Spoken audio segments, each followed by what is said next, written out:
Hello and welcome to another episode of the Underhive Lorekeepers podcast, the number one Necromunda lore podcast, as hastily scrawled on the inside of the men's bathrooms at my local gym. As always, I am Spamuel, and to my right, the mechanically minded Manvant himself, Nathan. Hello. That's because I'm mechanical. Was that your robot voice? That was my robot voice. That was terrible. I'm sorry. How are we, buddy? I'm good. I am good. In recovery from Arcromunda, as I imagine you are too. Yes, it was a big weekend. It was indeed. It was a hell of a lot of fun, though.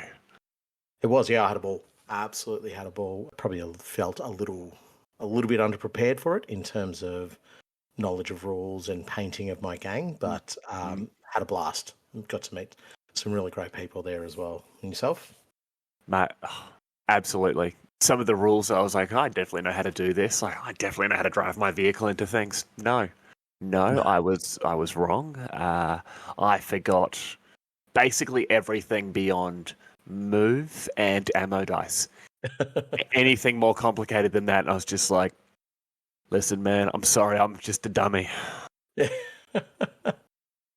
But it's that simple attitude of yours that help you achieve a particular achievement for you. Achieve an achievement. There we go. The wordsmith at work.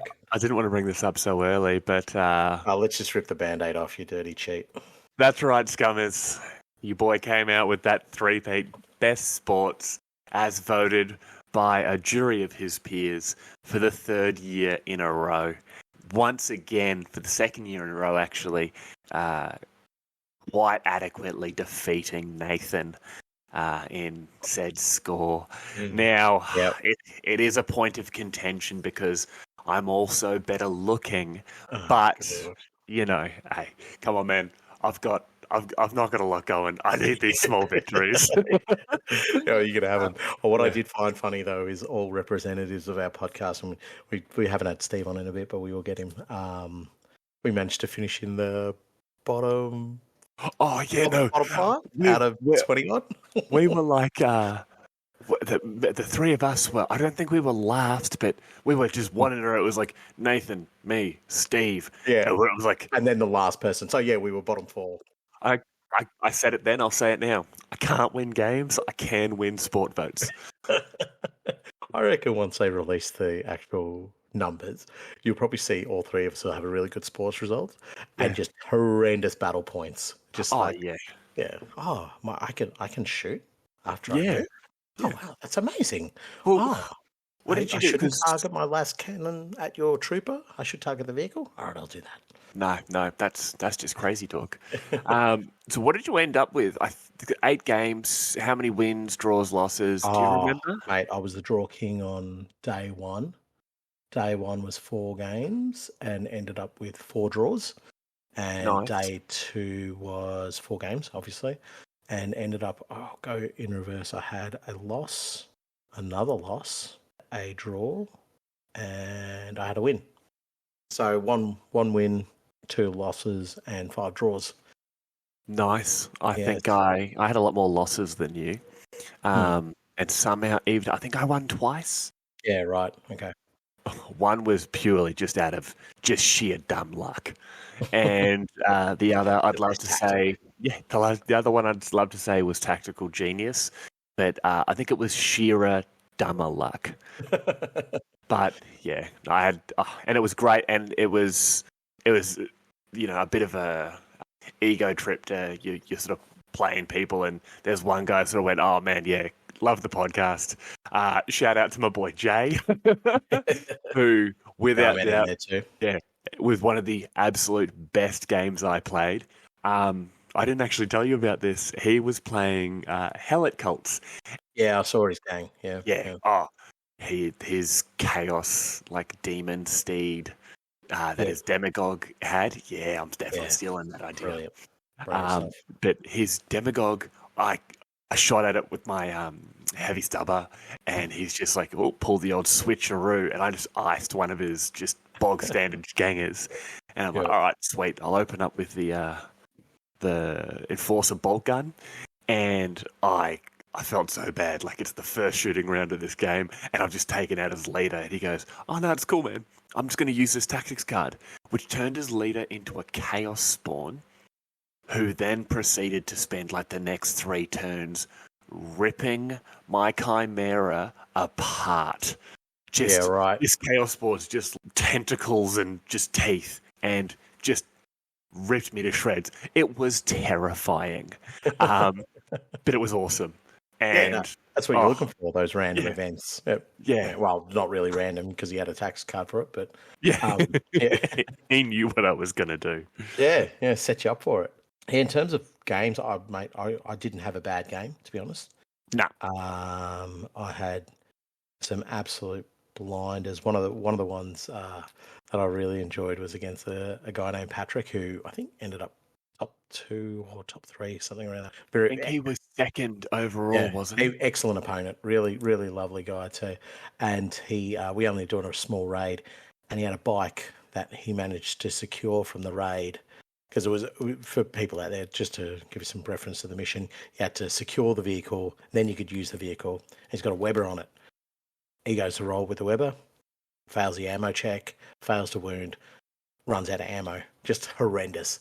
However, the vehicle still had smoke launchers on it. And oh my God, Sam, I have never been so infuriated by an item that doesn't do damage. It was god awful. I was trying to shoot stuff and there's just clouds of smoke everywhere, not dissipating. Or if they did dissipate, he'd pop smoke again. It broke my little heart at one stage. I was just like, right, cool, good on you, Pat. I'm very happy for you. So we did have a great moment in the game though, where his champion or his lead, one of his champions had been seriously injured, and he's run one of his gangers across to try and help him to jump up, and one of my little techs just rolled up and just popped him and sculled him straight away with a lasgun shot. Oh, God. And the lesson learned from that is do not try to be merciful or helpful in Necromunda. Nope. Look out for yourself. Nope. Uno numero uno, whatever that saying is. Well, but I had a cracking tournament, and yeah, just a shout out to a few people there against Hugo. We had this robot on a truck that was eating a taught bit. me the pain of concussion cannons. He told me it was nasty, so I shot the living daylights out of it, and I think I was the only one at that stage who'd managed to kill it. I had a game against Richard as well. That was a cracker. And then... No, me and him definitely cheated that game. I played him where it was just a mission of just get the loot counters. You can kill each other if you want to. We just sort of looked at each other and went, nah. Let's just get paid and leave, and we did. Yeah. It was a real scumbag alliance. And then that same mission, I played against a guy named Ben, and it was a freaking cracker because we actually decided to start shooting at each other, and it just added a whole new level to the game. So rather than just grab some fuel tokens and some loot, we started lighting each other up, and it was just fantastic. And then, just the last game I had against Chris, it was a cracking last game to have. Just really easygoing opponent, and just had a laugh the whole time. It was brilliant. I really enjoyed that tournament. Yeah, so look, brilliant time. I know I've gone on about it a little bit, but one last thing, we've just got a bit of a shout out to Andy and Rob, and for people who've been listening to the pod, Andy was in our first episode. Yeah, episode 1, and. Those two have put on an excellent tournament.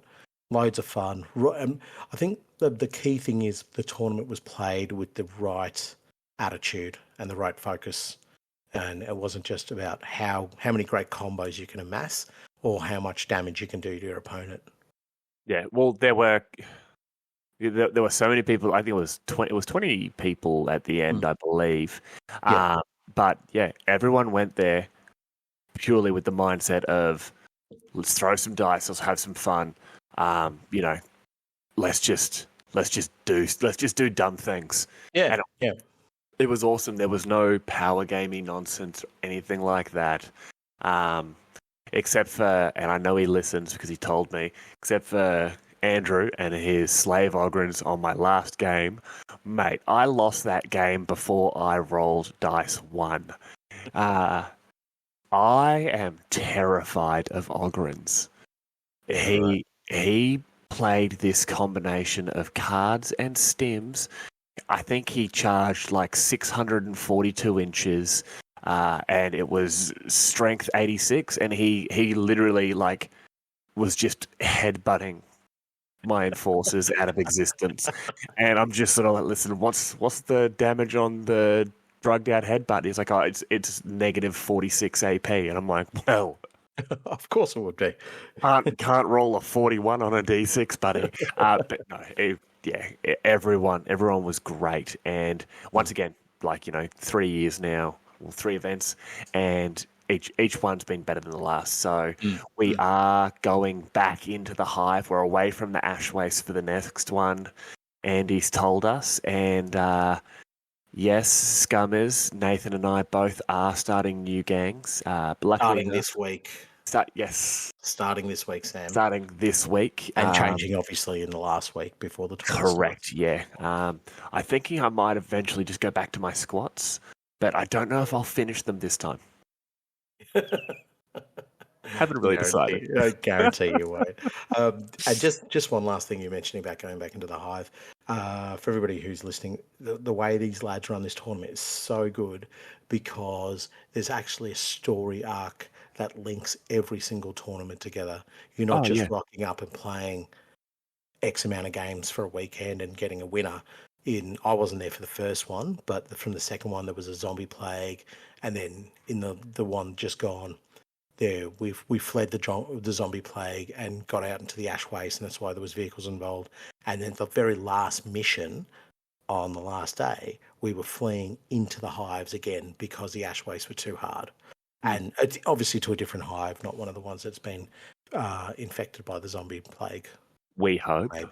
Yeah. We hope. You watch it, and he's going to be like, you guys have talked about Mortis a lot. Surprise! You ended up in Mortis with all manner of worse kind of zombies. Yeah, guaranteed he's going to be like, yep, you need to write a bunch of missions that you're two are allowed to play. All right, fair enough.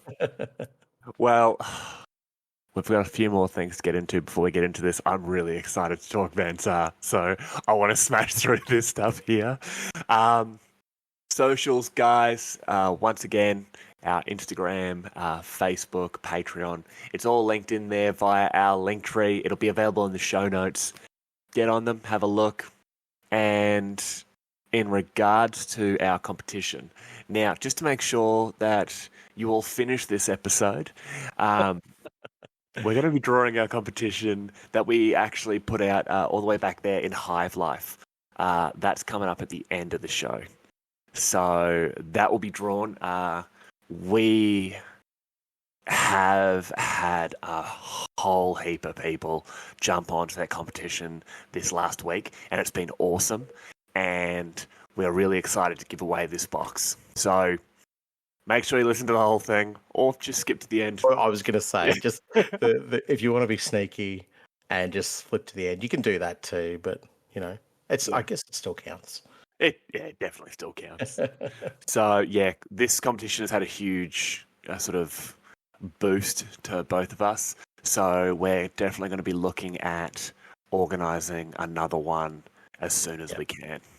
100%. I'd like to try and do it as a bit of a Christmas thing, but we'll see how we go. Sanguinalia, it's called. On Necromunda, we celebrate Sanguinalia. Oh, right. Yes, and I know they don't use mistletoe there. They use missiles. It's just genuine missiles, yeah. Well, Scummers, as we said in our Road to Arcromunda episode, Nathan had his fun with our first gang-focused episode with House Escher, and we are now jumping in to the House of Artifice. And what? Where? What's the matter? Because I don't understand quite what you're doing here, because you called me before Arcromunda telling me that we were doing a Delaque episode. And so we've We don't have a House of Artifice episode. What do you? No. Okay, no. What did you spoke about this? No. Yes. There is no. What did you do? Did you seriously delete my show notes? There is no Van Sar episode, brother. There is Delaque, Del-Aque, Delaque, whatever you want to call them.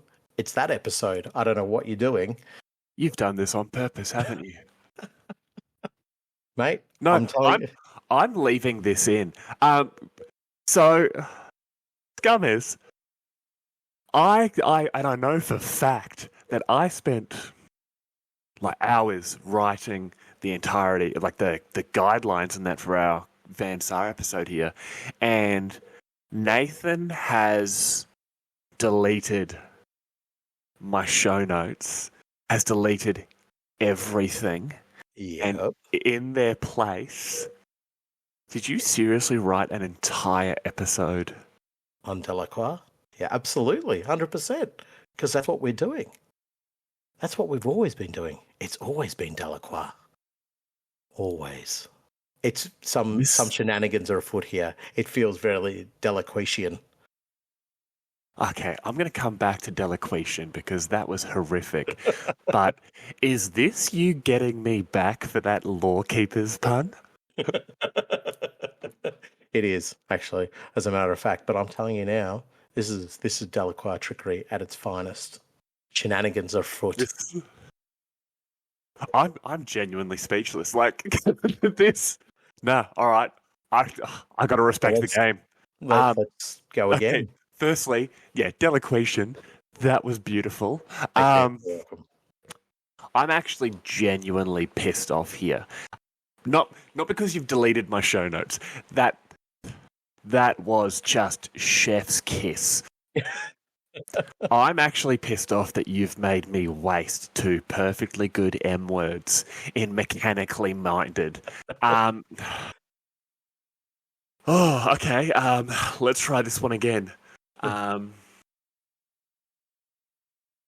Hello and welcome to another episode of the Underhive Lorekeepers podcast, the #1 Arcromunda lore podcast, as routinely screamed in binary by Nathan's weird neotech.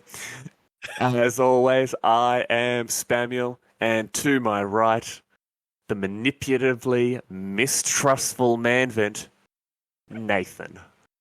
That seems just a little too personal, that one. Do you like that one? I do like that one. I feel like there's a genuine bit of feeling in that one, a little bit of anger from you. I'm going to save mechanically minded, though. I'm actually going to write that down. Well, you know what, man? Screw it. Let's do this episode. Let's do Delaque. And just a shout out to my brother, SHD Umbra. I really hope you appreciate the thought and the pronunciation of Delaquetian and Delaque. And I just really hope this episode just tickles you in all the right spots. I'm sorry, Dan. All right. Well, with all that being said, Nath, you've even you've put a lot of effort into the weird subterfuge version of episode writing, so take it away, my dude. Yeah, true. So, steeped in secrecy and misdirection, House Delaque is known for its proficiency in espionage, subterfuge, and covert operations. Members of the house are skilled in gathering information and manipulating events from the shadows. Draped in dark robes and hoods, the Delaque lurk through the hives of Necromunda, spreading confusion and destabilizing the fragile alliances of other unsuspecting houses. Though not as openly powerful as other houses, the Delaque are nested in every part of the hives, from the Imperial House to the Underhive, from the Ash Waste to the Eye of Selene. Their influence and power is plain for anybody to see, provided you know what to look for. However, secrecy is not the only weapon in the arsenal of House Delaque, as some members are rumoured to possess psychic abilities, adding to their mystique and their capacity for subterfuge. These psychically gifted individuals can be a valuable asset for the house's covert operations and provide the Delaque a power and resource that cannot be matched by other houses. With their main source of income being the selling of secrets and assassination, House Delaque are the puppet masters of Necromunda, and every soul is embroiled in the webs they weave. Despite the fact you said Delaque 67 times, that opening gives such a great look at them, where it straight up says, hey, the Delaque are not a physically powerful house. And from what we understand, they are not necessarily a financially powerful house. But what they do have as their power source is knowledge, is information, and the occasional back alley knife to the ribs, or, accidentally poisoning an entire hive. Whatever it is, they get done for you. But it's this lack of information and sort of concrete fact that really give the Delaque that flavour that they have with this, especially coming into N17 versus N95, where they were just bald dudes in overcoats. They're now this weirdly almost out of place faction within Necromunda, and I think the opening there has done a really good job of highlighting that. Well, just referencing what you're saying then, and it is a thing from when I played back in the day, where the Delaque were just, as you say, just members, bald dudes in overcoats, and that was one of the reasons why I probably wasn't drawn to them as well. I just the imagery wasn't, I guess, as powerful or as cemented as it is in N17, and the element that they bring to the game now is something so different. And that's purely from the aesthetic. They forget the lore, forget the tour, the description. Looking at the miniatures themselves, what they provide now is just something so different from what they originally were. Oh man, if you want to talk the biggest evolution of miniatures from N95 into N17, you have to be talking about Delaque, where they've genuinely gone from an almost generic, remember Vin Diesel in Chronicles of Riddick? Yeah.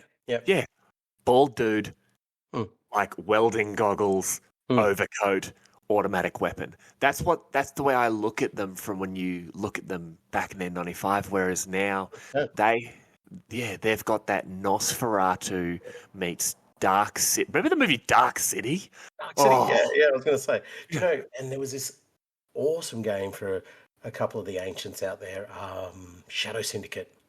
I don't know. Man. Whenever I look at the modern N17 Delaque, I always look at them and think, yes, Shadow Syndicate. And they just give off that vibe, that appeal. And even the way that they hold the weapons on the miniatures is so different to the way they were holding them in the original N95 stuff. One thing I do love, and it's something that has carried across from those old miniatures to the new ones, the goggles, the covering of the eyes themselves, where you remember those old models, every single one of them had the big welding goggle dial eye coverings, whereas now they're almost delicate looking bionics, or it almost looks like someone's gotten at them with a grapefruit spoon and has just popped the eyes out and stuck tiny little scopes on their face. It's insane. And just the evolution of that. I'm going to keep talking about evolution, especially when it comes to Delaque, and when we finally get past the fact of how much I love their models and talk about their origins. I love the reference to a grapefruit spoon to pluck out eyes. That's why I hadn't have thought of that sooner. Oh, good Lord. Yeah. Gang idea. The grapefruiterers.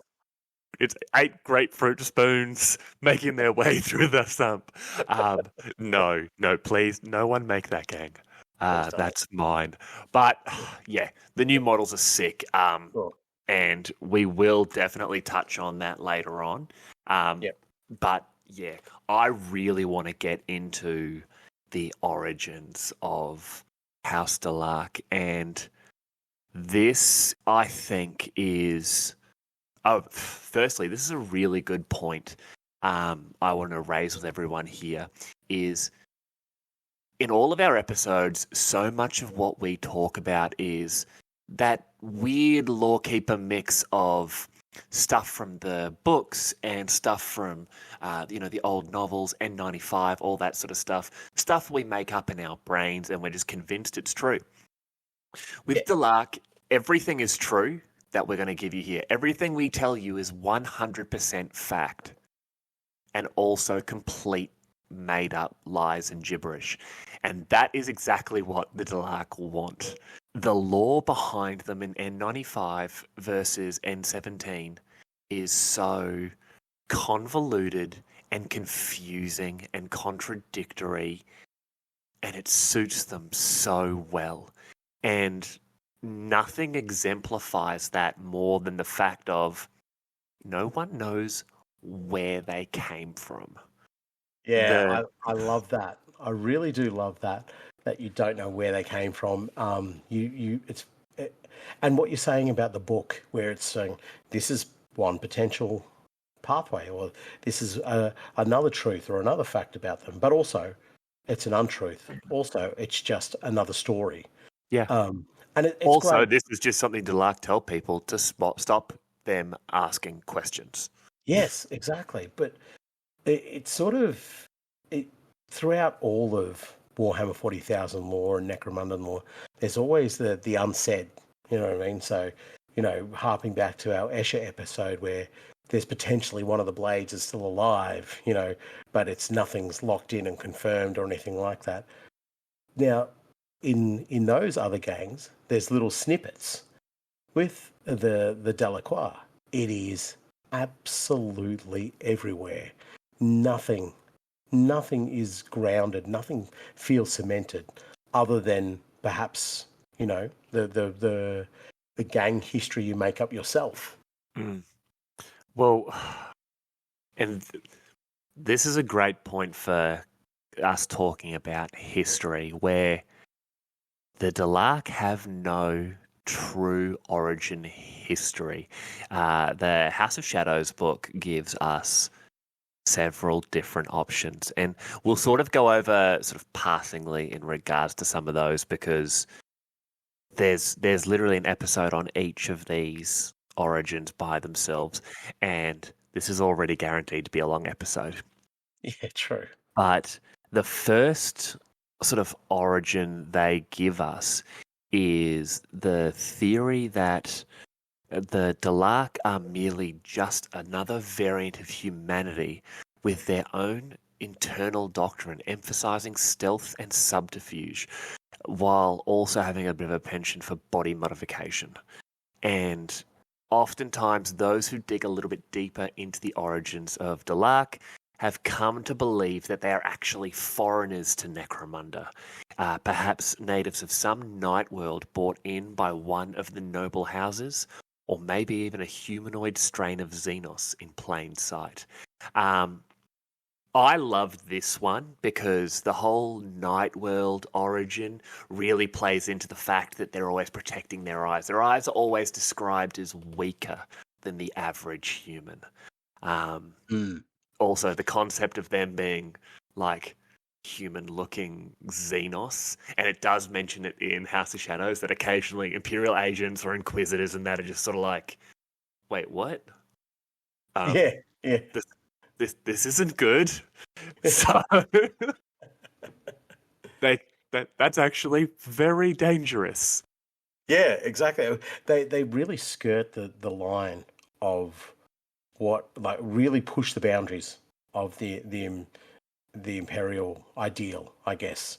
They really play on that line where you might have other gang houses that, probably the legality of what they do is is a bit questionable, but it's that almost semi-heretical nature that the Delaque press all the time, and that's also like, I mean, we'll go into it later, but the psychic capability of them as a household as well really once again pushes the envelope of the, I guess, the imperial law. The psychoterica and all of that. Yeah, we're definitely going to touch on that later on. We have to. Yeah. I love how you talk about how they do seem to skirt that sort of fine line between what's, legal and allowed and what's sort of not necessarily just frowned upon, but also has hellfire rained down upon it. Yeah, exactly. Exterminators type stuff. Yeah, like there's another origin theory of the Delaque where they're actually a genetic experiment or a psychic creation. Quite possibly just a failed project by one of the long-lost ancestors of Gerontius Helmore. And they've just sort of been left to roam Necromunda. Some think, and this leans Xenos again, some say they are aliens who stole into the skin of men and women and walk among the hives studying this strange society so they can learn best how to destroy it, while others claim they're Underhive parasites who burrowed into the necks of corpses, dressed them in cloaks, and made them walk and talk like humans. That is so heavy metal, it's not even funny. Once again, I love these. I love them. I have a favourite. We haven't touched on my favourite one yet, but the parasite thing gives an idea that there has to be like a brood mind for that. There has to be some sort of would you say it gives a gang idea? Real simple one, this one. Delaque gang with gene stealer cult infection. Done. Yeah, honestly, you just paint your regular Delaque purple, and it's just like, they're already, I'm not bald, I'm a gene stealer cultist. Sorry, buddy. Exactly. Done. Tick the box. Honestly, a wig is the perfect disguise there. I'm not a Delaque, I just have really cool glasses. But there is the coolest origin. And personally, this is the one I think a lot of us really feed into, especially with some of the gang options that come in later on. And that's the tale of the Drowned Empire. So the story goes that the House of Shadow was on Necromunda long before the first humans stepped out of the first colony ship and claimed the world for their kind. This was long before they were called the House of Shadow, the Delaque, the Delaque, whatever title you want to put on them, and long before the name of Necromunda had ever even been dreamed up. Back then, they say, the world was an ocean, deep and clear and cold, and filled with monsters. So great were some of these deep-sea dwelling monsters that the lesser creatures of the world worshipped them as gods. And among these lesser creatures were the things that would one day become the Delaque. At this point, listeners roundly agree to the fishy nature of Delaque. And if they don't descend into an argument as to what a fish actually is, the story goes on. Which raises the question, do they have fish sticks on Necromunda? Well, they got clam chowder. We know they do have clam chowder. That is canon. That is 100% canon. But yes, they would surely have fish sticks. They wouldn't really know what the meat is in them, but they'd just be going, yes. Rat. Captain Bird's eyes, mate. It's always rat. Well, one day, the story continues, after thousands of years of deep seas and aquatic gods, the world's ocean began drying up. Perhaps there had been some cosmic disaster, like a comet impact, or the system's sun had begun heating up, or maybe it was those great gods drinking it all up in their greed. Whatever the reason, the world as its inhabitants knew was dying. One by one, the lesser creatures began to die with it, and soon even the gods themselves felt mortality come for them. The things that would one day become the Delaque, however, were not content to let themselves or their gods die, and, being more cunning than most of their inhabitants of their world, devised a plan. As the ocean was swallowed up by the planet, great underground seas were created, right at the heart of the world, close to its core. The Delaque built a city for their gods in these underground seas, and saw them to their slumber. Returning to the surface, they made their own plans for immortality, and then, like all the sentient aquatic races of their world, they died. And inevitably became fish sticks. So that is the end of the Delaque episode. They are fish sticks in human form. Thank you for listening. No, well said. I love this one here. This is my favorite by country mile. Yeah. I think it's so ooky spooky, for lack of a better term. Lack of a better term. There's a lot better terms than ooky spooky, but continue. Not when it comes to undersea fish gods. I will say one thing. I love that we mentioned that not only are they fishies, they're cunning fishies. They are cunning fishies. I just think it's funny. Very sneaky fish. I love this because it's the implication of Xenos, I want to call them deities, I guess. We don't really touch on them too much in Necromunda, even within 40k in general. You've got like the Eldar gods, the Necron killed and ate their gods, the Tau worship the greater good, and the Tyranids, I don't know, I think they are God, I'm not sure. But Xenos gods in general are... Oh, and you got Gork and Mork and those two little those flappy wing blue bastards. But yeah, the idea of Xenos gods, like in person, and that they could possibly be on Necromunda, I love this. I'm a huge fan. After reading this, I actually read it again because of what I think is some really brilliant writing, in the sense that it is so detracted from the normal 40k writing, which is just so over the top, so praise wild. The emperor and pass the ammunition. Exactly, it's very much along those lines. Like, even as you mentioned, other Xenos gods sort of follow the same ilk: big, ginormous disaster, and then some sort of reckoning or what have you. Whereas this, there is an inevitable death to them all. But the beauty of it is that they are just a small thing on a small world, and they are struggling for survival, not because the Imperials are coming after them, but because it's a death of their world. So many times we see the end of something because the Imperium is on the way, or the Imperium is about to put its foot down. But this is just your world dying, and how does a cunning fish survive with a cunning plan? Yeah, he builds an enormous undersea city and moves his gods there. It's basically underground Florida. Yeah. And you all then die and wait for millions of years. Like this plan so far is foolproof. And so millions of years have passed. We've got undersea cities, and all of the creatures that will eventually become Delaque are all dead now. We have a bunch of sleeping undersea gods, and now it's the 41st millennium.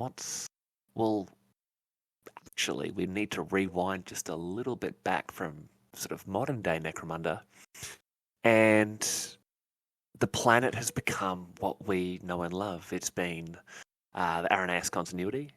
Then the weird aliens came and burned everything. The Imperial Fists, boo.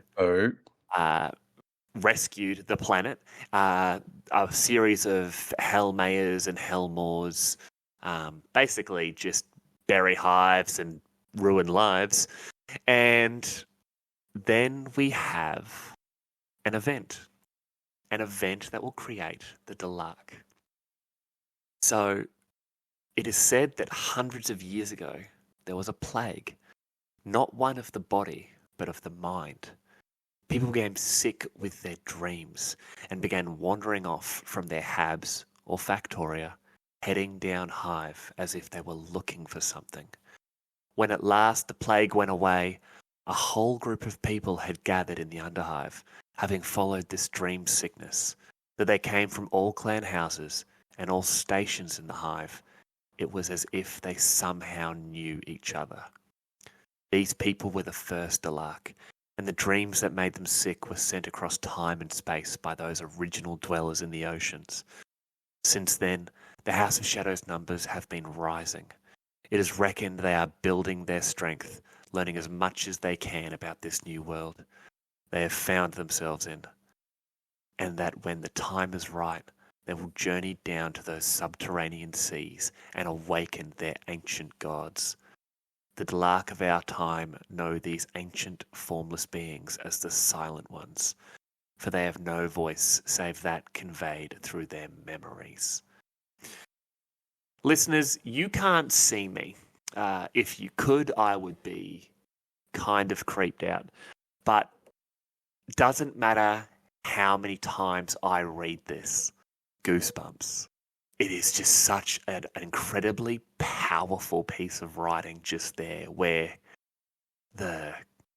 these people from throughout the Hive, from the lowliest of Scummer to quite possibly even, a member of the ruling family themselves, they've all made their way down Hive.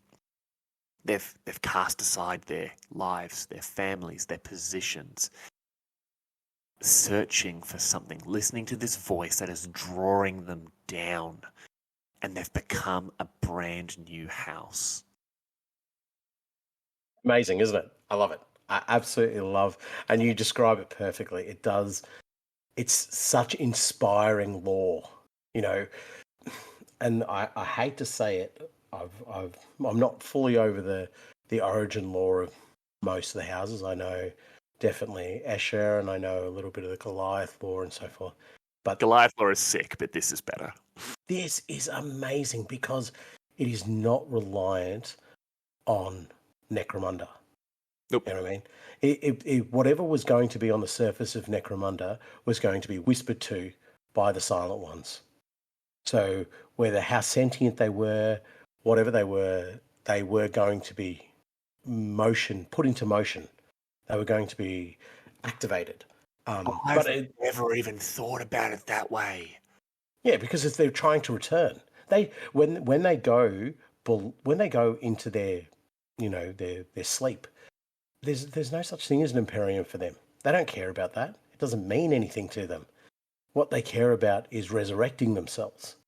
So whatever was on the surface was going to be drawn in to this psychic calling.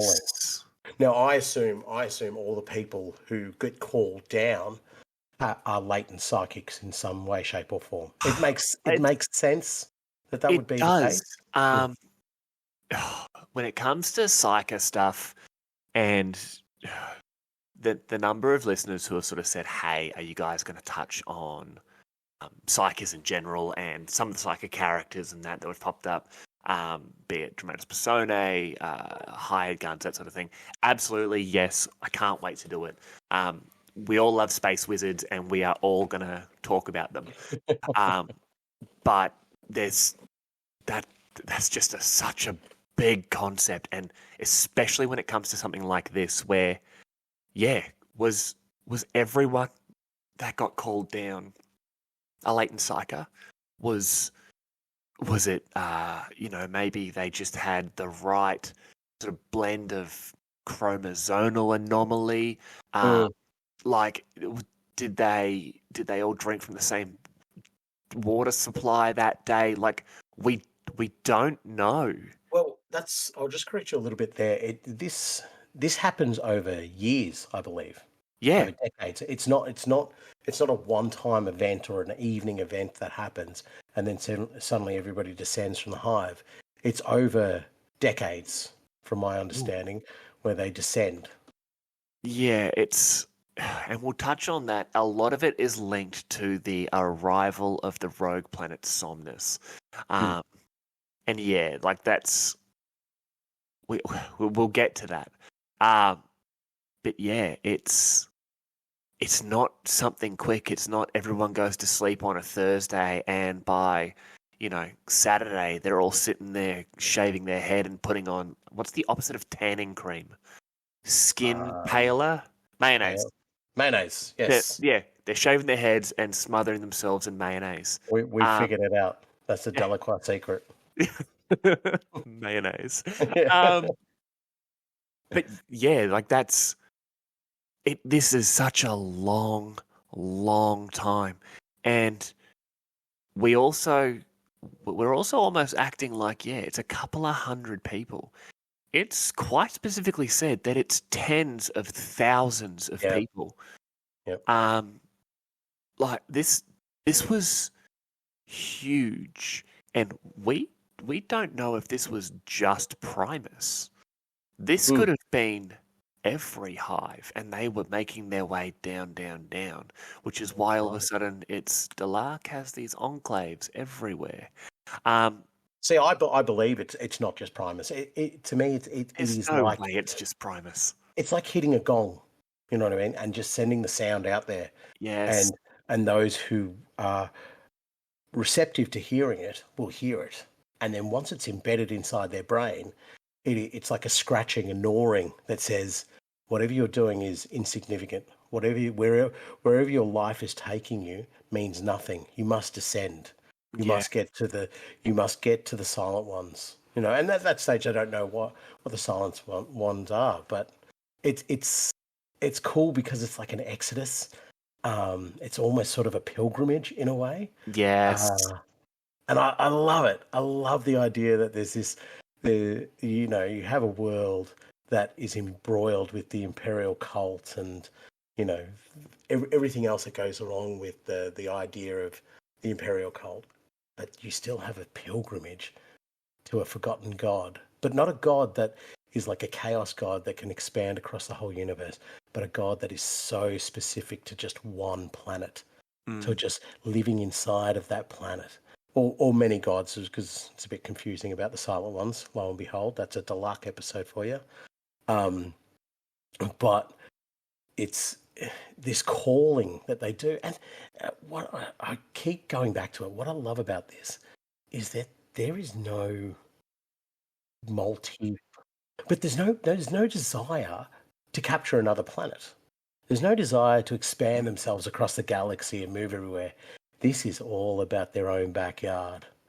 And it seems more insidious that way, more darker that way, that they're willing to break the backs of anybody, destroy anything, just to ensure that they are returned to their status in their own planet.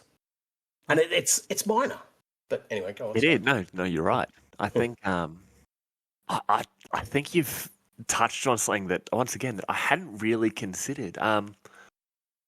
We almost get the impression that other gangs, because we know house gangs, the clan houses aren't allowed sort of to do work or sort of own anything off Necromunda. Yeah. Maybe except for the Eye of Selene. And I don't think the noble houses are allowed to either. But we know they at least have desire to. Yes. From everything we know, the Delaque have no desire, like you said, outside of maintaining their own backyard or fish pond. Fish pond, yes, exactly. Yep. But we're going to get too embroiled in just this first part of like, hey, we don't know where they came from. I love it. This is someone like I did not know how much I would love their history until I started doing the research for this episode, and it's some of the best. I was always drawn to the miniatures of the game.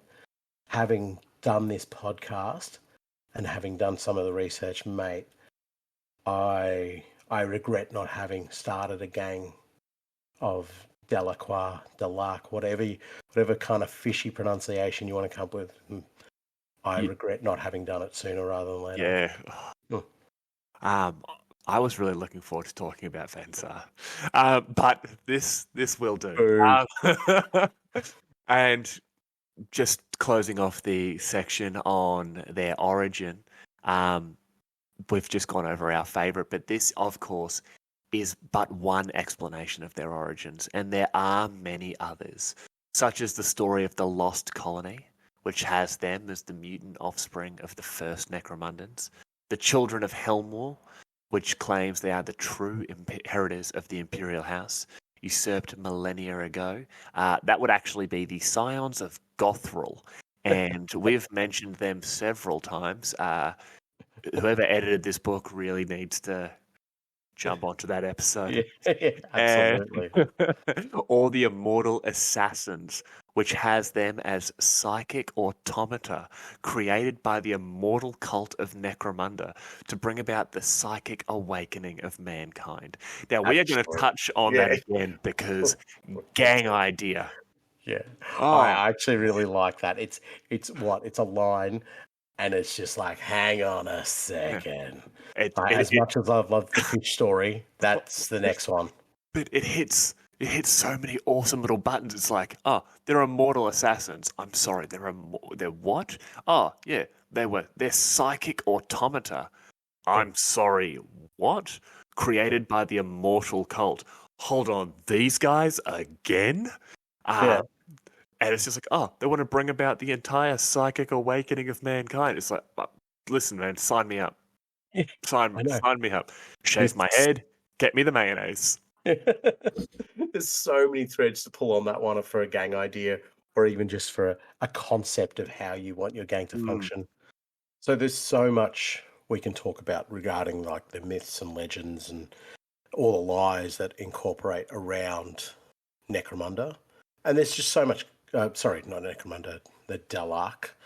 But there's just so much conflicting information anyway. But I guess nonetheless, it's what happens after everything we've spoken about is that we finally get to see this new clan emerge from the shadows, and it grows with such, like, I guess, purpose and veracity that it just begins to embed itself so deeply amongst all the other clan houses. And as I said in our early read, that their use of power is not direct conflict or industry, but through just being present, is just being there.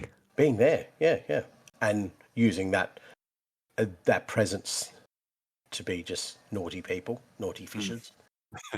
Bad fishmen.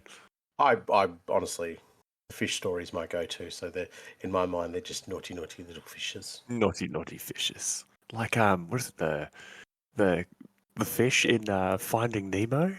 They're like shark bait, ooh-ah. Del-Aque, ooh-ah. That's like an Urukai type thing. That's cool. Gang idea. No, that's a gang idea. That's a gang idea.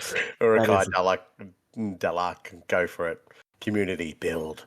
Let it get into your head. Yeah, someone make that. I have so many gangs to build. I've interrupted. Del-Aque Uhaha is the title of this episode. Continue. Yes. So, as we mentioned earlier about the exodus or the pilgrimage south, it's due to the rogue planet Scummers passing close to Necromunda. So that's what imparts the dark dreams into the people and forces them to wander down Hive. And during this time, it's just a period of terror and uncertainty. That I think from what we read, there's hive quakes at this period. There's ash storms. The whole planet is almost in an upheaval because of Somnus passing close by. Well, you got to think. And I think I've made it clear. I think everyone who's listened to any of our episodes know we're not scientists. I play with electricity, so I don't know about gravity and physics and stuff, but I can imagine if a rogue planet comes too close to you, it's gonna cause some ruckus. And yeah, like when Somnus gets too close, it's hivequakes, ash storms. Like, what's it doing to those underground seas? Like, so our moon, our moon plays with our tides, right? Like, bro, does it not? No, you nailed it. So that's what happens. It affects the underground seas. It wakes up the sleeping gods. Oh my god! Oh, that's it. Their god. Yeah. Oh my locally centralized Arcromunda god. Yeah, gods. I think we established before. There's many. We don't know that. It's confusing. We don't know, but it's quite confusing. It's a Delaboy episode. What do you expect? What do you expect from the Delaque? Yeah. Yeah, that's crazy. Okay. But so yeah, then obviously once that happens, it's you have Somnus departing. But I feel like it's after a century later. That's when the descendants and the dreamers and all that are discovered in the Underhive. So we do mention that they're found and so forth. But I guess it's the nature of what they look like. The old mayonnaise skin on them. They're pale and gaunt, gathering in shadows. Any memory of their origins washed away by visions in their head. And those who encounter them are quick to leave them to their fate. And even seeing them is considered an ill omen, which is very interesting. Yeah. Because we're talking about the house now being able to establish itself as Del-Aque, but they're also being rejected by their people as well. Like, at the end of the day, they're still, like, I'm not talking about the Delaque here. I'm talking about everyone else. They're still humans, and every culture in my mind has that vision of that tall, pale human, whether it's a ghost or a ghoul or a spectre of death.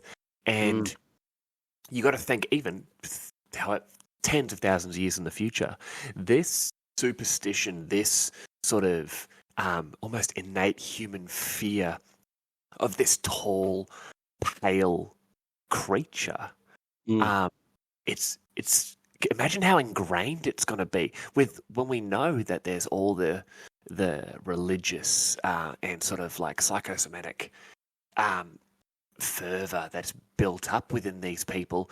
Can you imagine walking? You're walking home from the sump fishing hole, and you turn around a corner, and there's just these four pale, like gaunt creatures, and you're just like, I've walked down the wrong alleyway. You back up. You start telling people down the local drinking hole, and they're just like, yeah, all right, mate. All right. And then someone else sees them. Yeah. And it's just like, oh no, this is not good. And that sort of that mythos is built. Yeah. I totally agree with you. But it's like when you have a local story about a big cat being seen in the local area or something, and then there's a handful of crazies that have seen it, and so it's enough to be disregarded. So when people just go, they're the local crazies. Of course they would have seen it, and of course they're jumping on the bandwagon for it. But the reality is, and especially in the case of the Delaque, is that these people are now returning, and they're returning in a very ominous way. But I do have two questions for you. Okay.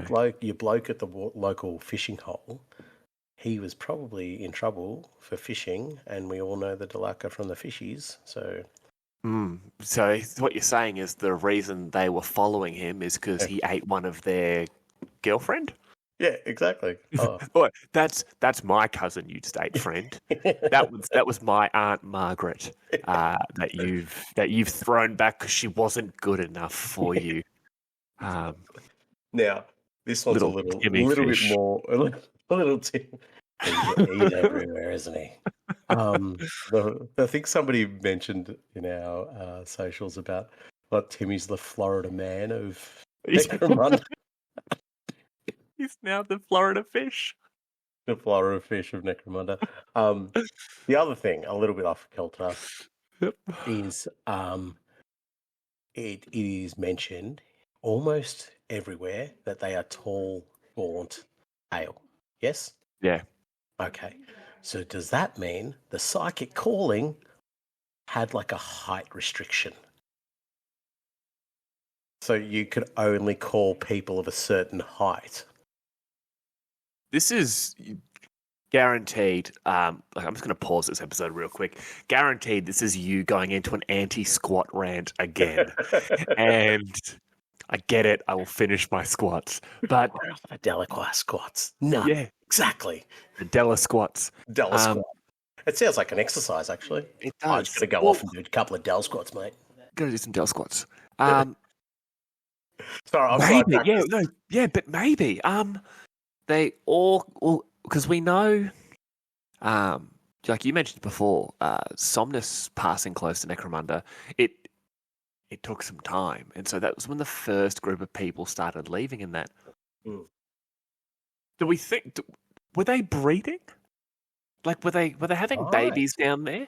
And if you're naturally getting tall people, could that be affecting it?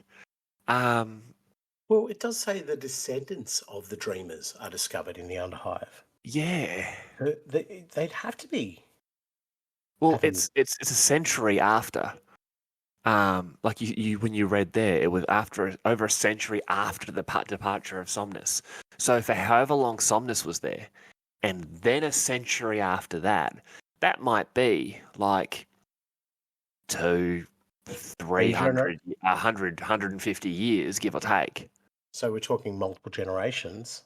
We could honestly be talking about multiple generations. Okay, I'm just bear with the old brain chatter that's going on. Could the psychic intrusion of the Silent Ones influence the way that the child is born, like the way that it looks? Absolutely. Right. Like, that being said, from sort of the beginning of the Ghast-filled timeline, you're looking at this starts out at 876 of M36, and then the first Del-Aque aren't really sort of noticed until 391 of M37. That's more than 500 years. Yeah, right. Okay. So that's okay. So they're definitely breeding in some way, for shape or form. Maybe they've got barnacles. Maybe, yeah. I'll try and put us back on track a little bit here. Just something else that I found out interesting in the research was that the name Somnus is actually from Roman mythology, which is I think it's a personification of sleep, or the god of sleep. So that's interesting. That's cool. Yeah, it's a funky little tidbit. Not that it's important to the Delaque, but I mean it's important to the Imperials, which means that naming planets and moons in the 41st millennium is still the same as Mars, Venus, and all the rest. Yeah. Yeah. I mean, Planet McPlanet Face really doesn't have the same ring to it, does it? I think it got exterminated just because of the name of it. Yeah, fair. Anyway, just move back into the actual episode itself. Yes, yes. Gangs of pale outlanders raid along the edges of the Sump Sea and take control of the most remote Underhive settlements of Hive Primus. They call themselves the Delaque, or Delaque, or Delaque. An ancient Delaque, that's the horrible pronunciation of it. An ancient name with many meanings, though one that will soon be supplanted by the image of a willowy pale figure wrapped in dark robes. That's Can't be a squat, is what they're saying. that can't be a squat. They're very anti-squat, these It ones. is. It really is. I like that. It just says that it's an ancient name with many meanings. I think it's a very cool way to sort of lead into, hey man, is this a word that we sort of just made up? Is it something passed down to us from, or passed up to us from our fishy underlords? Fishy underlords. They would be, because they're under the sea. Yeah, under the sea. Under the sea. Yeah, it had to happen. And then we've just been shut down by Disney. Yeah. Yeah, I like that. I like how it's not really explained where the name comes from either. Yeah, and I for me, the name, they deliberately keep it shadowy, and I think we read somewhere that it's potentially the name of an inquisitor who's coming to investigate the dreamers and the walkers, and it feels like the name is there as more of a placeholder type name, if you know what I mean. Yeah. So it doesn't really, for me, and this is just a purely opinion, it's not a name that they're building to say, fear us.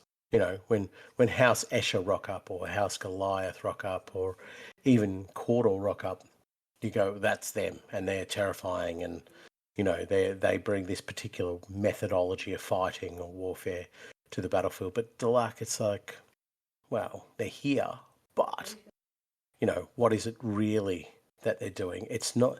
It's actually referring to them as the House of Shadow. That you go, oh, okay, they're actually a little bit terrifying here. This is the House of Shadow, which is very interesting. Some of the few tidbits around the House of Shadow as well. That it's just an honorific given by the Imperial House, but how they get that, I guess we know we're going to talk about it a little bit later on in the episode. So, yeah, I guess the naming of the gang is important, but it is one of it's the one house where the name is as important as it is unimportant. You know what I mean? It's literally by design. Exactly. Yeah,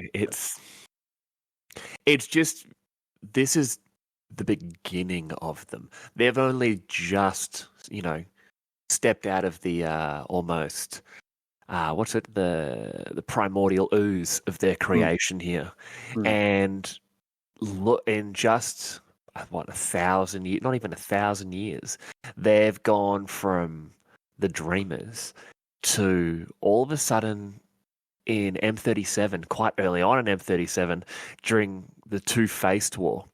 The civil war within House Helmore rages, and the Delaque offer their assistance as assassins and spies to both sides. I love this. Now, their natural skills are supplemented by House Ishaki drugs. So that's how far back this is. They're still the Ishaki. Now, these two houses collaborate to create the Faceless, chimeric killers who help to shape the outcome of the Two-Faced War with their bloody deeds. Now, we've not really learned much about the Two-Faced War apart from the fact that my boy Gothril got stomped and Lady Cinderac took everything. But you're now finding out that House Ishaki and House Delaque come together in this for absolutely no reason beyond the fact that, hey, it might benefit both of them. And they actually, from my interpretation of this, they're the ones who have ensured that Cinderac comes out victorious. Yeah. Well, from the sounds of it, yeah, definitely. But I think it's probably a time for House Ishaki to do what they do best and mess around with drugs. You know, they're like experiment season yet again, and they found the perfect victims, I guess. Not really willing victims. Willing victims, exactly. They're jumping on board to say, hey, turn us into something more dangerous. but they're probably. I wouldn't be surprised if they're using that to add to their psychic potential as well. What do these psychedelics do to us? They're chimeric killers. Mm. And I do love the fact that they help to shape the outcome, and they also reshape themselves by the sound of it. Yeah. But yeah, this is the first point where it's an ongoing theme throughout the House of Shadows, where, and we mentioned this very early on in the start, everything is true except for the fact that it's all made up and it's all lies. Everything the Delaque do, even when it apparently is to the benefit of their enemies, is something they've planned. It's that they're playing the long game. Everyone else is playing checkers, and the Delaque are planning on how to kill your great grandchildren. Exactly. They have a very Zinchian flavour to them. They do. It's an obvious link. It is an obvious link, but you're right. They do. I'm not saying they're all Alfarius, but we'll get to that later on. But it shows. It really goes into, especially this next part here, where how they really seem to be planning their position within the clan house sort of structure. So, Nath, tell us about the fate of House Avarest. I think this is the real first showing of the Delaque and their use and abuse of their power and how dangerous they are.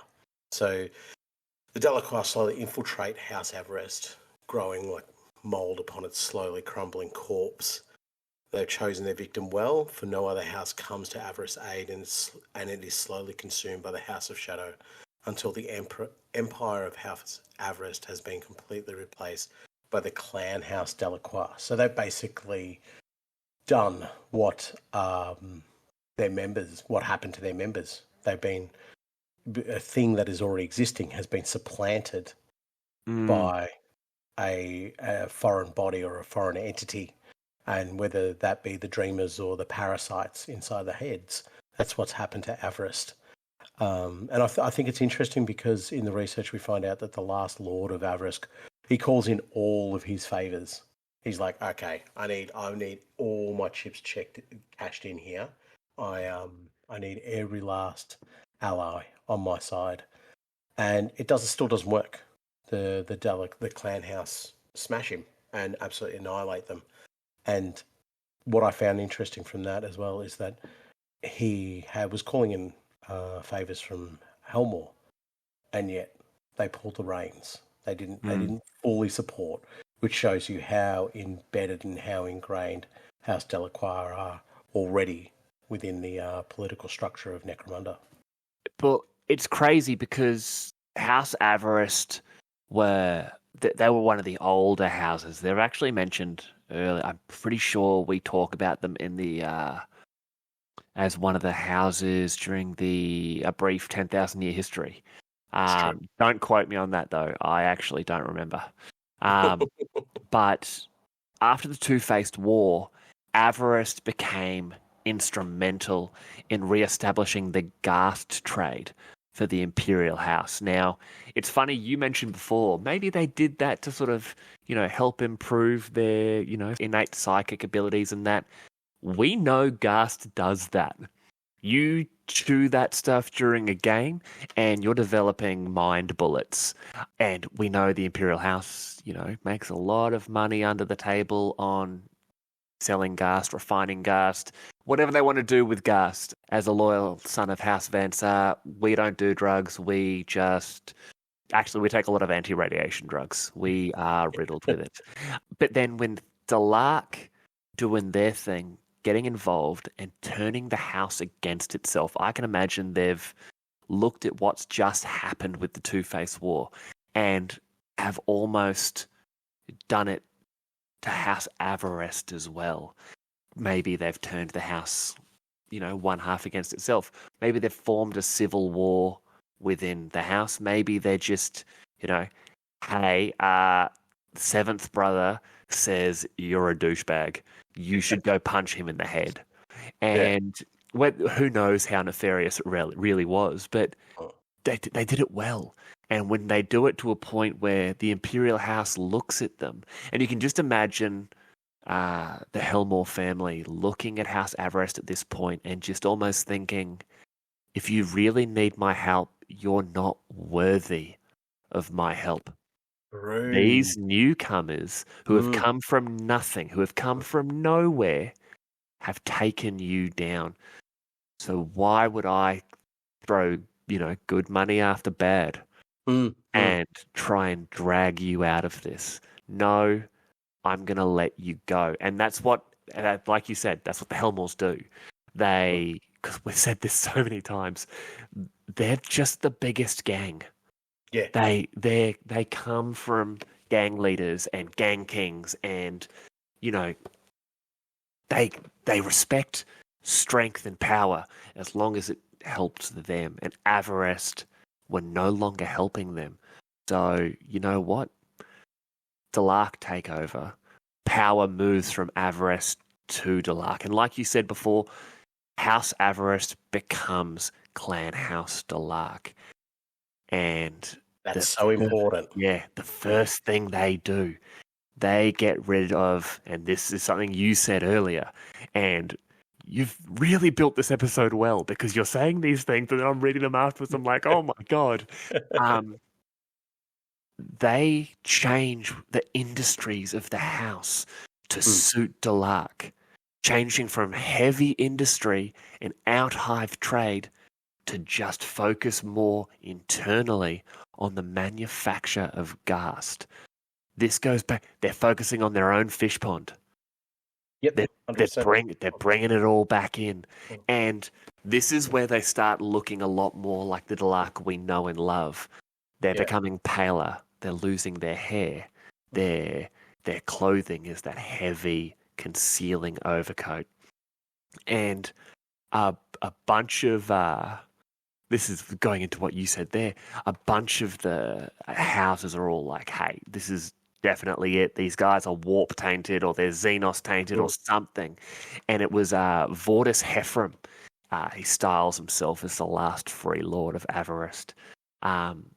He pulled in favors from the Imperial House, the Adeptus Terra, and this ragged alliance of clan houses and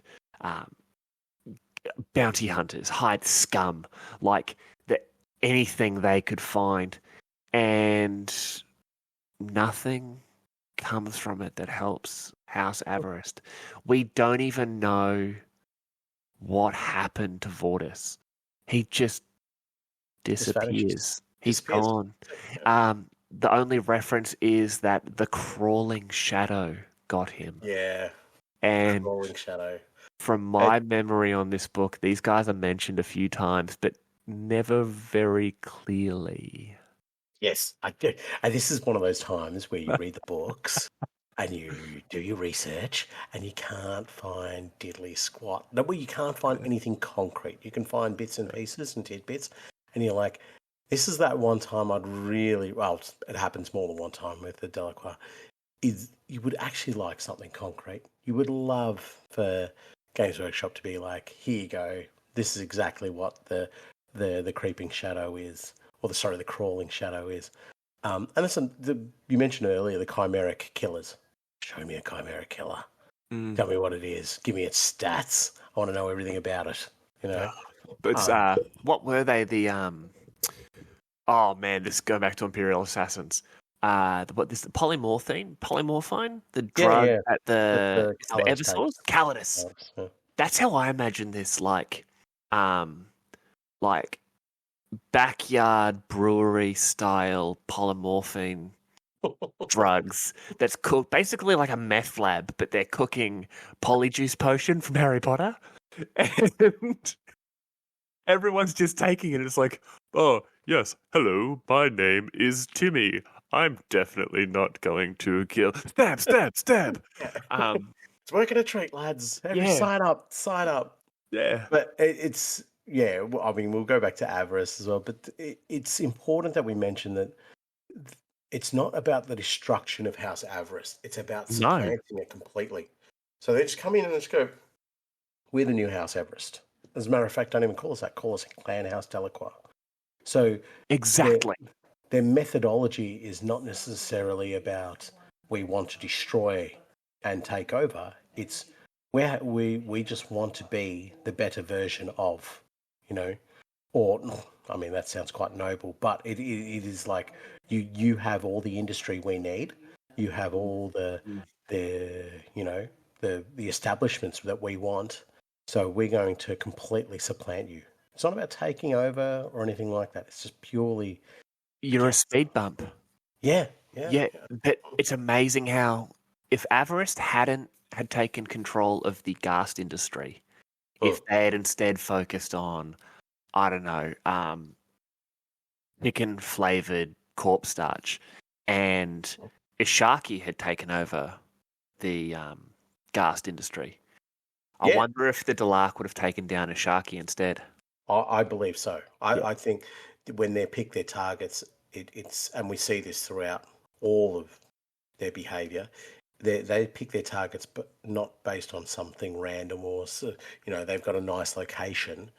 They're picking their targets for, as you say, the long game. Where do we if all the boxes get ticked? How do we imagine ourselves at the end of House Avarice? And that is by supplanting them completely. And as I say, you see that across everything that they do. Well, it's so funny because we mentioned history doesn't record what happened to old Vortis. But it's quite funny in House of Shadows. It talks about how once Vortis is gone, that last free lord of Avarice, a falling of its leaders, worker uprisings, just this weird, rampant sabotage and all these calamitous events. And this newly christened Clan House Delaque just comes along and all of a sudden everything stops. And order is back, and hey, like guys, you're all part of House Delaque now. Stop the silliness, and everything's cool. I love this line here. The story of how House Avarice became House Delaque is seldom told the same way twice. Yeah, I think it's because people just don't know, and the Delaque are also spreading rumor and misdeed, and we could talk about the fall of Avarice. Also, Everest, they climbed that mountain and they came out on top. They planted their flag. I've been wanting to make that joke since I first read Avarice before. It's brilliant. You're a genius, and I hope the fans appreciate it. Well, moving forward to the next sort of point you've got down here, this is quite a few years after the fate of Avarice, and during the long famine in the Minerva Hive cluster, dark rumours of night-cloaked vampires begin to spread.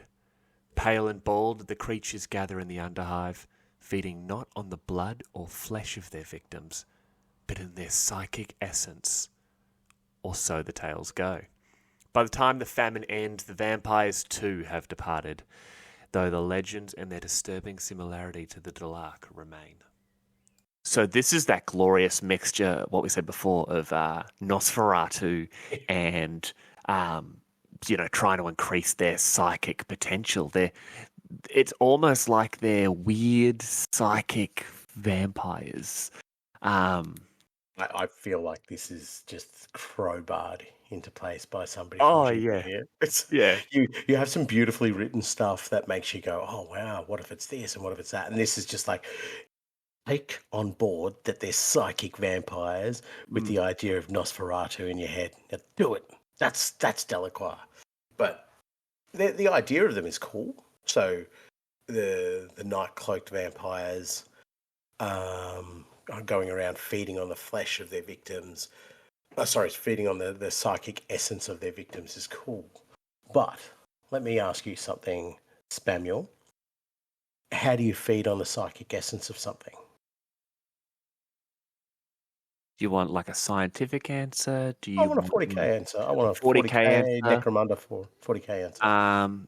You using your vastly superior psyker ability, you're able to drain the potential that maybe a latent psyker would have, increasing it to your own inner reserves.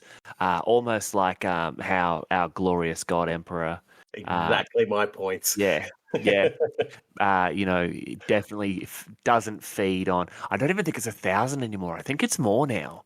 I Is think it it's like really? 10,000 a day or something. That sounds very 40k-ish. Yeah, numbers mean nothing. But Yeah. yeah, he feeds on 1,000 souls a day to fuel the Astronomicon. And what's to say that these early Delaque weren't taking the latent psychic abilities of these underhivers and feeding it back into their source? Because we haven't talked about it yet, but there is a central, I guess, consciousness Yeah. behind the Delaque and the Psychoterica. So can I just say something here regarding that as well? I feel like for me, when I read about this part of the history, I was like, they're actually turning themselves into batteries. So they're feeding on the psychic acid, so they can return it and then just sacrifice themselves. So they're Ripper Swarms. Yeah, exactly. They're literally Ripper Swarms feeding on what they need and then maybe not sacrificing themselves, but, they're vomiting that back into this central point where maybe it gets passed down and down and down.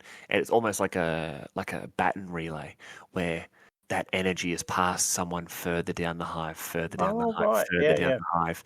Yeah. And they're taking it to that central point where it's maybe given to our fish gods. Yes, a silent one. Yes, I totally agree. So the House of Shadow earns its dark reputation many times over as the centuries crawl by upon the hive world.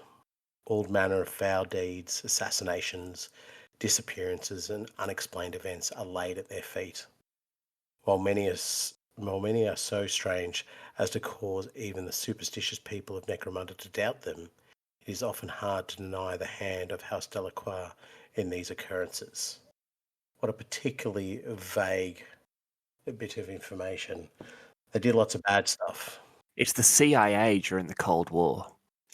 They're there. They're doing all of these things, and it's definitely the CIA, and it's definitely the KGB, and it's just like, nah, man. It's just a coincidence. It's not a coincidence. It's the Delaque. They're doing all of this. You hear about that Ridge Runner crash over on Dome 21C. Yeah, no, that was the Delaque. Someone on that Ridge Runner knew too much. Nah, man, that was old Double Drink Jimmy. He had 2 drinks too many and ended up crashing his Ridge Runner. No, Jimmy knew too much. Jimmy knew nothing. Jimmy was an idiot. No, he knew too much. Yeah, but see, when I guess I included this because it allows me to talk about the idea of other houses blaming the Delaque for everything. Or other houses doing stuff and being like, nah, man, it wasn't us. It was probably the Delaque. Yeah, 100%. Who wiped out that Ashaki gang on, over at 2 Tunnels? Nah, man, I hear it was the Delaque. And you got the Orlok gang who actually did it sitting there going, yeah, perfect, yeah. So they become this, in my mind, they become this scapegoat for all things dark, nefarious, and naughty and wrong. Yeah. The other gangs would 100% use that to their advantage. They would just be like, oh yeah, this was raided or this was destroyed or, little Timmy was murdered in a dark alley with a giant meat cleaver. Oh yeah, 100%. That was the Delaque, not a Goliath ganger. Yep, because it was in a dark alley. I just realised I don't think the Orlok and Goliath exist yet at this point of. Oh, true. Yeah, that's true. Yeah, it was the Blades. The Blades did it. Blades did it. Naughty Blades. So yeah, I think they are a scapegoat for a lot of stuff they definitely didn't do here. Mm-hmm. But it builds their reputation as well. So absolutely, they'd be letting it happen. Yeah, they'd be like, "Yep, we are fear." And also, furthermore to this, is that a lot of this blame would get put onto them, but then it's very hard to get retribution upon them. Then they're not quite as easily found. Where are they? Exactly. Where are Exactly. they? Well, this is where I think this definitely happened. And this is where I think you could start calling them maybe a little bit the bad fish. Agents of the Immortal Cult. Shout out to my boys and girls at the Immortal Cult and those Northern Hives. Agents of the Immortal Cult. What? There's Northern Hives? Ah, I read it in a book once. Okay. Probably not. Yeah. But agents of the Immortal Cult raid a dozen of the forbidden cities under the protection of the House of Shadow. Now, war rages in the darkness for months beneath Necromunda, until, as swiftly as they appeared, the cult retreats with vast stores of stolen Ghast, heading north across the wastes. Just as quickly, the Delaque seem to discern the motive of their enemies and break off pursuit. So, the Immortal Cult goes to war in forbidden cities against House Delaque, and the entire purpose of this is apparently to steal Ghast. Now, we know what happens here. The Immortal Cult do their thing, and apparently we forgot some stuff. I don't remember anything I forgot, so it definitely wasn't me. It must have affected the rest of you, though. And it's one of those times where, I mentioned it before, the Delaque allow something to happen, and this is a defeat for them. Everyone looking and being like, "Did you hear? Those upstart Delaque? All of a sudden, they had a lot of their Ghast stolen." And the Imperial House is looking down at them, going, "Hey, that's money to us. You can't be letting that go." And Delaque are just going, "Nah, man, it's cool. It's cool. Don't worry about it." How do they know what's coming? Do they know what's coming? Like this. Yeah, right. Have they got a view into the future? What are they called? You have telepaths, you have telekinesis. Fortune tellers, Fortune or teller. Yeah, for layman's terms, fortune teller. like the Escher Shivers. Yeah, a prescience or something like that. But see, I'm going to just detract a little bit here from that little read, but I view their psychic abilities as just a myriad of different things, from everything from bending spoons to, communicating across the warp. We know that Delaque, we will be touching on this later on. Yeah, sorry, I'm derailing a little bit. No, but it's a great thing to mention here that a Delaque will always know there is another Delaque around, because they have that instant connection, the ability to communicate and identify and, with other Delaque, because of what they have inside them, whatever it is, fish souls or, whatever the Psychoterica really is, they're able to do that. So what's to say that those individuals, those beings, those creatures that are more powerful within the realms of Psychoterica, within the realms of this, let's be honest, we can tell it's a psychic ability. What's to say they can't see into the future? What's to say this hasn't occurred, and then as those different strings of future, the different threads of time that have come together, and as the Immortal Cult have grabbed just the right one that allows them to get away with this Ghast, someone within House Delaque has managed to see into the future and has spoken to the rest of their kin and has said, "Stop. This benefits us to let them get away with this." Yeah. because it says as they begin to discern the motives, they're like, oh, actually, yep. And they just give up. They break off pursuit. Yeah, they're like I know it's a bit of a stretch, sort of saying that they must have this just huge amount of power straight off, but it makes sense to me that maybe they can. Oh, and I agree with you. I agree 100%. I see their psychic ability as this huge. It's like, imagine having a classroom with 60 kids in there, and each one, say, you're all studying maths, but each student is particularly capable of studying certain elements of science or math or whatever the case might be, and they all have their strengths and they all have their weaknesses. And certain strengths might be that this person is going to be a brilliant biologist, but will never be much of a physicist. Do you know what I mean? And so I view all their powers, their psychic powers, as something within that time, that network of like, you might be a brilliant telekinetic psyker, but you'll never be anything more than that. And that's fine. We'll exploit that ability. So the idea that they would have this, and we've got to remember, it's all interlocked. They all hear each other.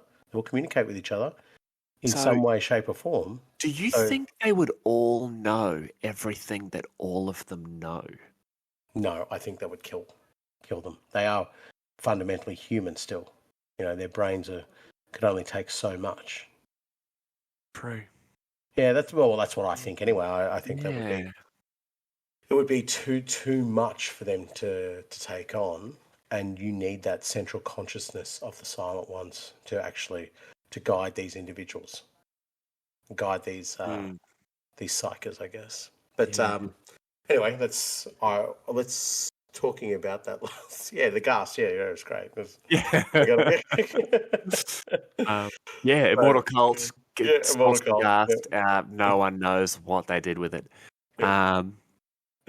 So anyway, here's something I mentioned earlier. Okay, read the next one because I literally just mentioned that before. Oh, did you really? Yeah. Oh, so for no apparent reason, House Delaque comes to the aid of House Escher and House Van Sar, averting the destruction of their burgeoning project, Goliath. I wonder what that's about. The House of Blades and the House of Artifice both see the move as an attempt to court their favour. Though the Delaque know they are not saving their rivals, but condemning them by allowing them to create the means of their own demise. Seeing into the future. But also Goliath didn't exist yet, so it was definitely the Blades who killed old Jimmy Two Drinks with that giant meat cleaver. But this goes on to what we talked about before. They're seeing, maybe not necessarily into the future, but they're able to discern the most likely course of events through the strands of fate or the strings of time or whatever you want to call it, or maybe they're just great at identifying patterns. You know, they're just sitting there going, we see what you're trying to make, and we're gonna let you do it because we know that these, meat necks you're about to make are really going to ruin both of your lives. Right, at discerning patterns. I just have the image of 1,000 Delaque just sitting there, just punching out Sudokus. If we get this right, we've worked it out. Tell me now. 1, 4, 7. Guys, he's done it. Who's done it? Yep. He just figured out where the caryatids are. He vanishes, obviously. No. I'm not getting into that rant yet. No, yet. Oh, I look forward to it. Yeah. But yeah, it's got to be said that how do they know that House Goliath are going to become as powerful as they are? How do they know that this potentially could be a true rival for Escher and Van Sar? They don't know any of that. And then on top of that, what exactly do they bring to the table to avert the destruction of the project? Escher, great with their drugs and their chems and all that kind of gear. Van Sar, great with their tech and other boring stuff they do, except my AdMech gang, which is brilliant. It was all right. But so you can see the combination of their two skill sets. Yes, okay, fantastic. That's how you make a little vat-born thing. But what exactly do you think the Delaque are bringing to the birth of a muscle-bound meat neck? They may just have something as simple as knowledge. They may have technology. They may just bring something to do with engineering. We don't know. Well, maybe during their little delving into other areas, they've picked up one of the cloning, some of the cloning stuff from their blades. Like they may have just said, hey, we found this pretty cool doodad and it's called what's this? Gene sequencer and clone initializing agent. Hey, maybe you guys want this. And what a coinkydink that we what a found. coinkydink indeed. And Escher and Van Sara both going, yeah, okay. Check out these, these mayonnaise-smelling bald idiots trying to curry favor with us. All right, we'll take your technology. Thanks for that. Oh, well, all right, now rack off. We'll let you live for another day. And, the Del-Aque agent moseys on out of there. But they're looking at it going, you dumb idiots. Look, you've taken this step and you're about to create something that doesn't affect us. They're never going to be stealthy enough to do what we do. They're never going to be cunning enough to do what we do. But they can do what you do. We don't care about their industry. We don't care about yours. You can't do ours. Are they looking at Goliath as an easier house to manipulate? Absolutely. Because the Goliath are automatically going to be at odds with their creators. No, but I'm just saying because they're thick as two bricks. Absolutely. So the Delaque would just be like, we can take advantage of this. Absolutely. We can deal with them whenever we want. We've got two of our biggest rivals now going to have to focus on stopping their own destruction from something they thought they were so smart in doing. And I love this. This is why I'm convinced that, the fish gods, I guess Cthulhu? Is Cthulhu I'm just going to call it Cthulhu. Where Cthulhu is basically like, yeah, buddy, we can look at these, the Sudoku of existence and see what's coming. We know how this is going to turn out. Let them make the Goliath. We're going to go back to harvesting that ghast that we let the immortal cult. Because remember, it's now changed to that they took from us to that we let them take. Yeah, true. Because anyone asks, the Delaque are saying, no, we let that happen. Yeah, don't even worry about it. Now, speaking of glancing into the future, we, going from where we are now, get to look back on the past in something that is pretty important for us right now.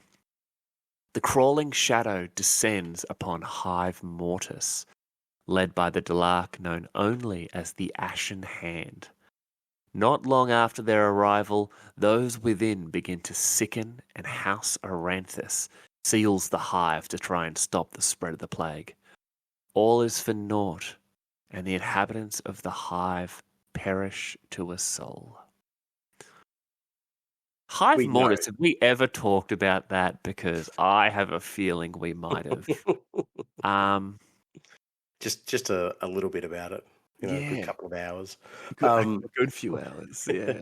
But it's interesting that, so they're saying that it's the crawling shadow that descends upon Hive Mortis. So is the crawling shadow... Once again, yeah, is it the Mortis plague?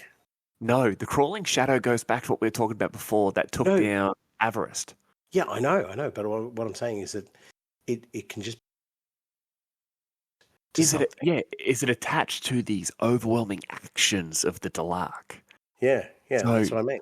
Yeah. The crawling shadow, I seem to think the way I'm interpreting this is almost the military arm of Clan House Delaque. It's the those of violent mind, where the crawling shadow is, if the crawling shadow is coming for you, you're gonna die. It's the murderous intent of House Delaque, and in this instance, the crawling shadow, that murderous intent, those gangers baying for blood, they're led by this Delaque known only as the Ashen Hand. Now, is this a gang called the Ashen Hand?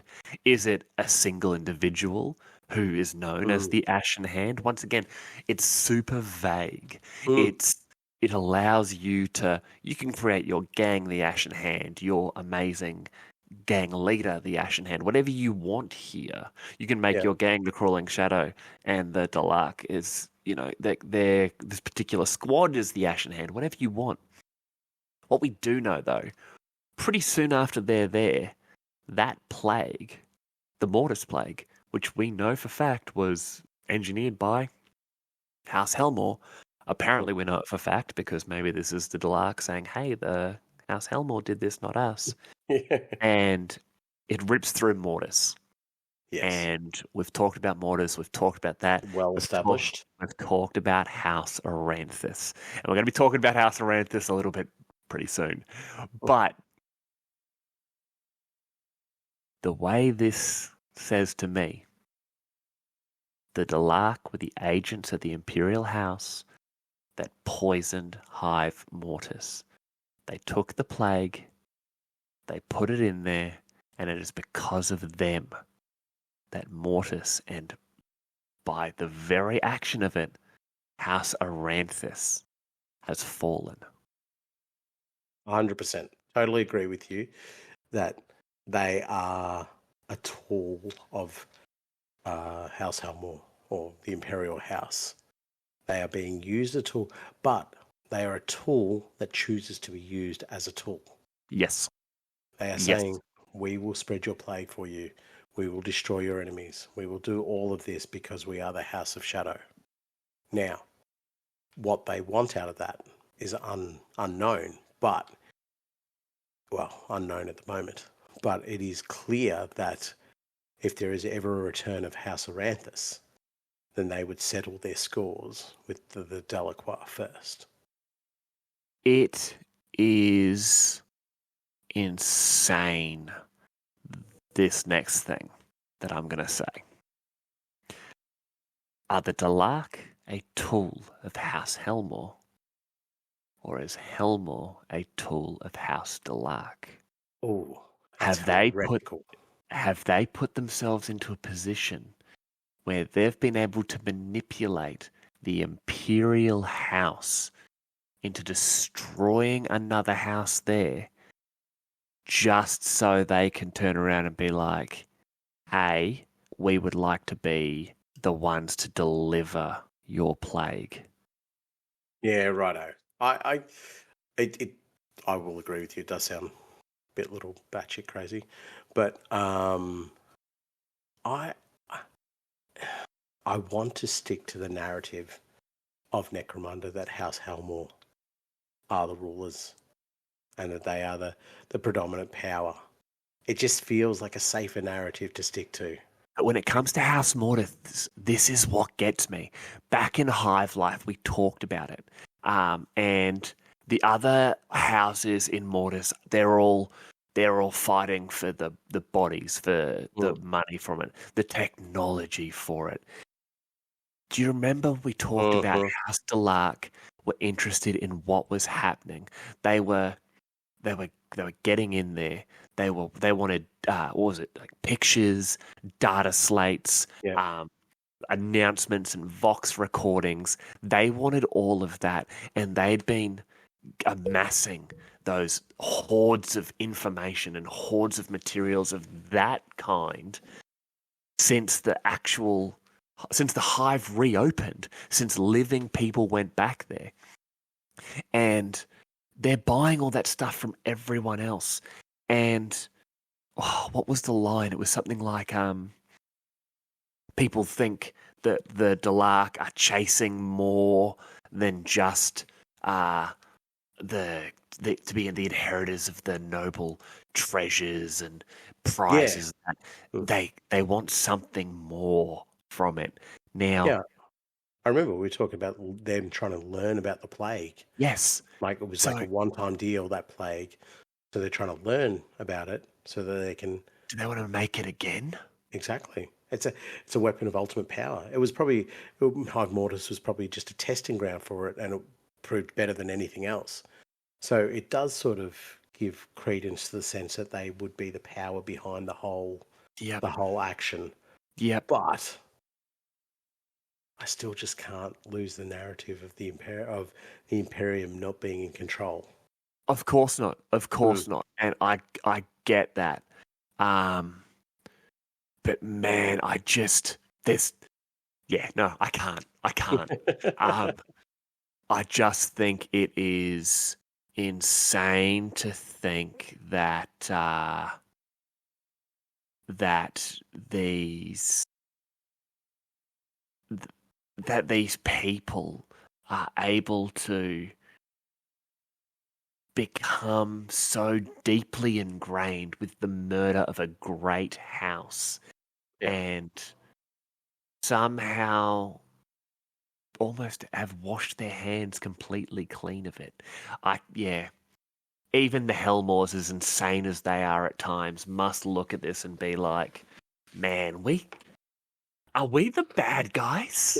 Are we the baddies? Yeah. Okay, I don't know. Oh. It's a lot. As I said, we're doing the research for this. There is a lot to unpick and pick, and a lot that just gets pushed to the side as misinformation, even though it is written down in front of you. Yeah. Yeah. Anyway, so the clan houses now see the danger of an ascendant house Goliath, so it's coming back to bite them in the buttukas, and attempt to stop its spread. With 1,000 misdeeds, Delaque infiltrators, assassins, and saboteurs unravel the processes of the alliance of the houses, all the while appearing as if they too are struggling to contain the Goliath threat. That's perfect play. We are also the enemy is also our enemy, and yet they're doing everything to keep them empowered. And it just harpers back to what I'd said earlier about the fact that they would see House Goliath as a easily manipulated, easily coerced house, not something that could be a struggle like say House Van Sar could be, or even House Cawdor, because there's so many of them. Well, but it's just so ingrained in the Imperial cult. Yeah. You know what I mean? But this goes exactly back to what we were talking about before. Goliath kills Escher.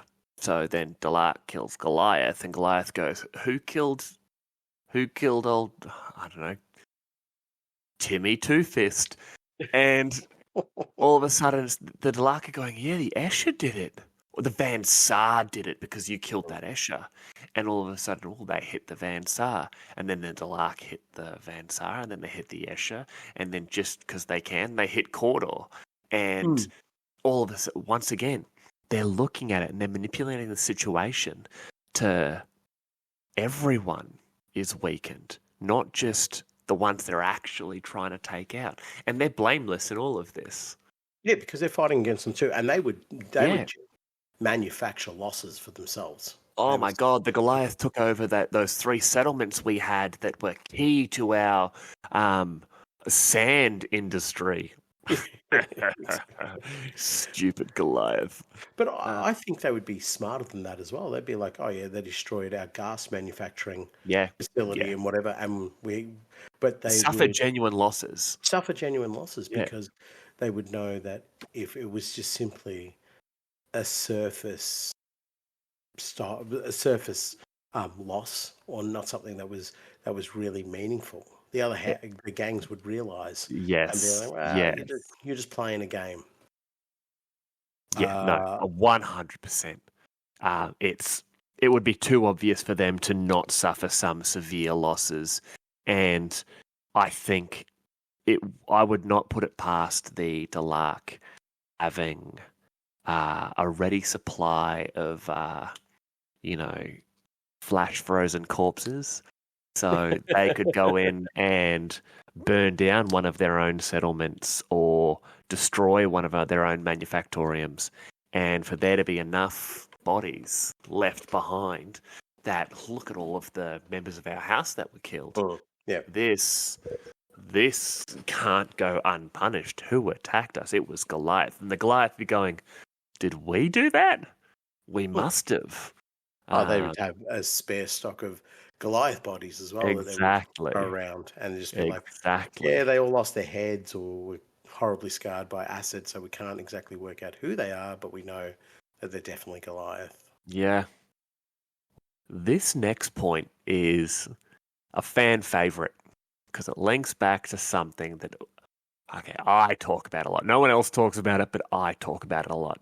The faceless assassin, Delaque, steals into the chambers of Arcromunda and murders her, unraveling a deal that would have seen the power of the Imperial House weakened substantially. Outraged, the houses unite to find her killer, the Delaque leading them into the Underhive, where the embittered offshoot of the Helmore line eagerly incriminates itself and is destroyed for its troubles. Anyone remember a little spoken of group I like to call the Scions of Ghast-filled? Have you mentioned them before? I think I might have mentioned them before, but this is a great one where I find it interesting that because every time there's one of these House of books or Book of books, it adds just little snippets to stuff we already know. Yeah. Now, Arcromunda dying has somehow stopped a deal that would have seen the power of the Imperial House weakened.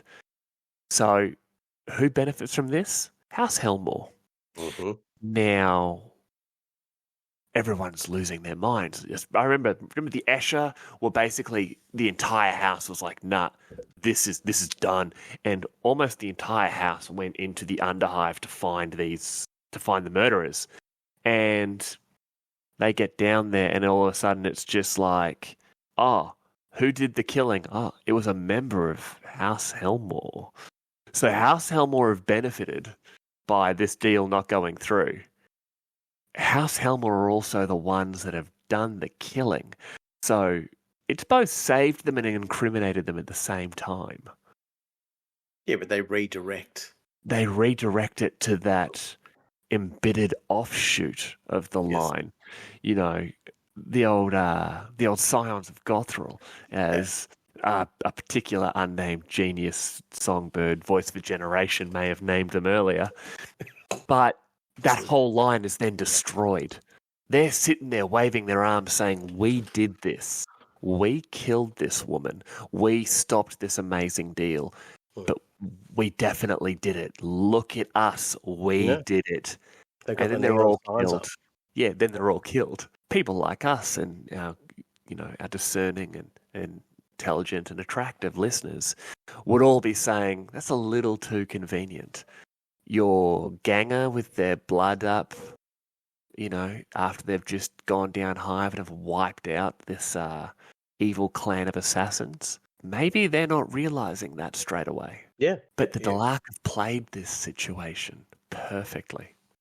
Exactly. But it would be driven by Helmore as well to say, well, there is an offshoot. Go blame them. Go take it to them. Yep. Let's tie this all up in a nice little bow and call the end of it.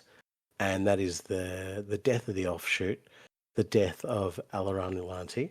Perfect. Exactly.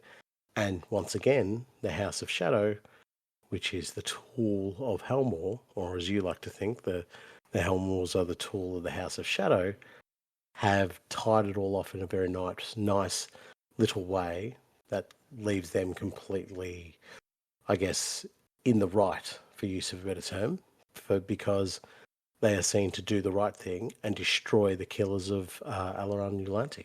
I mean, who's playing who? You're wrong. everything comes back to it. It's just who's playing who. It all just, I love that about this book. It is so confusing and everything is written in this weird double speak. But I also hate it because it's so confusing and everything is written in this weird double speak.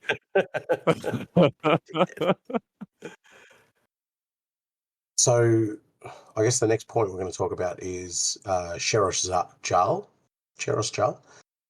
when he stole a maglev train traveling from the spoil to High Primus, and that maglev train actually belonged to House Delaque,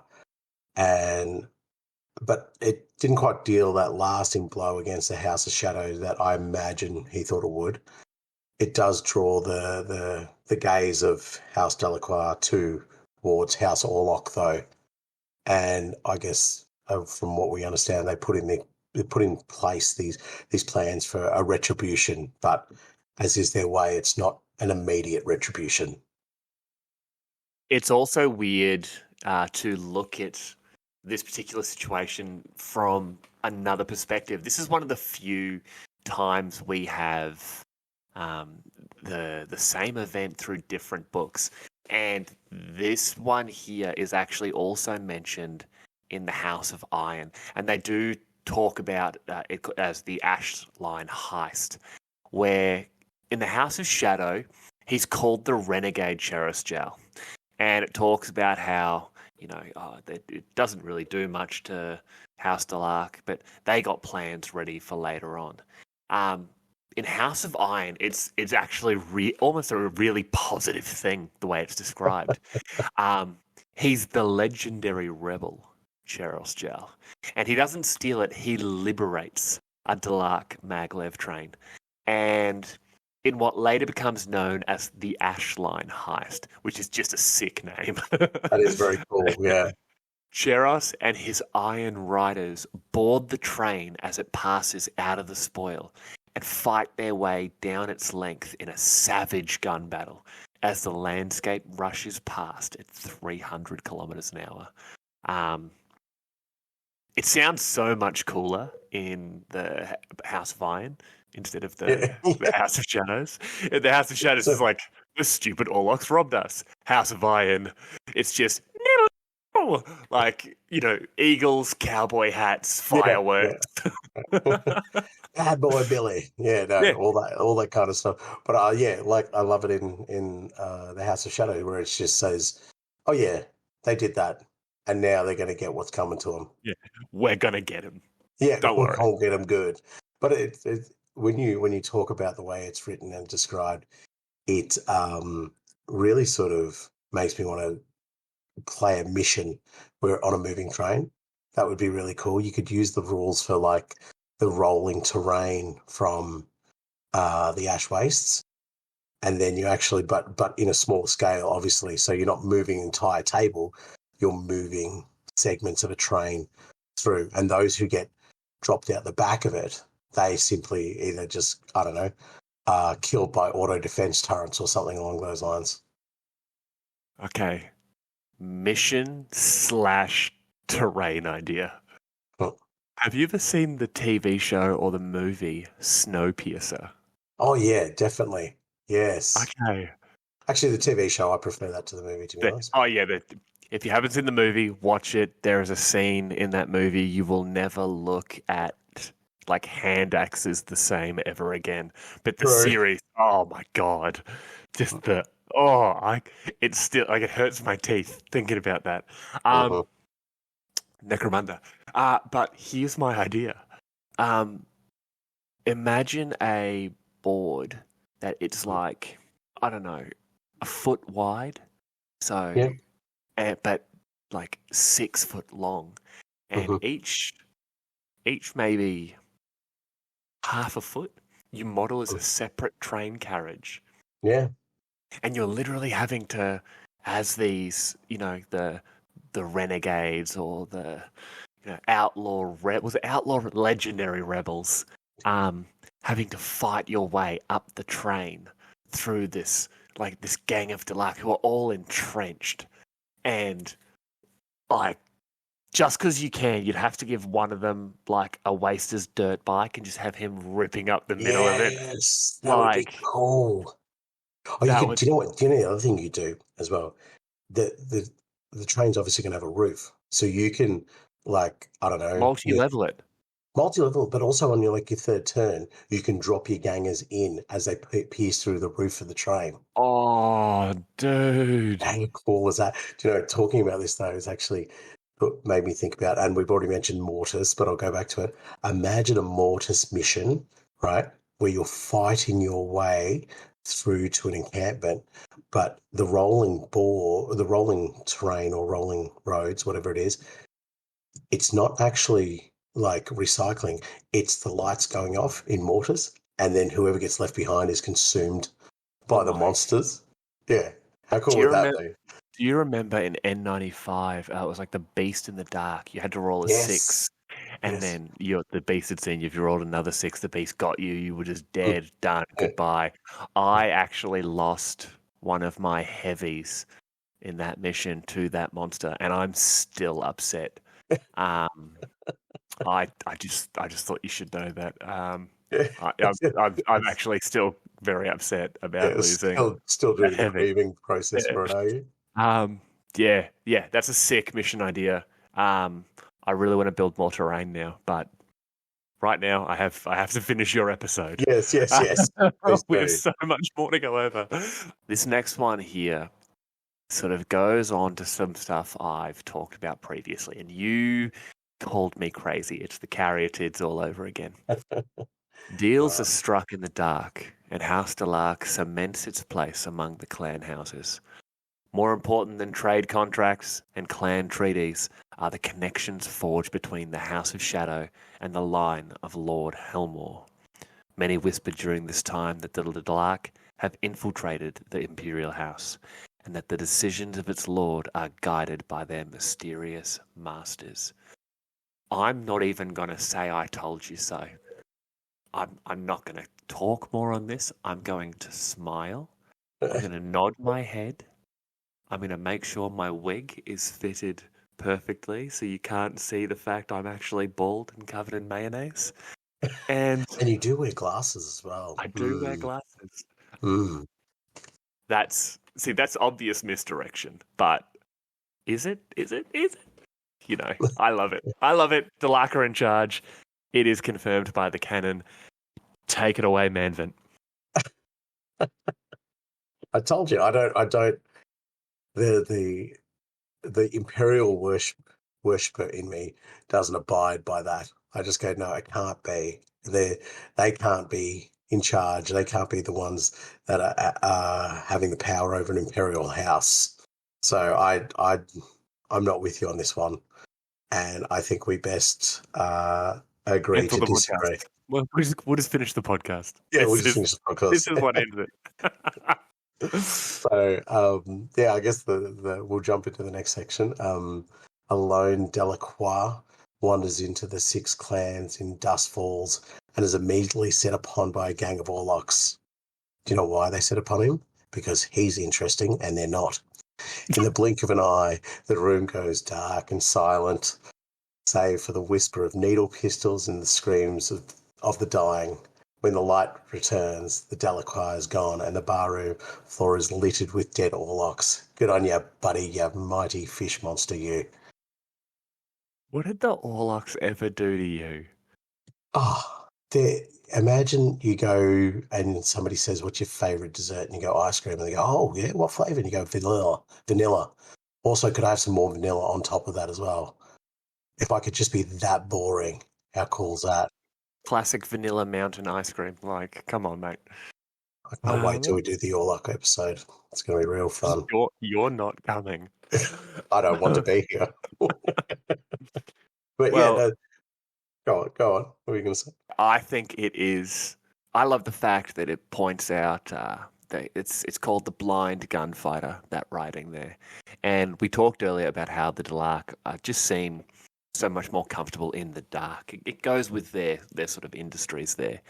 But for me though, what I see from this is, so everything we've talked about so far is subterfuge. assassination, working behind the scenes, basically a spy network and psychers. But it is Necromunda, so they have to be present on the battlefield as well. They need some sort of martial prowess.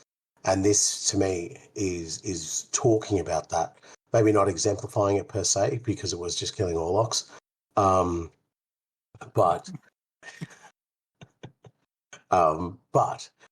we start to now talk about them as an effective tool beyond the realm of their psychic ability and beyond the realm of their things that you don't necessarily display on the tabletop, but the things that you can display on there is your ability to be able to shoot a gun, your ability to be able to, take on X amount of opponents in close combat. I genuinely see this as maybe this gang of Orlocks were Juves or, prospects, freshly minted gangers, and they see this lone Delaque and they're like, all right, we've got beef with him. We've got beef with his gang. Let's get him. And, the Delaque had it planned. They've got someone near the light switch, and it's just, all right, I give you the nod. You hit the lights. They've seen the Orlocks. They're like, I'm going to pick a fight here. Get into the bar. Maybe give them the eyes.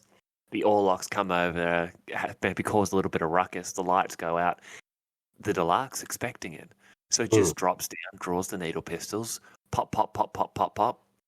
Because the Delaque have those goggles. How do we know they're not night vision? That's very true.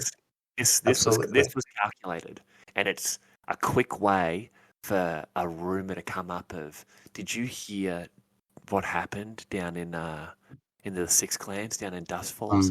One Delaque walked in, killed 6 Orlocks as quick as you could tell it. Just walked away. Yeah, right. Yeah. It accentuates obviously the conflict between the two houses as well. Yeah. So it's just sort of, maybe it's something they planned. As you say, they planned it so that it would put pressure on the Orlocks to attempt to try and get some retribution. And they're like, you're playing into our machinations, into our plans. Yeah. Mm-hmm. I mean, I can only imagine this conflict between these two houses is going to end well for everyone, but inevitably we'll find out. Yeah, true. You want to jump into the next point? Yeah. So, and this is a great name. Lady Lucaria Gisp of House Tai leads an expedition into the depths beneath Necromunda's tortured crust, boldly claiming her intent to find the fabled ancient city of the Iron Lords. Of her retinue, only a single, badly damaged monotask servitor is recovered. Mnemotic splinters dredged up from the creature's minds show only a great shadow slumbering beneath a subterranean sea. That's not worrying at all. Like, I'm assuming absolute worst case scenario. It's a really big rat. Yeah, absolutely. It's these little things. Yeah. And we talk about this every episode. It's these little, throwaway things that. So not only is this noble of House Tai a literal spire noble, she may be from a minor part of that family, but she still gets a Christmas card.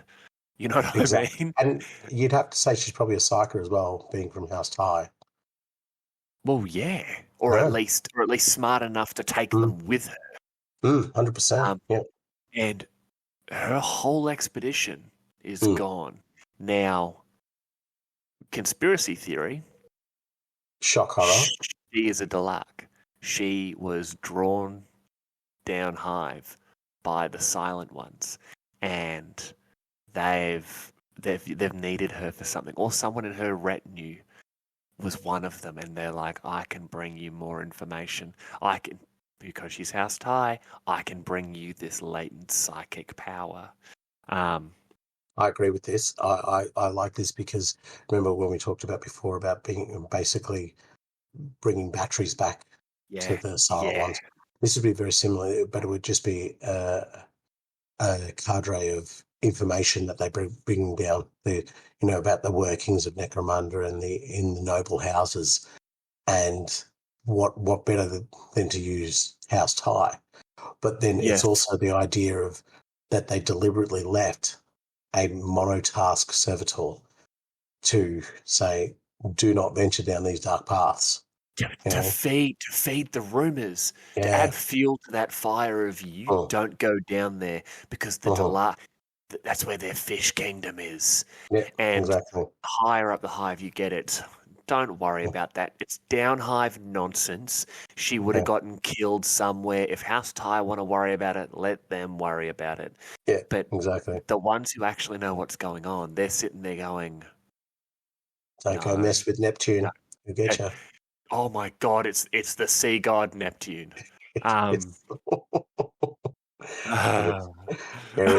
Ariel's dad's an angry fish god. We're gonna get sued. I'm sorry, Mickey. Yeah. Anyway, we'll go on to. It's another Orlok. Fantastic. Do you want me to read the Orlok one? That's okay. Just maybe the more I read about it, the more I like them. The young upstart Nacht-Ghul Orlok makes a surprise attack on the Delaque Dripus. Uncharacteristically, the Delaque are caught off guard and make little effort to escape their ambushes. More surprising is that Lord Helmore lays the blame for the incident at the feet of the House of Shadow and places sanctions upon their clan. The Orloks count the battle as a great victory against their mortal foe, though keener minds are not so sure. It is 100% threat HS. Yep. Mm-hmm. Yep. They've gotten the information to the Orloks saying the Delaque are here, they're unprepared, attack them. Ghast-filled Orloks made this attack, and we've been caught off guard. We're making little effort to escape. Remember we talked earlier about they had that ready supply of dead bodies? Yeah. They've dumped them. They've said to Helmore, hey, people are getting suspicious of us. Yes. We need a loss. Mm-hmm. You're going to come down on us. And it says it there in black and white. Mm-hmm. The Orloks count the battle as a great victory against their mortal foe. Hooray! Though keener minds are not so sure. Everyone else is looking at the Orloks and going, you stupid bandana-wearing idiots. Like, 100%. We can all see what's going on. Even the Goliath are like, come on, buddy. This doesn't smell right. This doesn't smell right. But for me, it's more the case that Helmore comes down on House Delaque. That's the important thing there. And that is the double bluff, really, of saying, no. These aren't our allies. These are merely a tool within our repertoire. They're our servants. And we need to wrap them over the knuckles. And as you mentioned earlier in your madcap conspiracy theory, it could be Delaque wrapping other Delaque over the knuckles. Yeah. Well, we know conflict, and we'll go into it later on when we talk about the Psychoterica. But we know gangs of Delaque will often come to blows. And there can be many reasons for that. I still reckon it was flash freeze, dead bodies that they've just thought out in preparation for this. They had this planned. And funnily enough, that was 266 of M41.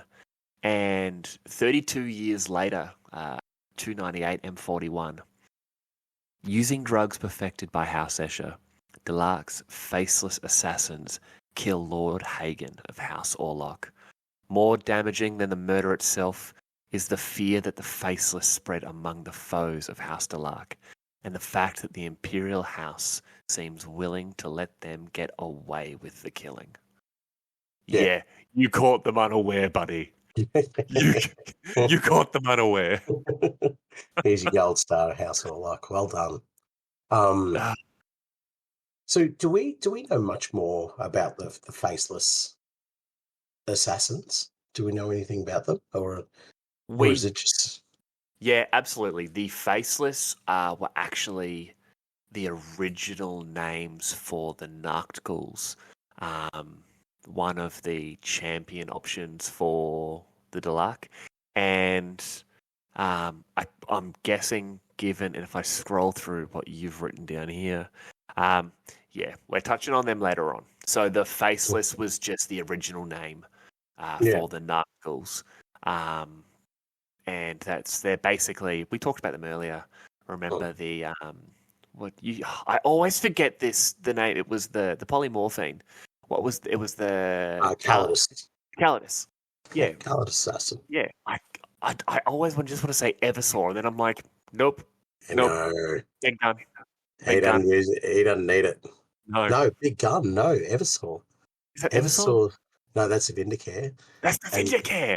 What am I thinking of? The Eversaw is the assassin you use when you want to do skull face, big scully face. Exactly. Yeah. Surgical strike with a sledgehammer. That's an Eversaw. My most favorite assassin. Yeah, we should talk about assassins one day. Oh wait, no, that's 40k. We'll just talk about Delaque. No. So they're the Nacht-Ghouls back when they were the Ashaki were giving them the drugs to make them sort of like the chimeric killers. Chimeric killers, yeah. That's one. But I love the fact that it's gone from, just 30 years ago, House Helmore being like, yep, Delaque are the bad guys. I'm very angry at the Delaque. Naughty Delaque. And now it's just like, well, don't screw with the Delaque and you won't get shot in the face, you dumb idiots. Yeah. Don't wrestle with them because they'll hit you back 10 times harder. Yeah. And that's, I guess that goes quite nicely into our next point, was when House Escher launches a series of attacks against House Delaque and their holdings in the spoil. And I think it's all under the guise of a trade dispute. They're just like, oh yeah, this is all about trade. They're trying to play the Delaque game. Unfortunately, they're probably not as good as it. No. So the House Shadow is so swift to respond, infiltrating the drudging classes of the Orlok mining clans and drawing the House of Iron into the conflict as well. Beautiful. Well played. That's 4D chess now. In time, the Delaque are forgotten and the war between the Escher and Orloks grinds on. That is a beautiful move. Not really my style, but a beautiful move. It's just, you draw two enemies into each other. I love how they draw in the Orlok just for that extra bit of indignation. They're just like, yeah, we'll use them again. Why not? They pissed us off just once. That was enough. It's so ridiculous because, and we talked about this a little bit in the Escher episode, the Escher and Orloks actually get along really well. Yeah, sure. And it's just like... They marry. Yeah, that's right. They routinely marry each other. And the Delaque have basically just gone, listen, man, I can't be bothered with this fight. You know what? I'm just going to make the Orloks fight you. And whether they've started an uprising with the drudging class or, whatever it is they've done to get the Orloks and Escher fighting each other, you can just imagine as they've taken that slow step back and it's just like, all right, you dumb idiots are all focused here. I'm going to go play over here now. Yeah. Bye. I'm going to go keep farming my Ghast. See you later. Yeah. I love that, right? And we talk about it heaps during this episode, but it also disappoints me as well is that we never really get to see that kind of thing being able to get played out on the tabletop. Yeah. It's an impossible thing to ask for because it's how do you make it happen? Do you know what I mean? You've got maybe a 45-minute game or an hour and a half game, whatever the case might be. And some of these things that really help define the character and the nature of the game, especially Delaque, and I guess in the 40k element, say something like the Alpha Legion, it's so very difficult to get that character and that element that we love about them so much displayed when you're rolling the dice. I love it.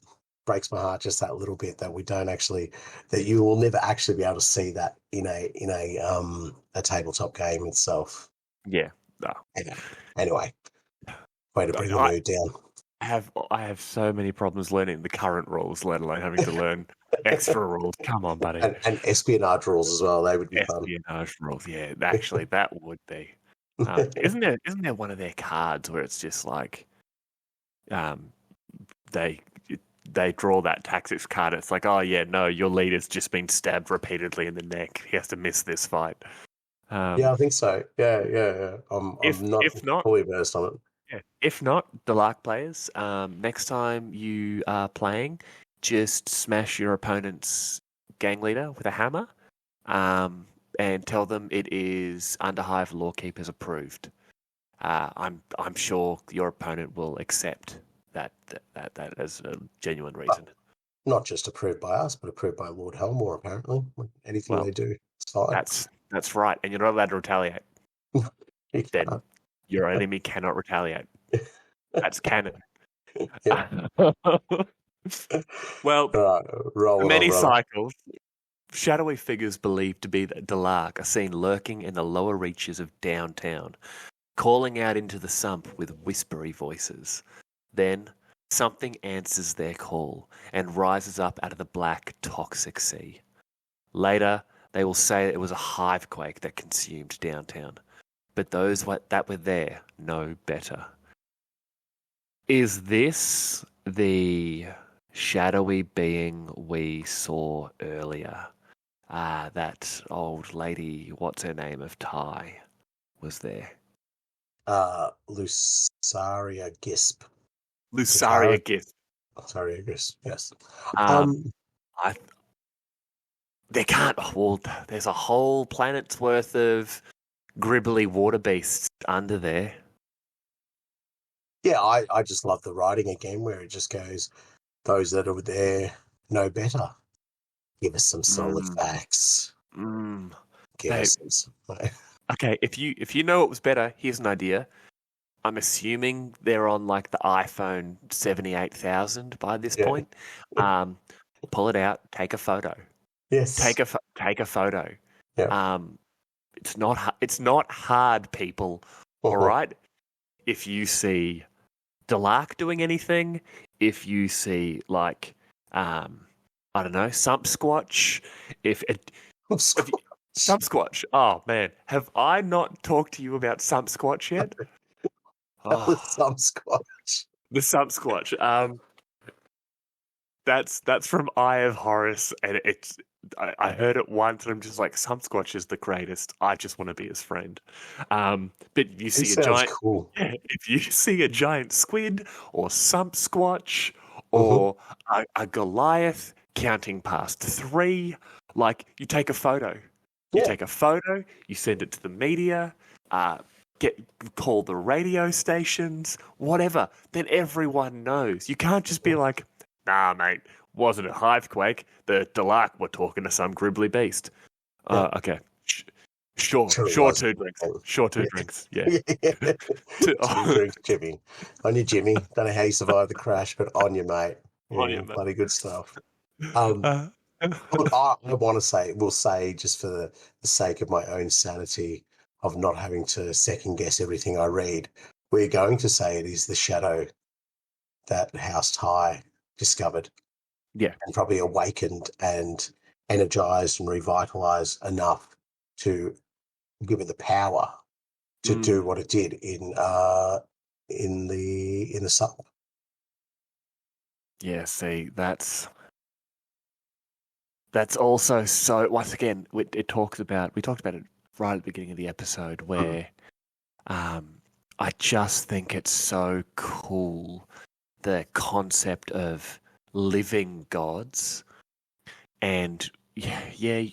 In 40k, you see them a little bit when it comes to the Necron, when they have the Catan shards, or you have Chaos with greater demons, or you know, the avatars of their particular gods, the Elder avatar of Cain, all that sort of stuff. They're cool, but to see it on that tiny sort of play scale that we get in Necromunda, the idea of an actual god being there, oh man, like that's terrifying actually, because it is horrifically terrifying. Because we know there's armies on Necromunda, but that's not what you use on Necromunda. You fight with gangs, and even a large collective of gangs fighting together is nothing compared to what a force of Astra Militarum would look like, or a force of even Space Marines would look like. This vast militaristic mechanism, it would just be almost like a militia and a rabble. Now, imagine that coming up against a demigod or an avatar or something that has been energized and invoked by psychers. For thousands of years. Yeah, true. For thousands of years. Oh. And that's just with this current iteration of Delaque.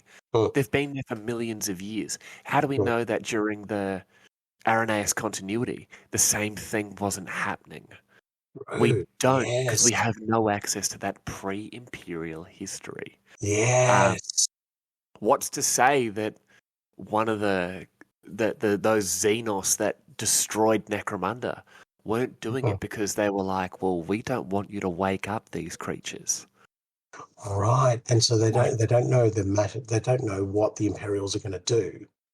So they're like, well, rather than give them the opportunity to, who knows, the Delaquetians could have been so embroiled within the continuity's populace that all they needed to do was that next trigger, which is the invasion of the Imperium. Exactly. Right. Wow. And that's it. Like, it's little things like this where you're just like, we don't know so much. And that's not just with the Delaque. We know less about the Delaque than we do everyone else. But there's more that we don't know than what we do know when it comes to Necromunda. And I love the fact Games Workshop keeps it that way. Every book we get more. We get more little tidbits. And every book answers 10 questions. Unfortunately, it also asks 15 more. And then it gives other answers for the same questions. You're like, that doesn't even make sense. But these little tidbits that we get about the Delaque and their gods and exactly what they are. And question, how do you call out with a whispery voice?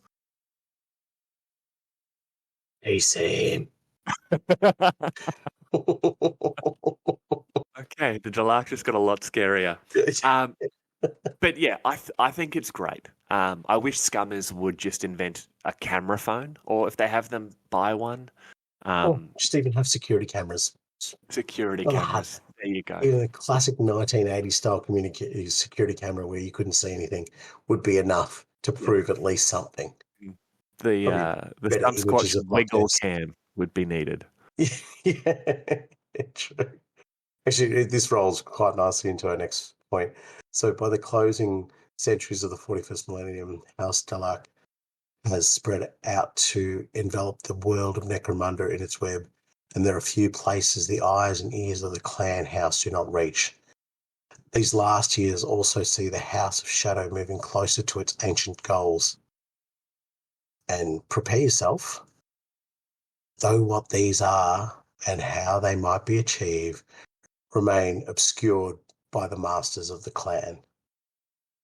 So yet again, we have information that is once again unclear, but that is the nature of this house gang.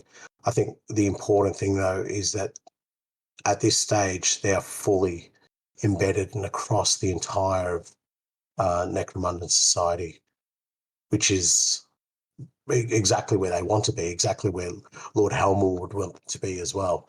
So I guess in comparison to the other gang houses, they have the advantage of having the Imperial House wanting them to achieve their goals and their missions. Absolutely, because, and I'm really stuck on this, because there's obviously something there between the Imperial House and House Delaque. And I think a lot of it goes back to the destruction of House Aranthus. I think that Helmors has tasked Delaque to deliver the plague to destroy Aranthus. And that information is so damning that the Helmors are willing to almost bend a knee to the needs and desires of Delaque. And going from that, that's why when they come down on Orlok as hard as they did, everyone's going, whoa, why aren't you, giving them a smack on the hand for what they've just done there? The reality is they want to, but the Delaque have sort of said, no, back in your box. Yeah, okay. That's enough for now. And they're getting themselves set up bit by bit, slowly but surely. They're causing all this disharmony between their enemies and each other, and it's all coming up. And just a little bit after, House Delaque takes control of the Hall of Lies in Hive Primus. It is a victory that goes unnoticed by most, and though the flow of rumours and information, the House of Shadow ascends to an even greater position of power, and its control over the people of the Hive becomes all the more pervasive. Yeah, bit right. by bit, they're this clawing their way. Yeah, 100%. And something we mentioned in the majority of the episodes you talk about is the controlling of the masses. The gang control is one important thing. It is the controlling of the population, the great populations of Necromunda that is massively important. And this is, I think, the first time we see this really mentioned with House Delaque, is that you can see them going, okay, we understand, we have control of the upper echelons. We've got our base stations that we can work from. Now it is time to start controlling the hordes of people that inhabit Necromunda. But they're doing it all through sheer information, and the people don't think they're serving Delaque. They think they belong to their clans. They think they belong to their guild houses or their manufactoriums or whatever it is. But the Delaque have enough information that a rumour here, a whisper there, an outright lie there, and sticking a knife to the throat of this guy, and all of a sudden you've got an entire manufactorium who turn around and go, yep, well, we have to make all these autoguns, and we sell them on behalf of House Orlok. We make all these autoguns, and we have to sell them on behalf of House Orlok. And we make all these autoguns, and now this guy's making us stick this Delaque sticker on the side of the boxes. I guess we sell them for House Delaque now. I wonder what's happened there. And it's because they're blackmailing 15 different people, from the guilder who owns the factory all the way down to the shift boss, because they've gotten all that information, and all of a sudden and this is a big point you love to make, they've seized control of money, of the tithe, of industry. Yeah, of industry. Uh-huh. And that's how they're taking control. They're not the strongest. They're not the smartest. They're not the toughest. They're the most cunning, and they know the most. And it's becoming more and more apparent as just over the last few thousand years exactly what they're doing. Yeah, 100%. And I think there wouldn't be a single area or a single industry that's not afflicted or affected by them in some way, shape, or form, whether it's what they're producing, who they're producing it for, or the losses they're incurring as well. Exactly. So, and I don't know if we've said this earlier in the episode, but it's all getting pretty fishy. That was really well done. Yes, thank you. So I'm very proud of myself over that one. So moving on to our next point, a Delaque killer known only as Nightmare, very original name, stalks the Underhive, killing the crime bosses of the narco trade. Some of the most powerful criminals in the Underhive are murdered, many behind sealed bulkheads and surrounded by energy shields. Heavily armed bodyguards and sentry servitors, the assassin leaving no evidence they were ever there, save the cool and corpse of their target. Just doing what they do best. He's a super murderous Batman. Oh, right. Yes, I did not read that as that. I'm Nightmare. Yeah. I'm proud of that one. Yeah, that was good. Yeah, but that's some classic Necromunda, assassin stuff. There's a couple of assassins throughout some of the older novels from N95 and the older rule books and that. Some of whom I really want to talk about soon. Some of those old school sort of dramatis personae and that are just mental. But focus on the Delaque. Yeah. It's interesting though that they'd have a Batman-styled character. I guess if you eliminate the concept of justice and it's just all about their end goals, I guess killing these crime bosses of the narco trade. He's killing drug dealers. He's basically that president of the Philippines, Duarte. What's his name? Delaque. Duarte. Oh my! Okay, we need to move on before we get sued. Move. Yes, or worse. Or worse. I'm really glad that you've given me this one here. So, even as Hive Secundus is falling to civil war and strife, the House of Shadow dispatches gangs to its aid. These cloaked fighters move among the chaos, both rescuing data and individuals that might otherwise have been lost, and, perhaps more importantly, preparing the way should the Delaque wish to return to the Hive, almost as if they know what the future holds for it.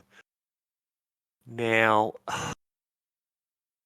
I love a little bit of Secundus. Anything about Secundus, I am all about. And Nath, I know you've read it, so I know you know what's coming in a couple of episodes. Uh-huh. And I know a lot of our listeners have read it. The Arantian Succession books are really going to get cool towards the end. And that's all I'm saying. Except, obviously, the Delaque and Gene Stealer cults really just need to... One of them needs to decide who needs to start growing their hair out. Otherwise, it's just a confusing fight. Yes. Yeah, just a bunch of weirdly psychic people with no hair shooting at each other. Shooting at another bunch of weirdly psychic people with no hair. Except that one has an extra arm, we think. Oh, no, wait. That's just a fin. Yeah. This is great because, once again, in the middle of all the madness, they're stealing things. They're stealing information. They're stealing people. I love the fact that it says that they're rescuing them, but not rescuing them for their own needs. Are they just rescuing them and taking them to House Delaque hideouts? I was going to bring that up. There's sort of like a virtuous streak through this where you're like, oh, they're doing a good thing here. They're pulling out people who might be lost, but they're probably killing X amount so that they can get to that one person that they value and say, we need you. And it's not like we need you and all your friends. It's just we need you. We just need you. Yeah, all your buddies can stick around and get chewed up by the Gene Stealer cults. We don't care. Yeah, not our issue. Sorry, bud. I do find that the house itself moves more as a collective, which is quite obvious because of the psychic link between all of them.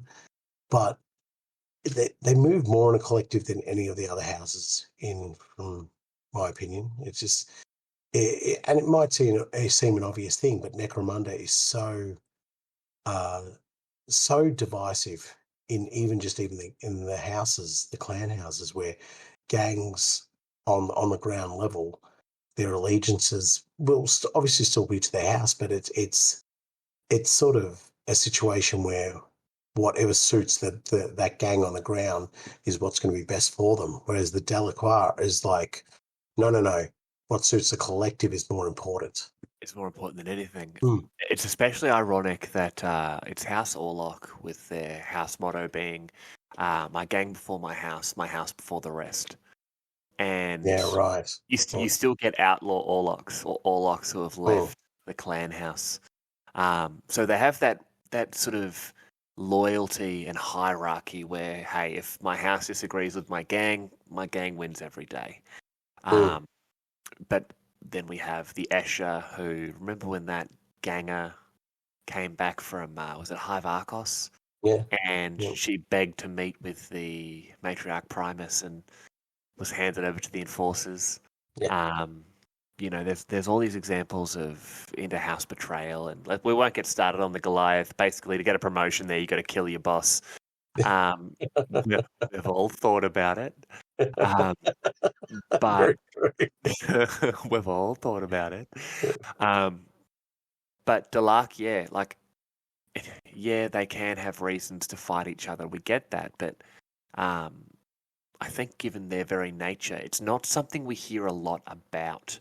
It does really seem to be that they truly believe that no matter what, the most absolute important thing altogether is my house, is my gang, is the collective.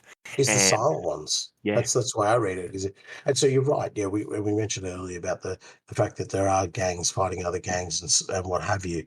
But I think if push came to shove, those gangs, the house would pick a side and say, okay, well, this is the gang we're going to side on. And if you continue to fight against them, even though you're one of us, you will be destroyed. So the only option is come back into the fold and, shake pins and move on. Yep, 100%. Yeah.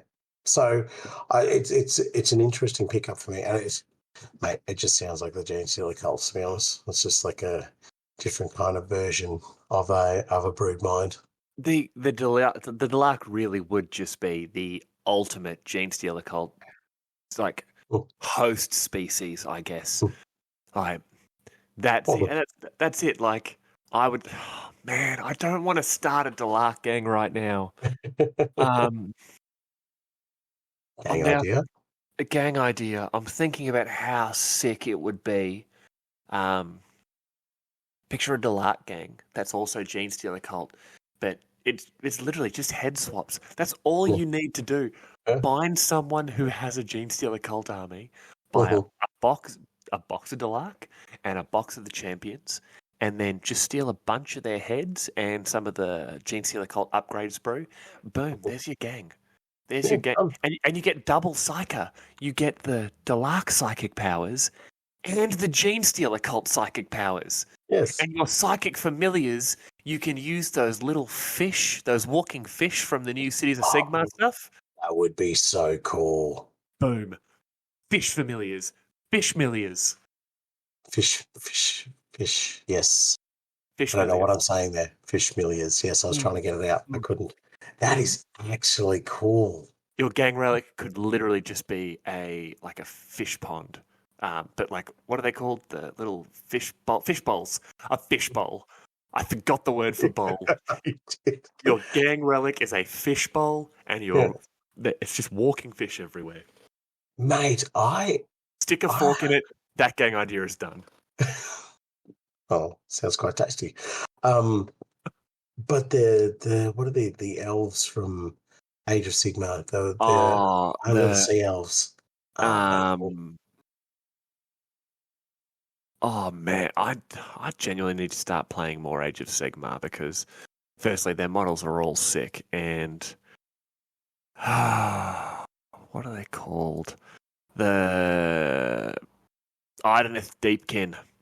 Yes, you just pilfer and pillage parts from them to have, as your familiars or things to just be on the bases, or as I don't know, representations of your champions. But what you would do is all the one I'm thinking of in particular is the octopus wrapped around the side. Lotan, Warden of the Soul Ledgers. I'm looking at that right now and I'm just like, Have you ever noticed that octopus has a giant sword? Yes, yeah. Actually, but you get that right, and you paint your Delaque in I don't know, I'd go for like a teal, sort of like a darkish sort of teal, right, for the robes and everything like that. Now, sort of a little bit of extra color on the actual Delacque model itself, but then the octopus is painted in almost like a glossy type black to represent the shadows that emerge from the deep, the ancient nature of the Silent Ones, and these things that have just been devoid of sunlight. So they're just, I don't know, these dark, really almost terrifying sea creatures. I'm looking at the Namadi thralls. They're like they've got like great weapons, like these huge Yes, I know exactly. double-handed swords and axes and stuff. And neither the men nor the women have hair, but weirdly enough, none of them seem to have eyes. They would be okay. cool. Stop. Reverse.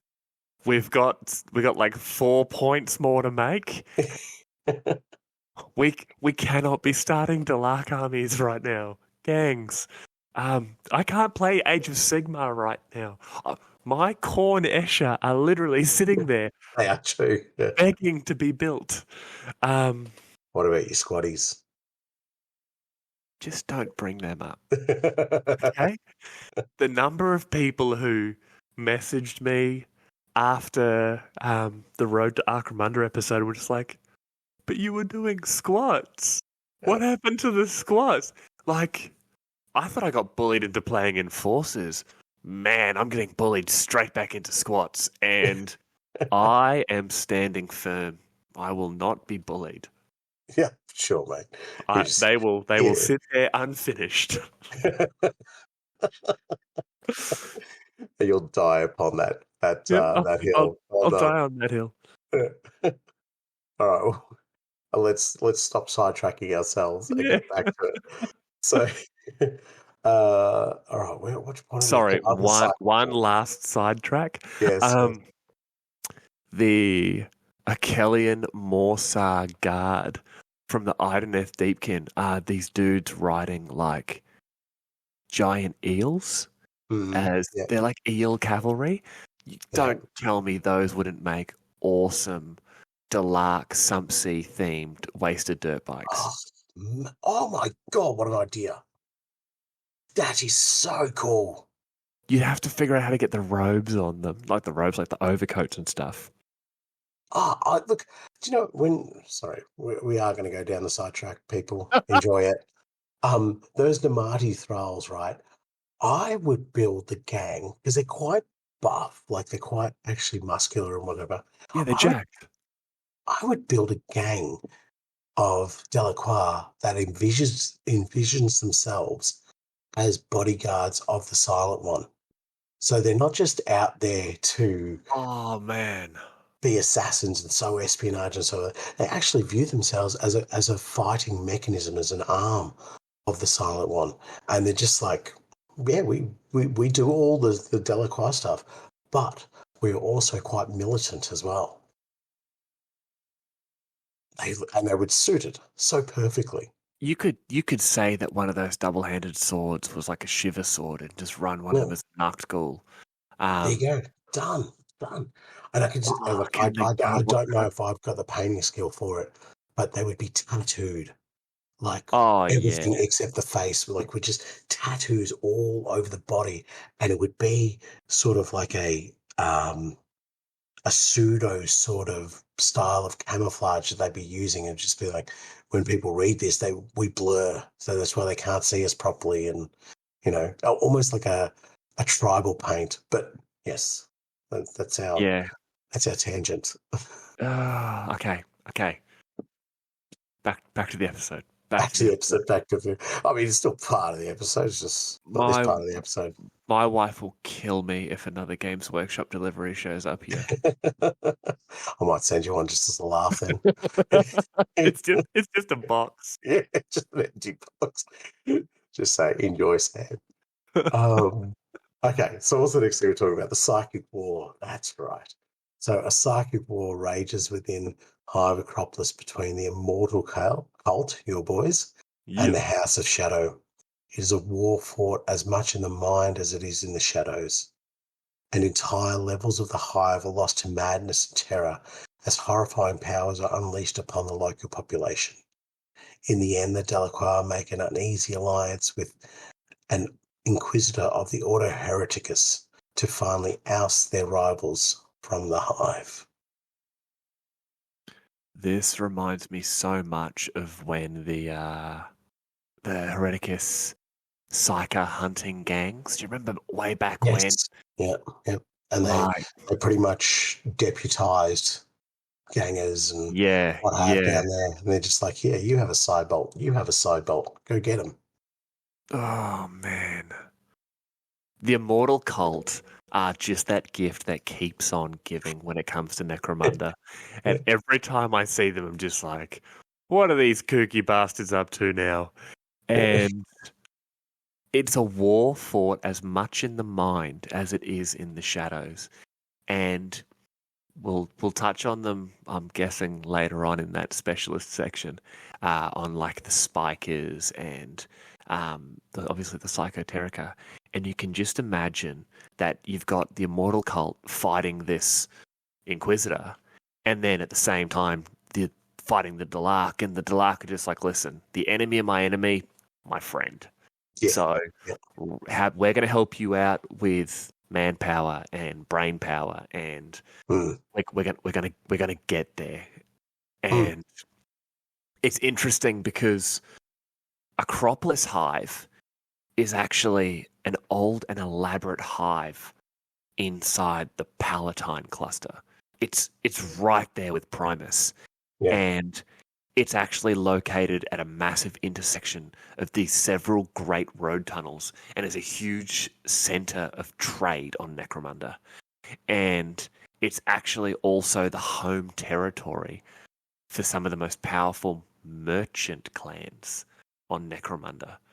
So, this is like the home base of multiple merchant clans and merchant families, and obviously merchants, when glorious capitalism, Necromunda, they're also constantly fighting each other. And traditionally, House Del-Aque have made massive money and massive business out of information and intrigue between the merchant houses as well. So you can almost imagine that the Immortal Cult are there. What are they doing there? They're in this trade center of the Palatine cluster. It's really weird. Why would they be there? Are they trying to sell some of that ghast they had from earlier? Are they trying to buy more? What are they? Are they trying to get weapons? Are they trying to get slaves? It's so interesting that they're basically in one of the suburbs of the capital city of Necromunda. But I have a good conspiracy for this one. Okay. This is a manufactured conflict between the Immortal Cult and the House of Shadow, right? So the House of Shadow kick it in the guts. Why are they there? The merchants aren't going to turn to the Immortal Cult to say, hey, we'll help you defeat House Delaque so that at least we have stabilization within our hive and we can continue with our progress, our industry, with our tithe. They're going to turn to House Delaque and they're going to say, we need your help. Now, House Delaque are going to turn around and say, well, we're not as powerful enough to take on the Immortal Cult as we think we might be. So they call in the Inquisition and they begin to put their tendrils into the Inquisition.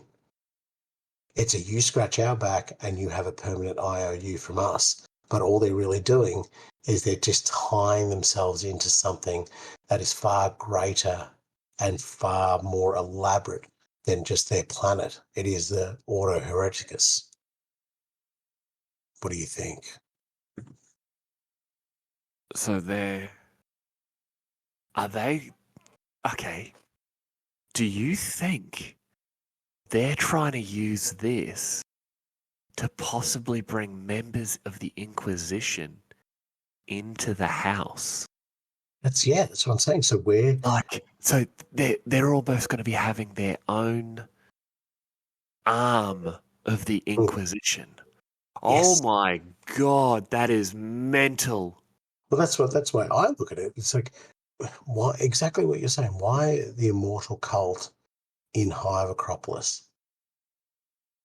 Have the Delaque led them there, or have they somehow convinced them to go to Acropolis just to cause this conflict, just to get the Inquisition involved, possibly to drain one of them like a battery, but then say to the remaining one, hey, buddy, you scratch my back, I scratch yours. Yeah.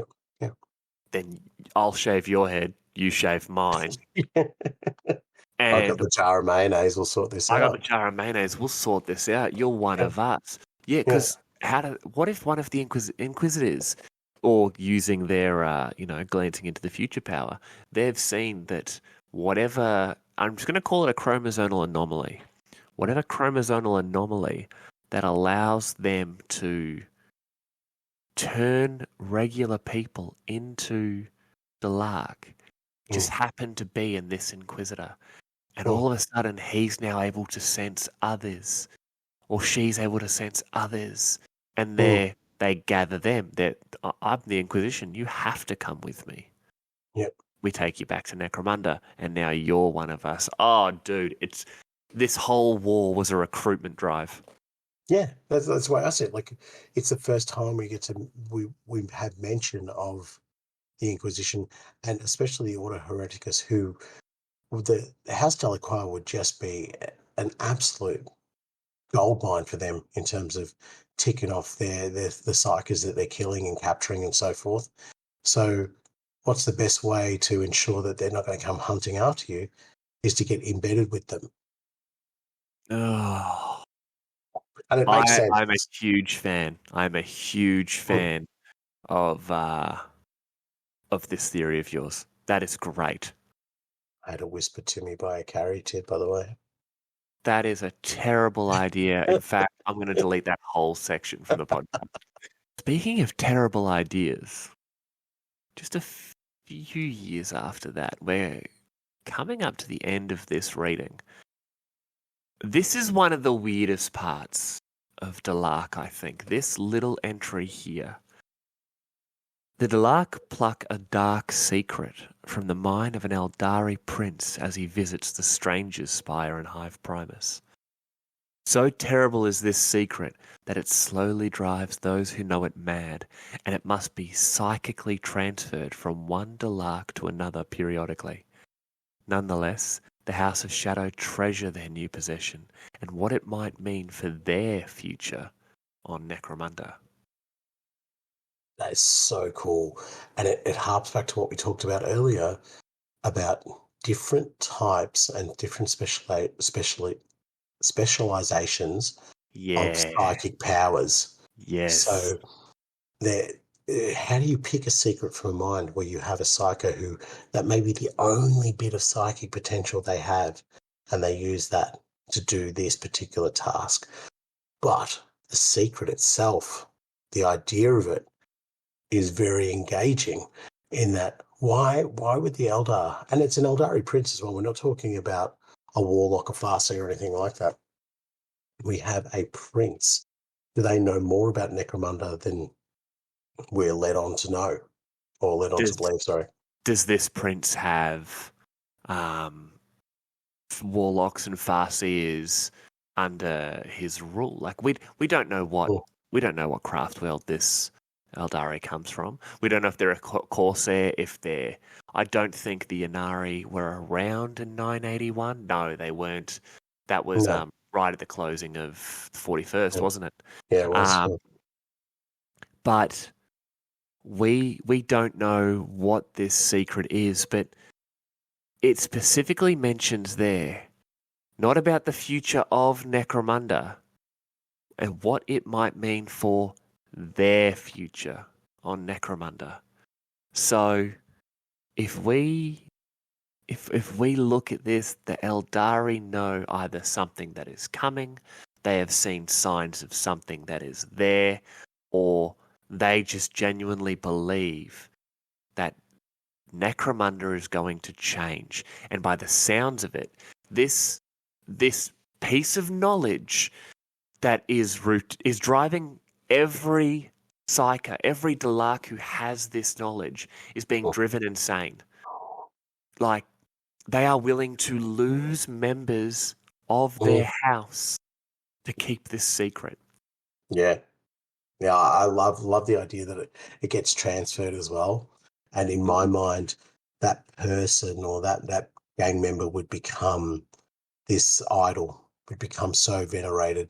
They'd be like a highly protected member of the gang, not just another ganger or just even a leader or a champion, whatever. It would be like, no, you get wrapped up in cotton wool, and your whole idea is to survive as long as you can till you start going a bit cocoa bananas.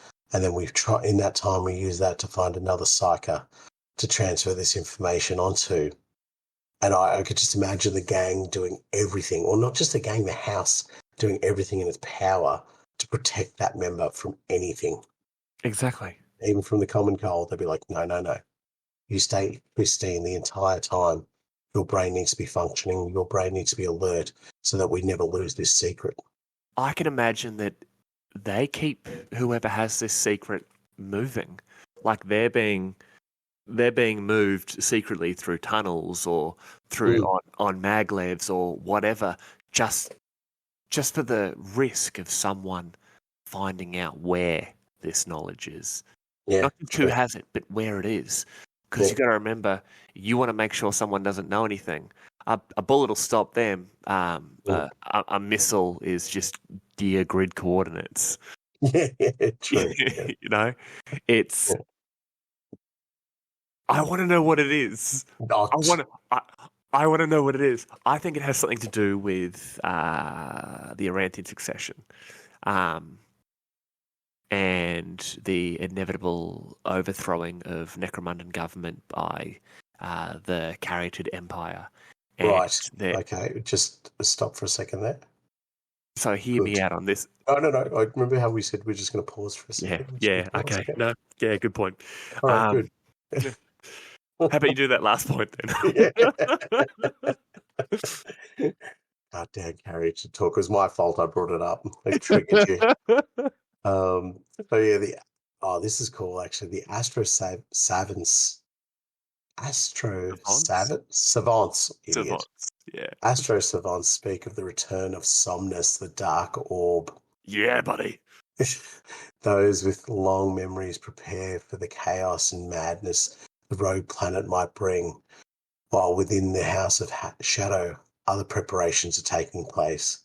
Deep beneath the surface of the hive world, things stir in their sleep. Before you say anything, yes, you said way back at the beginning of these readings, because remember how I was like, I wonder how it affects the tides and that sort of thing, and you've just gone, it's the rogue planet Somnus that woke them up. You said that way back when, and it's literally saying it again here. It's coming, and all of a sudden, they're stirring in their sleep. Yeah. So feel free to say what you want. I'm just like, it's kind of eerie because you were like, nah, man, think about it. It's woken them up, and it's doing it again. Yeah. No. I totally believe that is what will happen. It'll stir the ancient gods. Maybe it's like when you jumpstart a car, right? So the first time you connect your batteries on, you turn it over and it gives you a bit of a jig, doesn't quite go. So then you hit the accelerator in the other car and you turn your battery over again and it starts to kick on. That's what Somnus is doing. So it's had one pass and it's fired everything up a little bit. Now it's doing another pass and it's just going to fire everything up even more. So things that were stirring are now sort of becoming even more awake or more present or even self-aware of what their scenario has become and what do those gods look like. Look, and there's two other elements that we need to talk about in regard to this, and especially with that Eldari prince that we mentioned earlier in The Secret. is you've got the cicatrice maledictum, Yeah, buddy. which has horribly affected all of the 40k universe. And now we have the presence of Leviathan as well. So all of these things. Oh, crap. The priest is thinking that Leviathan's coming to Necromunda. A what? Who? Do you think the Eldari prince thinks that the Tyranids are coming to Necromunda? That's what I thought you said priest. The Eldari priest. Do they have priests? I don't know. We should ask Steve. Hey, Steve. Oh, wait, he's not here for the one time we're willingly talking about Eldar. Sorry, bud.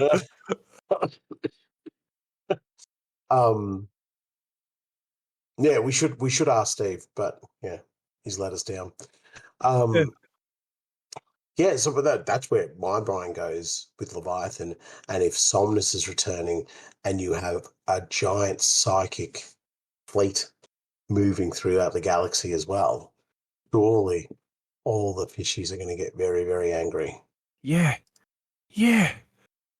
I at no point did I just think, oh man, what about Leviathan? That never crossed my mind. Mm. But you say it like that, it's just like, well, that's kind of obvious, isn't it?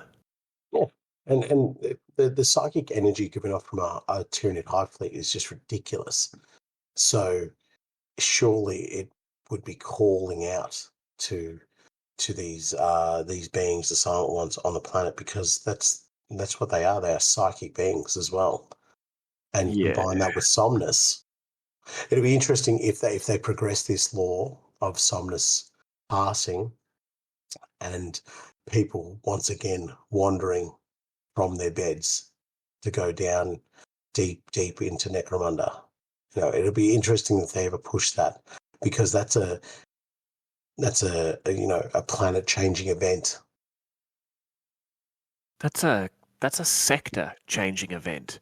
We know the type of insanity that happens when a planet, forgets to pay their tithe.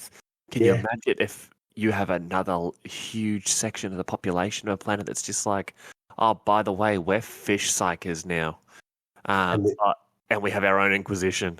I was about to say, this is why you have Ordo Hereticus friends, so that they just go, oh, nah, they're okay. We've got a plan for them. I've sanctioned them, buddy. Yeah, they're sanctioned. They've ticked all the boxes, and I just need to go jump back into my aquarium for 5-10 minutes just to feel refreshed. Oh, I kind of want Tyranids on Necromunda. I don't, but I kind of do. Oh, I'm happy to not have Tyranids there, but I'm telling you now, the Gene Stealer cult. Gene Stealer cult's coming, and coming with a vengeance. Well, that's the thing. Like, they know what was happening in Secundus, and that.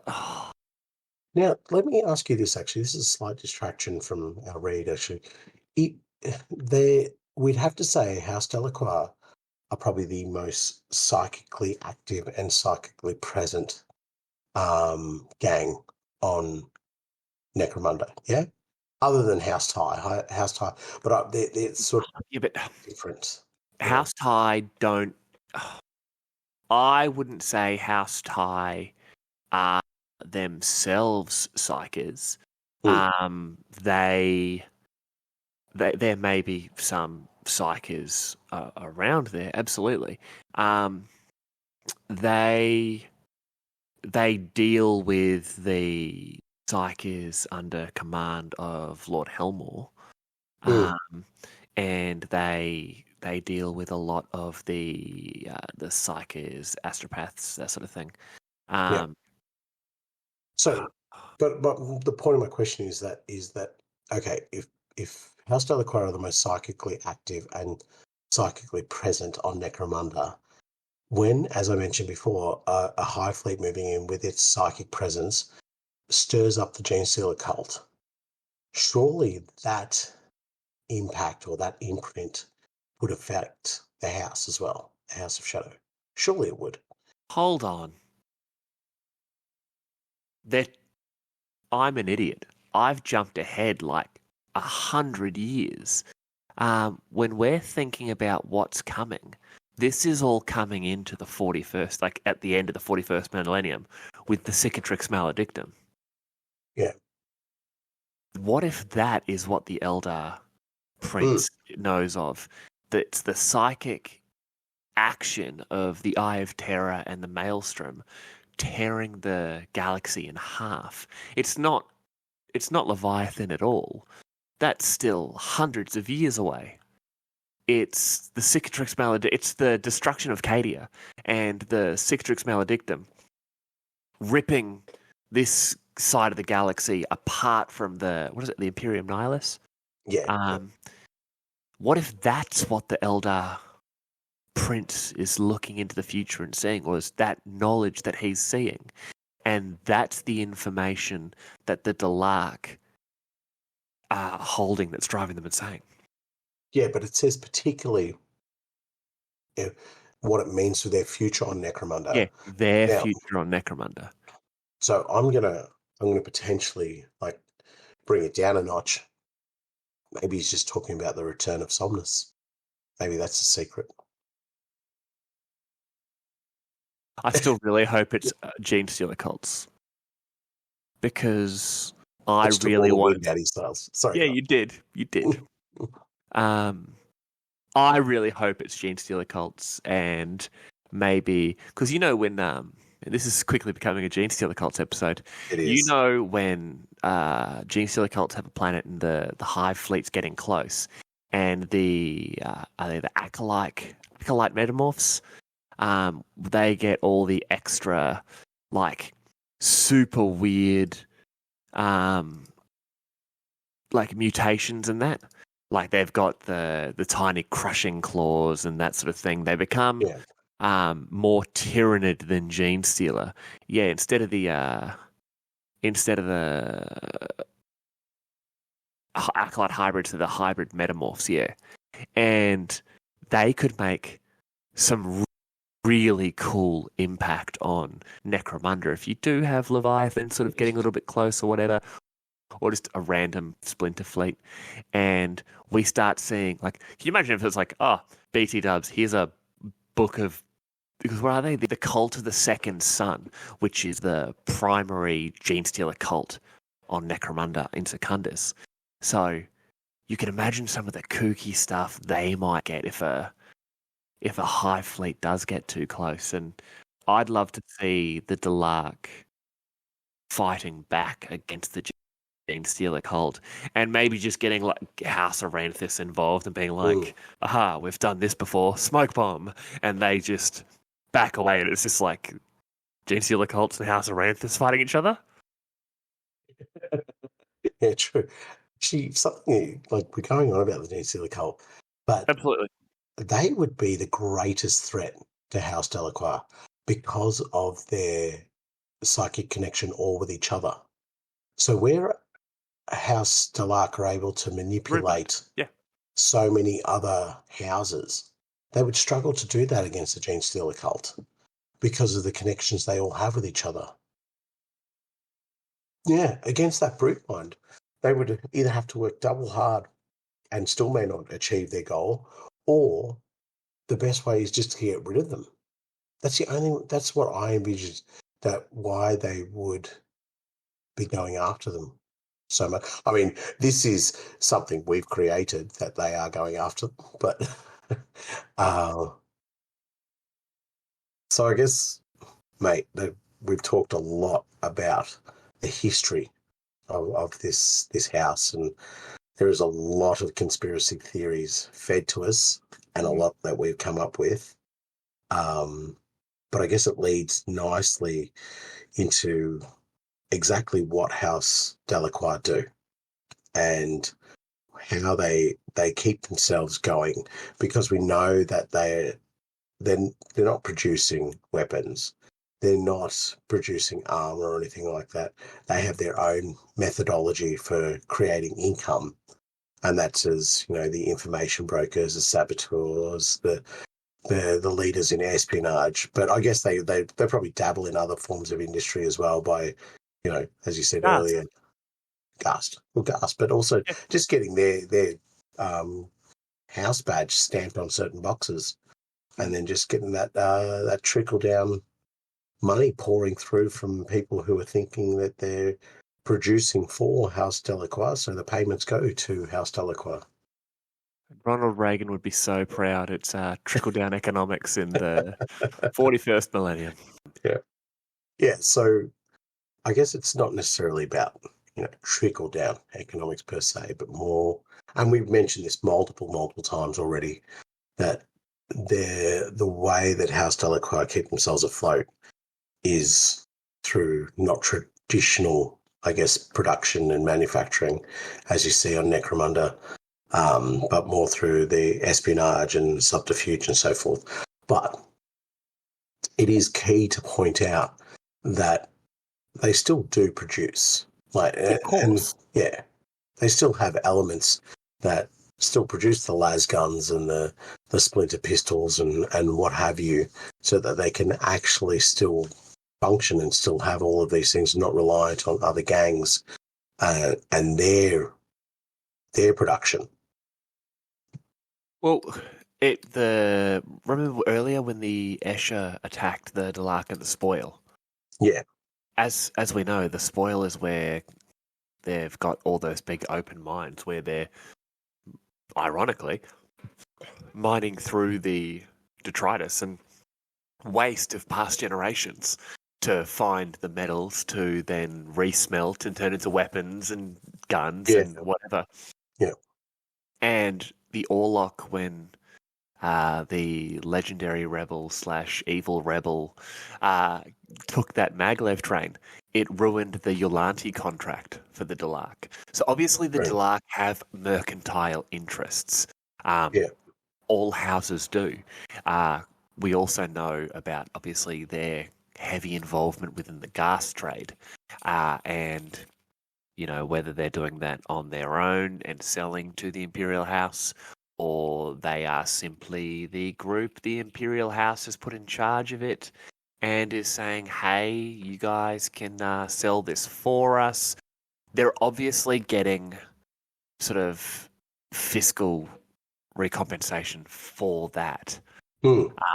Definitely. But I guess the other thing as well, we talk about the money, but they make a lot of powerful people and powerful elements of Necromunda indebted to them. Sorry.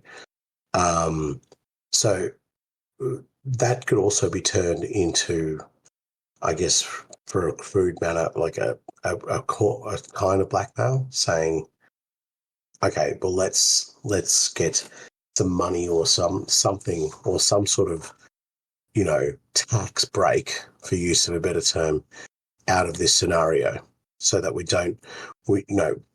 not necessarily paying more or having our coffers raided, but we're able to say, well, remember those X, Y, and Z that were assassinated, or that bit of technology that was stolen for you. Now it's time for you not to call in your debt. They could literally be working for the Imperial House for their tithe. Their tithe to House Helmore could it's like a tax return. Yes. At the end of each grand cycle or month or quarter or year or whatever, they're like, all right, Orlok, you owe us blah. Vansar, you owe us blah. Goliath, you owe us blah.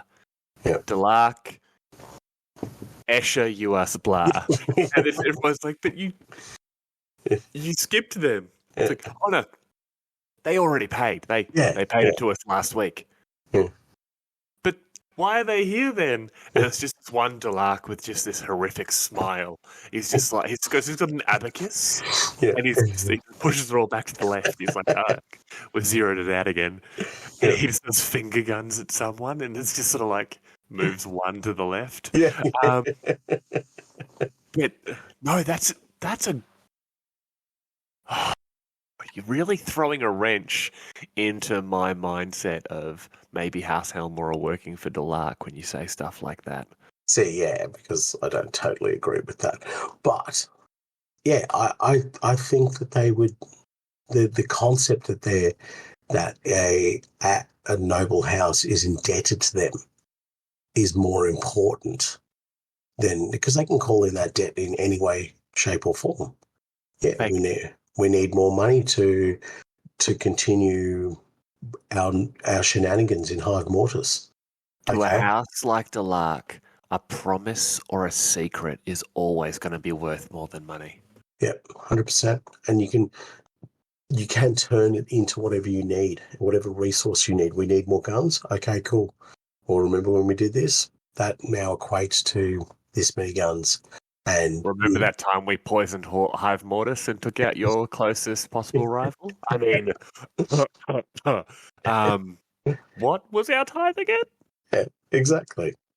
So when we talk about their industry, and we obviously mentioned the Escher before, that they are the prolific producers of las guns.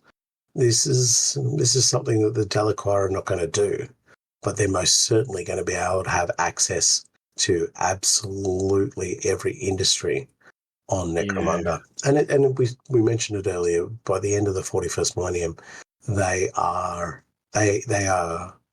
completely engrossed in all aspects and all manner of operations on Necromunda, whether it be from the smallest element or to full control. Oh yeah, but that's taken them hundreds, if not thousands of years of planning and preparation, and these actions where everyone else is looking at them going, oh, the Delaque did this, the Delaque did that, oh, the Delaque got this taken from them, the Delaque got that taken from them. And yeah, like I said before, they're not the smartest, they're not the strongest, not the richest. They are the most cunning.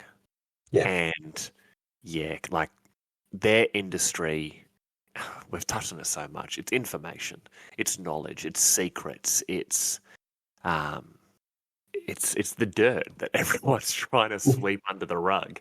And obviously it's murder, it's assassination, which is just a, murder with a mission. But yeah, their industries would obviously have so much more. And I like to think that a lot of the industries people really don't realize are Delaque owned and operated are things like bars. Oh yeah, that's cool. Drug dens. The drugs are supplied by Escher, but it's a Delaque. It's a Delaque who secretly owns it. And just things like that. Caravan, like, is it caravanseries, where or like trading posts and that sort of stuff. Yeah, you ever see that the Hateful Eight, the Quentin Tarantino film? Yep. I imagine there will be these little sort of like ash waste or sort of deep dome trading posts, just like that trading post that they all meet up at there. Yeah, and, cool. It's like a, what do they call them? The mom and pop sort of shops. Yeah. Where everyone knows, old Bill and Mary, and their son Timmy. There you go. I was going to say their son Timmy. at the trading post. Yeah. And they've been there for years. They've been there for years. Everyone knows them. They can get you a bed and a meal, and they can recharge your last cells for a few creds, yada, yada, yada. Turns out all three of them are actually Delaque or working for the Delaque. And they're using that as a way for spies to pass information through, or they're checking what caravans are going, how many guards do they have. They're using this sort of stuff as hiding in plain sight to do their type of industry. Yeah. And that's how I picture the Delaque making a lot of their money. And then obviously Ghast selling lots and lots and lots. I mean, Ghast is the obvious one. But yeah, you're right. Ghast is the one drug Escher don't seem to control. Because the Delaque control it. Yeah. It's very interesting you talk about that, like the outpost and so forth. It's interesting to think about their interactions with the ash waste nomads then. How do they... I always imagine the nomads to be quite hard to infiltrate and quite hard to We don't know if they're human. Again, yeah, true. So when you mention the outpost, I just imagine something like that in the middle of the wastes, and there would obviously be the ever-present threat of the nomads. And because in my mind, there's a pretty decently sized gang of Delaque at all times around this outpost. Right. And it's almost this dead zone of nomad raids where for some reason the nomads just don't attack old man. What did I call it? Bill and Mary? Old man Yeah, Bill I think it was Bill. Mama Mary's and the young boy Timmy. He's been a young boy for the last 74 years. It's really weird. But that nomads never attack, and every now and then you'll hear gunfire and you'll hear nomad war cries, but it must just be the wind, and it just turns out that these Delaque, basically, they have a deadline drawn around the outpost, and anyone crossing over that with sort of malice in their heart, sorry, buddy, you ain't going to have a good day. Yeah, you can have a case of the disappears. Yeah, right. Yeah, so the nomads would never really be able to attack because I think actually this is a great time to start talking about it. The Delaque spotters around the, mom and pop's ash waste shop.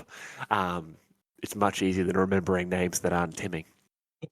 The moment one of them sees a nomad or sees a sign of a nomad, because of the Psychoterica, they all know. And the Psychoterica is awesome. So, basically, we've tried to skirt around it a lot during this episode, and now we're up to it, so we get to talk about it. So, for those of you who haven't read the Book of Shadows or don't know about it, there's a little write-up about the Psychoterica in the House of Shadow. And just like everything Delaque, it raises more questions than it answers, but it's still really cool. And to outsiders, the connection the Delaque have with each other is uncanny and unnatural to behold. That two Delaque can seemingly communicate with each other with a look and draw others of their kind to their location without saying a word has led to some of the other clan houses concluding that all must be psychers. In this, they are both right and wrong. The gifts of the psyker do not run strong in the Delaque, perhaps because of their exposure to Ghast industries, or something of their heritage that has itself had lengthy contact with psychers. However, most are not what the Imperium would classify as psychers at all. Rather, all Delaque share a connection that comes from their exposure to a shared consciousness, known as the Psychoterica. Even within the clan house, the true origins of the Psychoterica are a mystery. Held within ancient stones, dug up from the ash waste or dredged up from the depths of the sump, the Psychoterica is a psychic echo that changes the Delaque when they come into contact with it. It awakens their minds to ancient memories and alters their thoughts. Those who have been exposed to the Psychoterica share a gestalt consciousness, not as evolved or as precise as telepathy, nor as invasive or detectable. This shared mind allows a Delaque to sense their own kind, communicate feelings and ideas, and recognize when someone else might have touched the Psychoterica like themselves. Fish powers. Yes, I was going to say it is when a school of fish move. Yeah, they move as one, and it's just yes, exactly that. It is not. That's a great way to describe it. Is it instinctive psychic powers rather than something that is actually genuinely active? And this plays into exactly what I was mentioning earlier about that they would be hunting for psychers within their own mix who possess or show a particular trait or psychic ability in a certain fashion. So they would say, as a collective, we function and we have this instinctive, innate psychic ability. But let's look for the shining lights that have even just that one little bit of thing. As I said earlier, like, can you bend a spoon? Okay, you're different. So we classify you differently. But that's the thing, like, oh man, and 40k in numbers is so strange. And it's like 1 in a million people is a latent psyker or something in the 41st millennium. And there's a billion people in just Hive City. So let's say there's another billion people in the Underhive. It's like 1,000 million. So there's 1,000 latent psychers in the Underhive. And let's say 10% of them are going to end up in House Delaque. 10%? Yeah.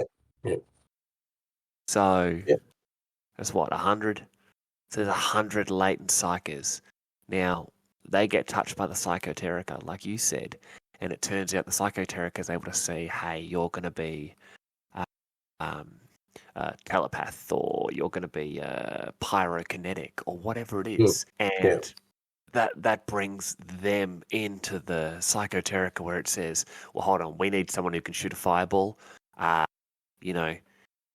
Timmy Two Blades over there from the, Big Town Timmy's, he can shoot fireballs. We need to get him from there to here.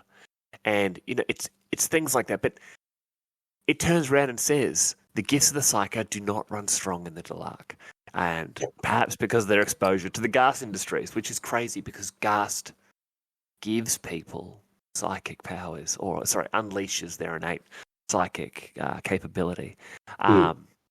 And then it's just like, oh, yeah, but they can communicate with each other, but they're not really telepaths. It's, are they psychers or are they not psychers? It says, and it literally says they are, but they're not. Yeah, it's classic Delaque. It is. You read it in there that it's not what the Imperium would call a psyker. So you need to shift your train of thought into it as you initially said. It's just instinctive behavior. It's just instinctive psychic behavior. But I guess that's probably why they go under the radar from the auto heretics. Especially when they make friends with one. Yeah, exactly. Yeah. So they go, okay, well, we'll get this one on the side. But it would, if the Imperium's not looking at them as psychers, then they wouldn't necessarily regard them as much of a heretical threat. They would just simply see them as, okay, well, this is just the murmurings from this planet. They would see the little beacons that are showing up, but the murmuring is probably louder than other planets, but that's okay because it is just background white noise of psychic potential. Yes. They have the ability, but it's not enough to do anything. Yes. And the white noise is such a great way to describe them because, everything in that little section about the psychoterica, it genuinely states that, they kind of are, but they're not. They're enough that they notice it. And all Delaque, or anyone who's been touched by the psychoterica, will automatically sense and be drawn to and have an understanding with someone who has the psychoterica. Yep. But not other psychers. Yes. It's almost like a white noise that only they can hear. Do you know what they remind me of? It's the absolute mad notion of the 30k Space Wolves, where they believe they're not actually psychers, but they draw their psychers. We draw our power from Fenris. So yes, that's what these. But this is actually true. The White Scars did the same thing, didn't they? Their Storm Seers weren't really psychers. They were like shamans. Oh, okay. I don't know that, actually. I did not know that about the White Scars. Well, you can learn that next week on our new podcast, Psychers. Are they or aren't they?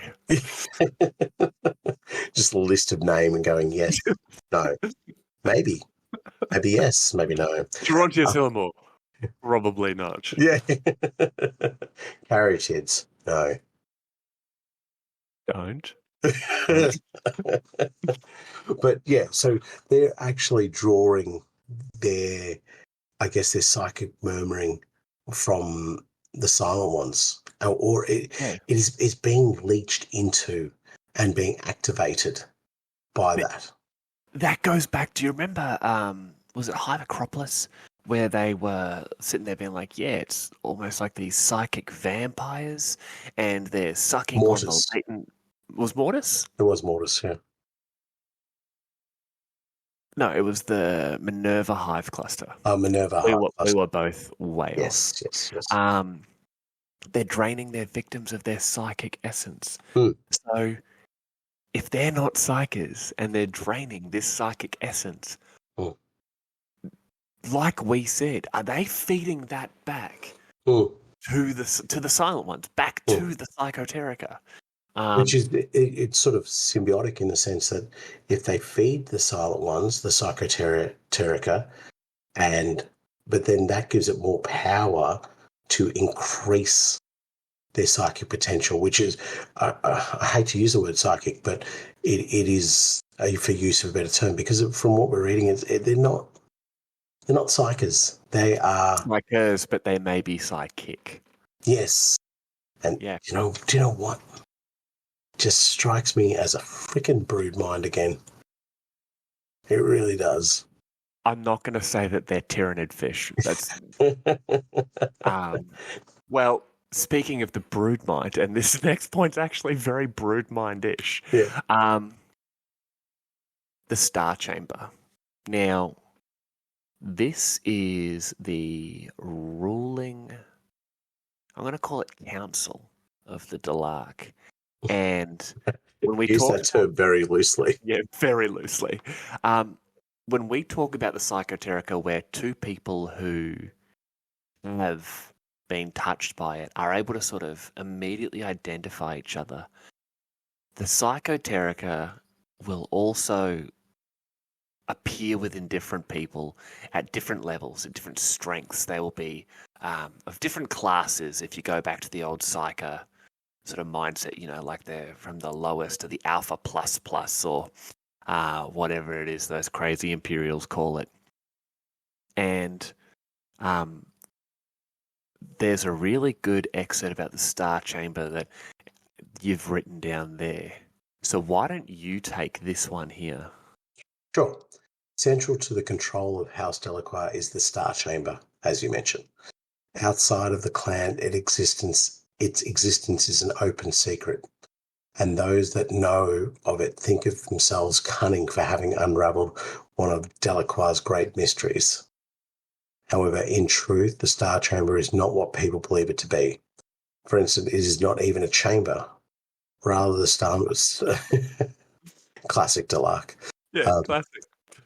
Rather, the Star Chamber is the collective term for what other clans would call their nobility. Those clanners who, by virtue of their birth or connections, have risen up into the highest echelons of the house. The members of the chamber are not chosen because of their blood or some family name, nor are they guaranteed a permanent place within it just because they currently have a seat at the table. Rather, membership to the Star Chamber is reliant on a Delacque's connection to the Psychoterica, and only those with the strongest bond may attend. In its essence, the Star Chamber is the voice of the Silent Ones. Through the members of the chamber and the collective power of the Psychoterica, the ancient will of these lost beings is known. Or so it's believed. Classic Delacque nonsense again. In reality, the desires of the Silent Ones are mixed in with the desires of the powerful Delacque masters who make up the Star Chamber. And as the power of the Psychoterica has waxed within the clan over the centuries, the two have become all the more intermingled. It is also an aspect of the Star Chamber that its members do not share their names with each other, and so in this way the true master of House Delaque is never known, not even to the rest of the house itself. Instead, the Star Chamber is seen within the clan as a collective voice guiding the House of Shadow, with no one Del-Aque counting themselves above its control. Classic Delaque. Like, this is the ruling body. Everything about it was just like, okay, so you walk into a room and there are 10 others of Delaque, and you all immediately know where you rank based on your connection to the Psychoterica. Yeah. But if you're part of this chamber, it isn't actually a chamber. It might be a domicile or a breakfast nook or wherever little ash waste mom and pop shop. Mom and pop shop. Yeah, you might be meeting there. But all of a sudden, someone else walks in that is just stronger than you with their connection to the Psychoterica. And you have to leave because you're no longer strong enough to be part of the Star Chamber. Yeah. And the fact that none of them tell each other their names, I find hilarious, because it's just like, no, we don't have names here. No one needs to know that.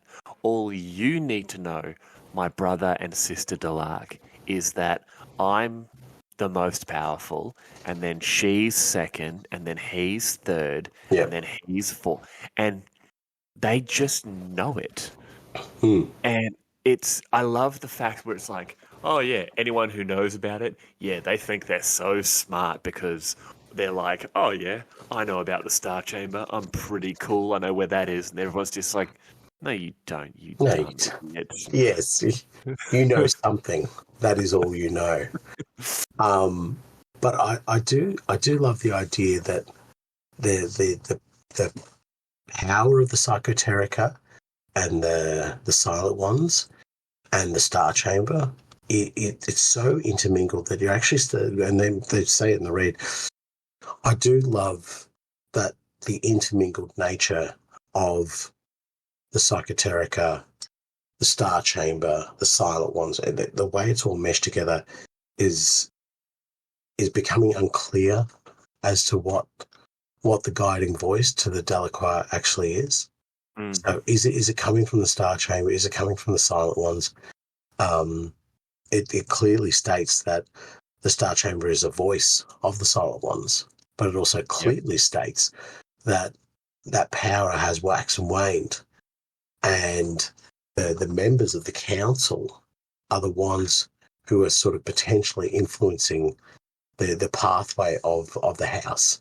Now, this is interesting because they're forever changing, as you mentioned.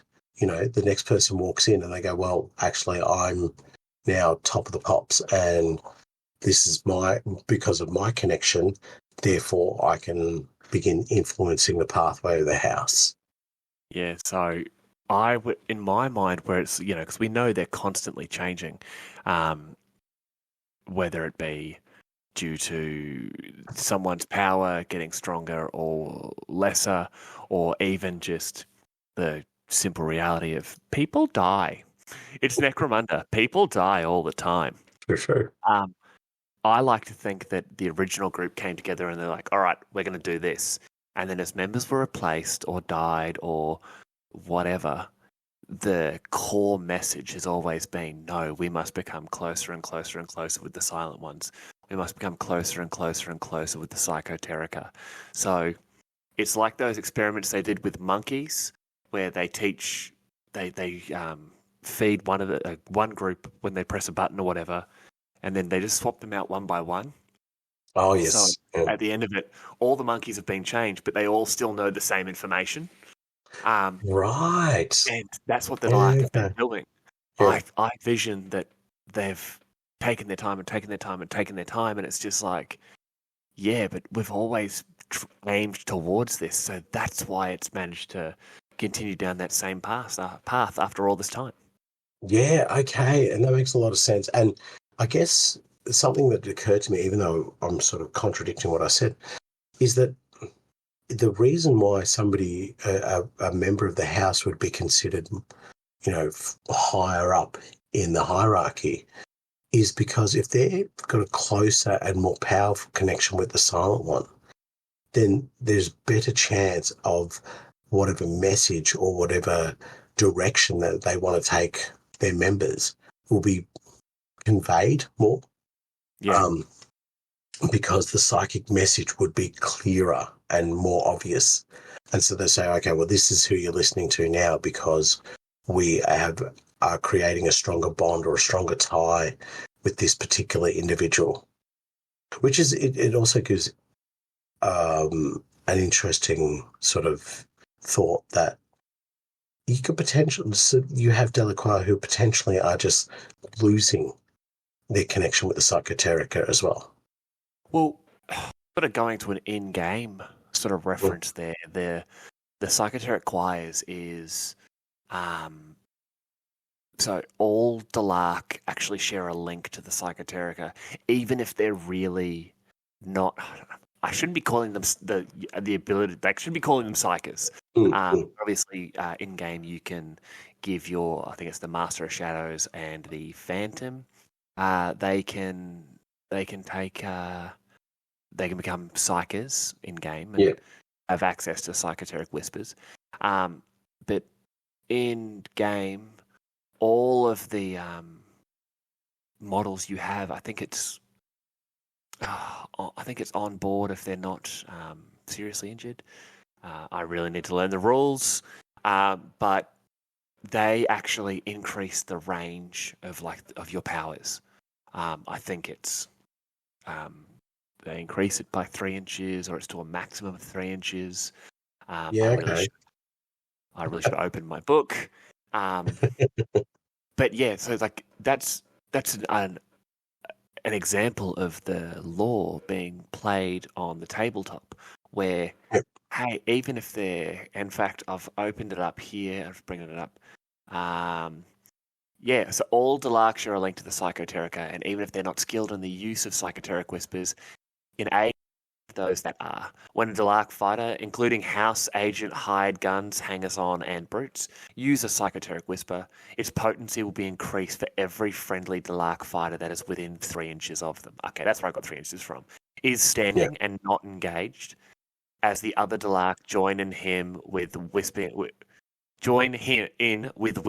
hissing whispers under their breath. Each eligible Delaque fighter within this range will increase the range of a Psychoteric whisper by 1 inch to a maximum of plus 3 inches. In addition, the Psychoteric whisper will be harder to resist, and any intelligence check made to resist the Psychoteric whisper must reduce the result of the dice roll by 1 for each friendly Delaque fighter within 3 inches of the whisperer, up to a maximum of 3 inches. So it's that lore actively taking part in it, where if you've got your gang around you, they're able to feed the, I'm going to use it even though you're going to hate it, to feed that psychic brood mind. And they're able to make your abilities more powerful. And that's how I see it in the lore here as well, that the more of them there are, the bigger these gangs become. The more of these dreamers that sort of wander in and join the Delaque, I see them becoming more powerful. And with Somnus coming back, they're just going to increase their numbers. But then if you take that, everything you mentioned there about the in-game, if you take that into how that works within the Psychoterica, so if the council is never at full, like say if the council's not at full strength, then the decisions being made and the choices being undertaken won't be as clear. The council will always be at full strength because it's made up of the collective of whoever is strongest overall. So if the highest you can get is 100%, right? Yeah. And you have a 97, a 96, and 4 91s. All right, cool. Let's say it's just 6 people, and all 6 of them are killed somehow. Yep. And then the next highest you have is like an 84, and then a bunch of 80s. Those ones will come in, and they will be the new Star Chamber. Yeah, but that's what I'm saying, is that if they're behaving in that way, that they're not as potent or not as interlinked with the psychoterica, Oh, yes. The then the message may message, become garbled. Yes. exactly, it's not as clear. Do you know what I mean? Which is probably slightly different to the way the broodmind would work. So you end up having this voice that is giving direction without actually giving direction, because it's not the same. The message or the focus or the drive is not going to be what's actually being said. It's almost like what is it, Chinese whispers, where the final message isn't quite as clear. I didn't think of it like that, because obviously, yeah, you need a stronger connection to the silent ones to obviously be as effective as possible. Yeah, exactly. Damn, man, that sucks for them. Yeah. Well, and yeah, for me, if you don't have that, then you begin to have, and I mentioned it earlier, that you begin to have individuals manifesting their own ends, their own desires. You can say that even easier. You begin to have individuals. Yes, which is exactly what they don't want. No, they need people who are towing the company line. Yeah. They need connection to the silent ones. Mm. Yeah, man, that is a really good point. So, and I mentioned it earlier, how like the Delaque seem to be the most, I guess, cohesive as a gang. Yeah. So if you're having members getting killed off or separating who are the strongest, that cohesion, I guess, would break down as well. Because, I would believe so. yeah, their link isn't as strong. And then what do they become then? They just become sneaky, naughty individuals, and their fish science seems to, fish telepathy seems to go out the window. Yeah. I was going to correct you, but I was seeing where you went with it. Well, yeah, is it because it mentions they're a gestalt consciousness? Yeah. Not completely, but they're as close as like a normal human could really come to becoming part of a hive mind. Would you just see more?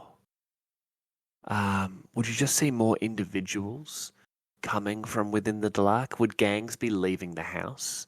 I don't think they'd leave the house. I think you would see actions and behaviours that would be very divergent from the common goal, or the goal of the silent ones.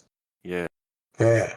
So there's the strength of the psychoterica is has a weakness to it as well. So where this collective, it makes it so powerful, when the collective is weaker, it becomes less powerful. And let me just temper all this with the fact that this is our own thoughts, not necessarily canon, but our belief. No, it's definitely canon. Okay. Yes. Yeah. Anyone who wishes to disagree with us, please send your complaint to Underhive Lorekeepers@gmail.com. Subject line, Dear Nathan. But, well, it's interesting because I can imagine that if you did what we've just talked about there and you started, really trying to divert the path of the House of Shadow away from what the silent ones themselves wanted, you're going to be in a slight bit of bother. And that's where I think these next fellas come in. We're talking about Nacht-Ghouls. Now, Yes, we mentioned these a little earlier. You've specifically written here that I want to talk about this. So, Nath, you obviously love the Nacht-Ghouls. Take it away. Yeah, no, they're absolutely brilliant. They are probably one of my favourite units in the entire Delaque game. 1 of 6, not bad. No, then you count the brutes and the rest of it, and hangers on, and all the other little tidbits. But these members of the gang, they sort of exemplify exactly what we've been talking about in House Delaque, about all the machinations of how they go about their things, being saboteurs and assassins and working in the shadows. And one of my favourite things about them, and I've mentioned this to you earlier, is that the fact that they can be within a gang and they can just fight as another ganger for that particular master of shadow. So like they're double bluffing on their own leader, which I think is undercover in their own gangs. Yeah, exactly. Yeah, it's like, yeah, we love espionage that much. It's not a job for us. It is a hobby. We do it 24/7. Yeah. I guess the only confusing thing is you don't know if they're ghouls or not because they're Nacht-Ghouls. That Anyway. was horrific. I really like it, but that was horrific. Every time I read the name, I'm like, what are you? You're not a ghoul. I know that, but what are you exactly? Anyway, so I guess this harps back a little bit to talking about the influence of the psychoterica upon members of the Del-Aque gang, because because of the very nature of how they operate, would they be more singular focused? Would they be more akin to the desires of the Silent One? And does that drive them? I think there's that write-up about them in the House of Shadow. I think you said it best when you said that they exemplify what Delaque do.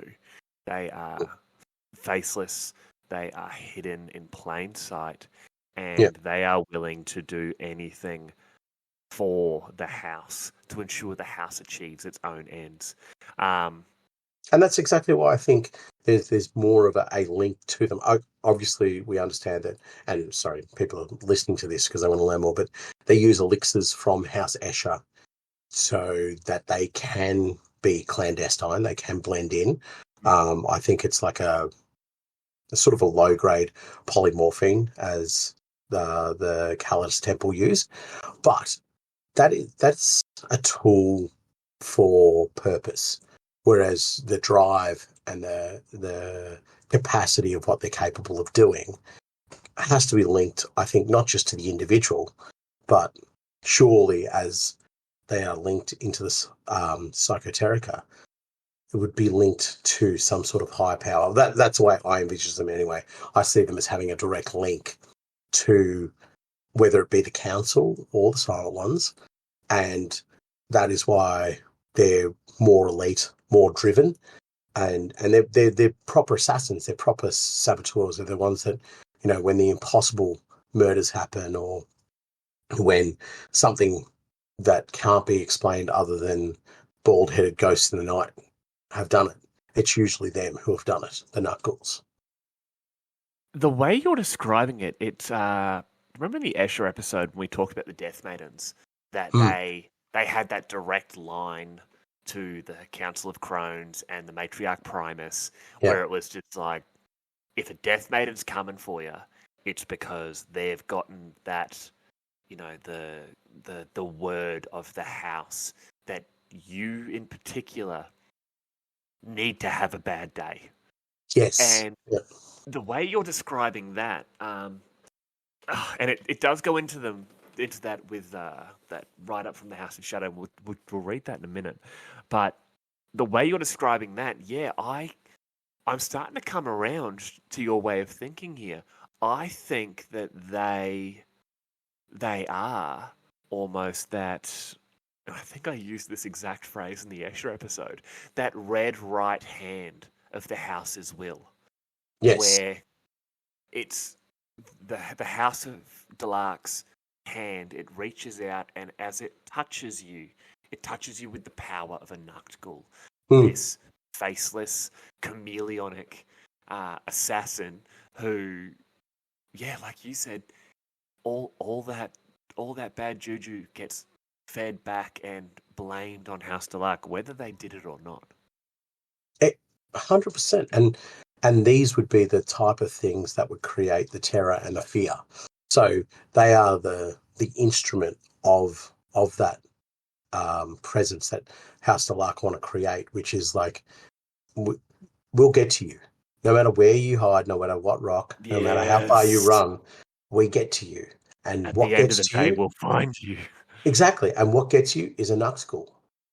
And so that's why I believe that it can't just be, oh, we have this very particular skilled individual. No, there has to be something more. There has to be that link, that psychic link that makes them so driven, so powerful. Because, and we harped on about it earlier, in my mind, they operate as a brood, as a collective thought. So this individual who's driven and focused and all the rest of it to make them so deadly just doesn't seem right to me. It doesn't seem like they could have that sort of essence of individuality to them. They would have to be a as you mentioned before, a tool of the council or the house, or sorry, the silent ones.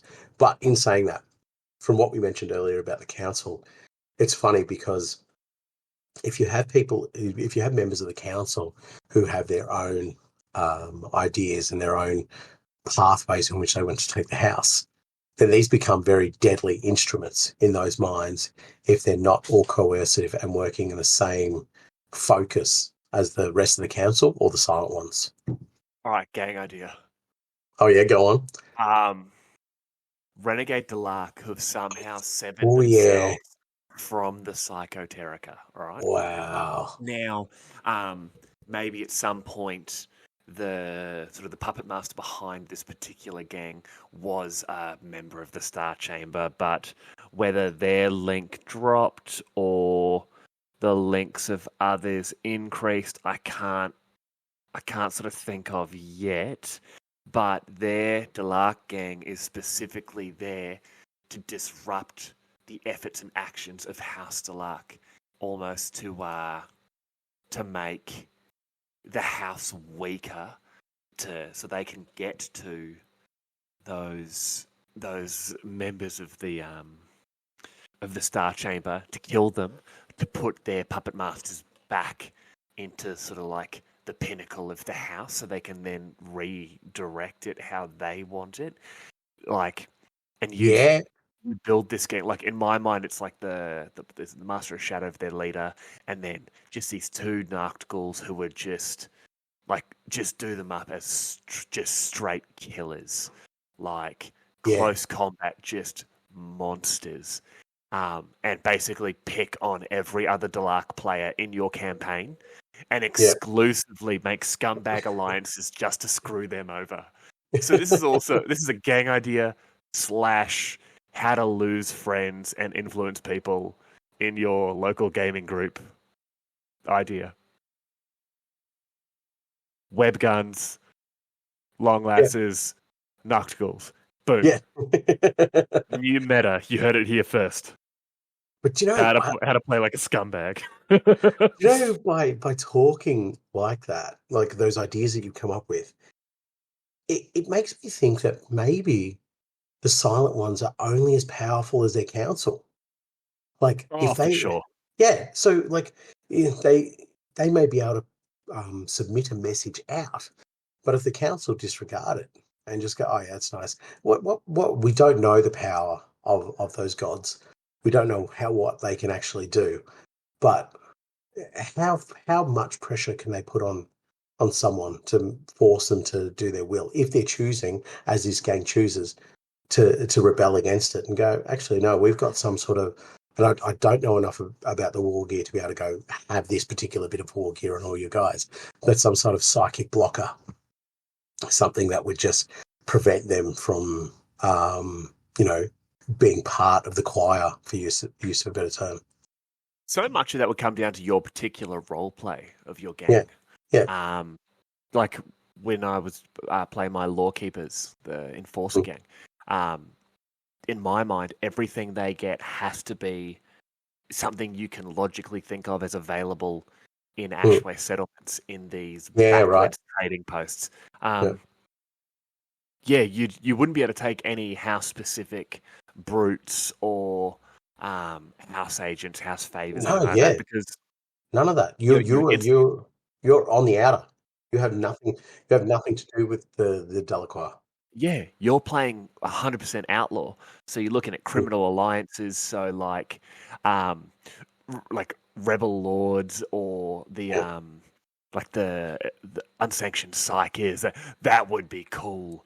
That's exactly what I was thinking of. Yeah. Unsanctioned psychers. So they're actually needing they need to bring in psychers to help them from the actual House of Shadows, because they've made themselves immune to the House of Shadow by having these psychic blockers, whatever you want to do. And if I was playing this game, I'd say I want to purchase that equipment for all my guys in gang creation, and then you're allowed to purchase it as just part of your gang list. And surely whoever's arbitrating the campaign would be like, that's brilliant, go for it, because it's a very specific advantage. It's only against psychers. But the idea is against the psychoteric whispers. Bomb. That's it. Change that if you get something that stops psychers, like the old the collars of corn from old fantasy and 40k roleplay and that sort of stuff. But you get something like whether they take a drug or because it would also stop you using the psychoterica. Yes. So you're damaging yourself to sort of guard yourself against others.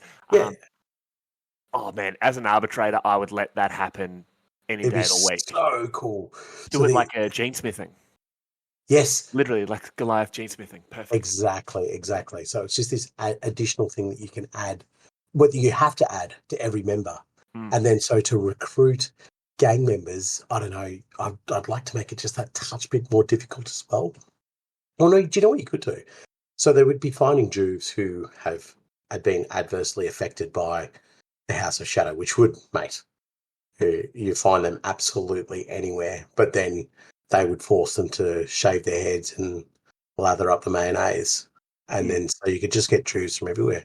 But it's such a cool idea as well, against something that we know is so widespread and vast across Necromunda. One gang trying to hold back that tide. It's not selfless at all, though. Like, yeah, they're trying to hold back that tide, but they're holding back that tide for their own scumbag reasons, which just happens to be, we want to be like in charge of the fish people. That's it. That's the whole reasoning behind it. Not like, yeah, the house is evil. It's one guy throwing a tantrum. Because he used to be one of the bigwigs and now he's like the janitor. Yeah, right. Because they fall down the line, don't they? So he's there with his mop and bucket, going, "Nah, I had enough of this. I'm jamming a side blocker into my temple, and I'm going to start kicking up a storm." Well, anyway, Nacht-Ghul. How about you give us the official breakdown of what the House of Shadows tells us a Nacht-Ghul is? Yeah, right. So I will jump back into those Nacht-Ghouls, yes. So House Delaque is well known for its assassins and saboteurs. The House of Shadow is often synonymous with the darkest kinds of clandestine warfare, and often seemingly impossible murders and daring thefts are placed at their feet, whether they were behind them or not. Part of the reason for this belief that the Delaque are behind every corner and every plot against the houses and their holdings is the Nacht-Ghouls, born of the single-minded focus of the Delaque and the sophisticated elixirs of the Escher. The Nacht-Ghouls, who were at first known as the Faceless, are as much a myth as reality, and what little is known about them is almost always contradictory. Shock horror, contradictory stuff in the House of Shadow. As the preeminent assassins and spies of the clan, they travel the world of Necromunda, gathering the most sensitive pieces of information and uncovering the deepest secrets of their enemies. They are also skilled killers and saboteurs, often sent to alter the course of history with a well-aimed blade strike or the destruction of a vital component of a crucial machine at precisely the right time. Part of the great ability of the Nacht-Ghouls comes from their Escher chems they use to change their physical appearance and blend in with the rest of the population. Although not as sophisticated as drugs such as polymorphine used by the specialist agents of the Imperium, these elixirs can still change the facial shape and skin tone of a Delaque, which, when combined with their own talents at deception, allows them to pass as trusted allies or inconspicuous nobodies. Nacht-Ghouls often travel with Delaque gangs as they execute their missions, and some may even fight under the commander of Master of Shadow for years, either as an able lieutenant or in disguise as just another ganger. Where do we start on that? Do we start on the fact that they're literally hiding what they are from their own gangs? But we've already talked about all this now. I think we. Yeah, I understand that. I understand that. Have you been deceived? But they're literally going in there and just being like, "Nope, I'm just a regular fella." For years, it's like it's ridiculous. Like it shows that what you're saying earlier about them possibly being the literal agents of the Silent Ones. It makes a disgusting amount of sense now. Because they're saying that we don't even trust our own people for them to know that they have a Nacht-Ghul with them. There may be another Nacht-Ghul in their gang, and they're like, "Yep, sweet, you know, old Timmy Two Claws, the Nacht-Ghul, we love him." And meanwhile, old Jimmy Webgun is... Well, these are great names. Do you mind if I use them in my gang? You can. Himmy and Jimmy. Old Jimmy Webgun one day just busts out because, he hears a little bit of a stammer in the psychoterica of one of the gangers and just goes, "Well, sorry, you're out of here." Stab. Yeah. They would act as sleeper agents within their own house. And that's exactly why I went on my little rant about them, because the way I see it, and it makes obvious sense, they work with espionage, they work with clandestine operations, so surely they would be practicing the same thing within their own house. It's not. It's ridiculous. Like, they must just be exhausted all the time. Just constantly lying. I have a hard enough time lying to you, let alone I was about to say, let alone people I care about. I love doing this pod with you. It's fantastic. That's not a lie at all. It's the highlight of my fortnight. Yeah. But I love the fact they've mentioned, like, I've kept trying to remember what the polymorphine and that. I'm like, it's kind of like that, isn't it? It's very similar to that. And if I just remembered what I read a couple of months ago, it's exactly like that.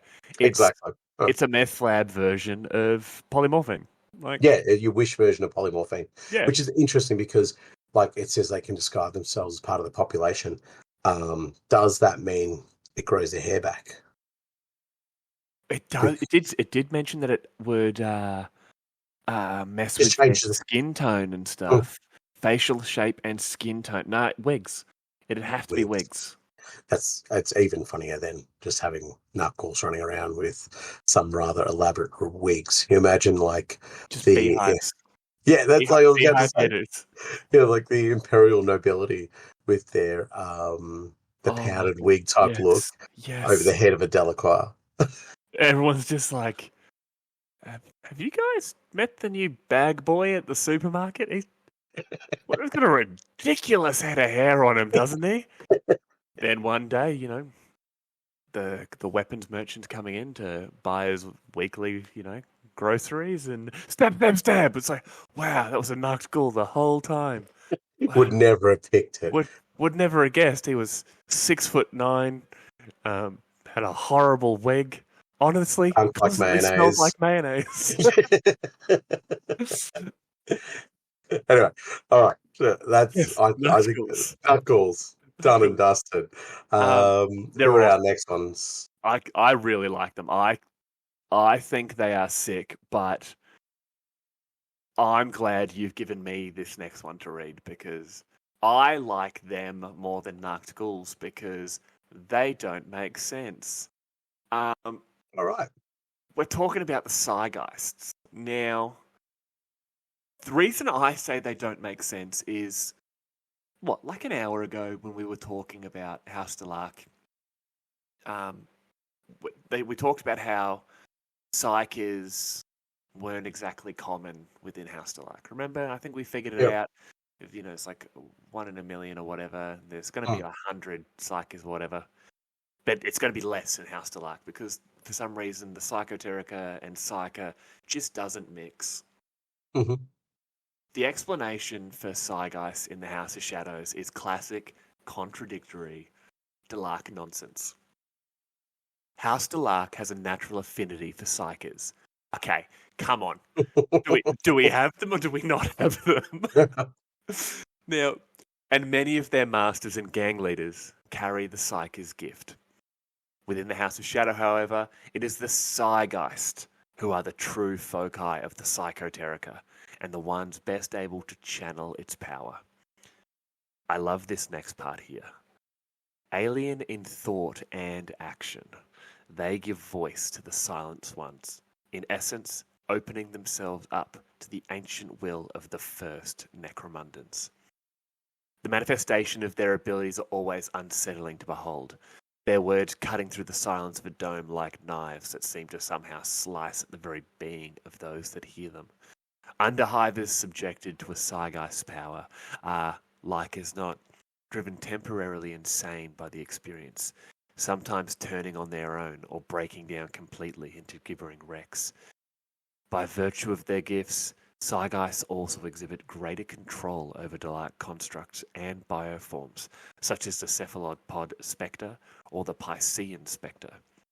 Their psychic will able to better command the brains of these creatures without the need to resort to cranial splicing. Rather unsettlingly, Psygeists are considered strange and alien even by the Delaque themselves.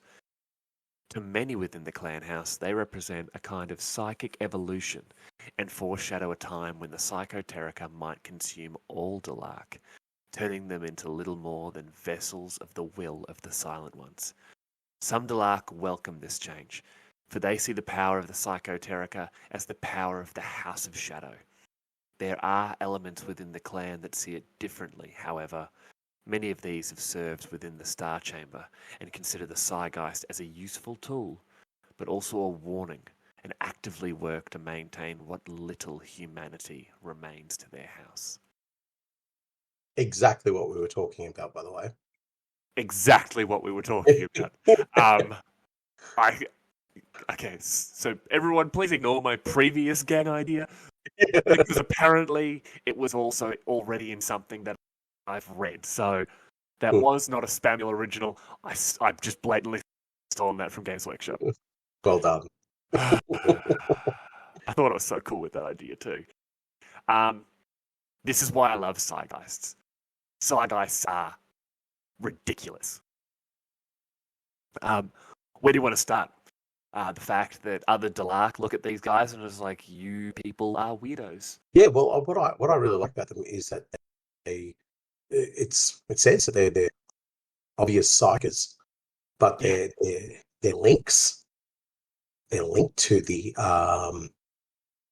what is it? The Piskin Spectre, and they mentioned it earlier. The cephalopod spectre. The cephalopod spectre. It's exactly what I was saying before about the idea that there is a direct link with the Silent Ones, and that's what these are showing.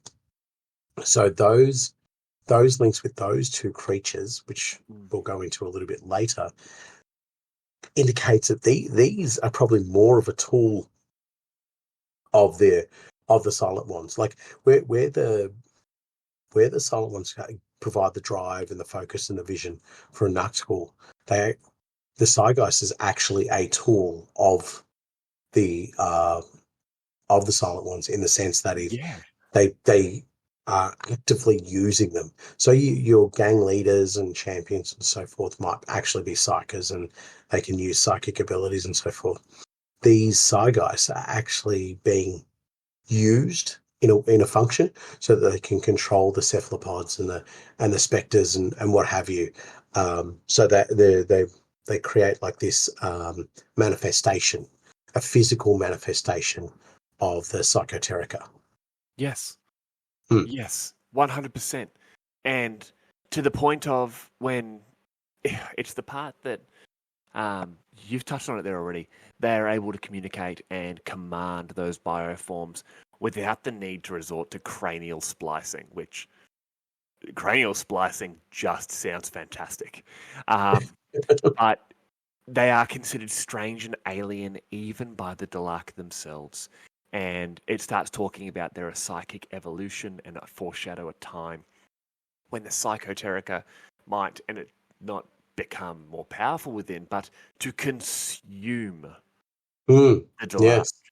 Like, Yeah. are they talking about a consumption of their individuality, of their essence, or is it genuinely removing the humanity within them and replacing it with something else, with whatever the psychoterica and the silent ones actually are? Like, that's how I read that part there. They're looking at the Psygeist, who were just a prospect, where they sit within the sort of gang hierarchy there. Yeah. They're looking at them as a weird mixture of weapon, tool, and warning. Yeah. 100%. So I think what you're talking about there, the soul and the essence and all that is what they're going to be losing. I think it's more related to the fact that they would just become like a horde of automaton that is purely controlled by the silent ones. So I can imagine that. I mean, it's obviously purely speculation. That when you first had them manifesting themselves as gods, they would have total control over people. You know what I mean?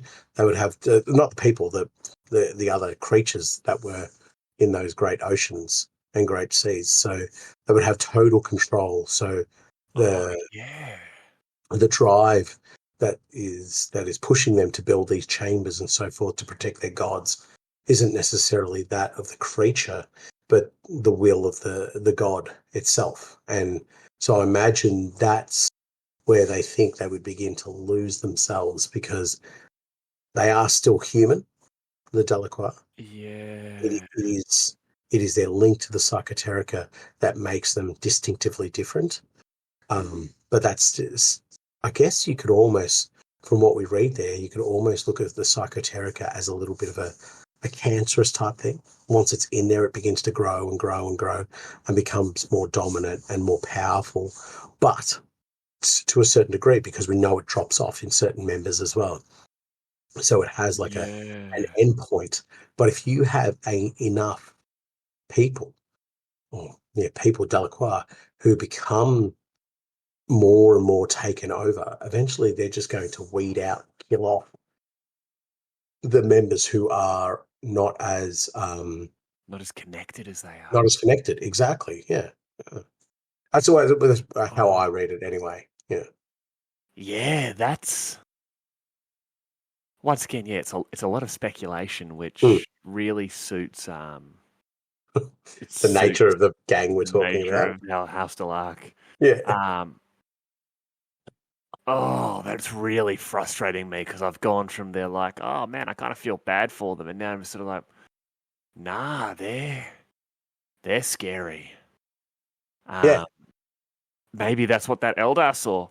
You know, he saw just a whole house worth of Psygeists, and it's just like, yep, well, that's terrifying. It's fish in human form, and they have awesome robo backpacks. The miniatures themselves are amazing. Yeah, I love them. Like the pose on the actual model, and we didn't really talk about them with the Nacht-Ghouls, but yeah, the champion the champion and prospect boxes for each of the gangs. Every single one of them is rad, but Yeah. Don't get me wrong, I love my Archaeotechs and Grave Cutters, but I gotta say, when it comes to the champion prospect box, the Delaque are definitely coming out on top with that one there. Oh, for me, there's just two miniatures that just are brilliant from them, and that is the Ghost, who's sort of leaping off a bit of terrain, Yeah. and the Pisky Inspector, which is just a Hmm. amazing miniature, which will roll into the Spectre of the next chat. Yeah. Oh, good time already, really. Yeah, you can go for it right now.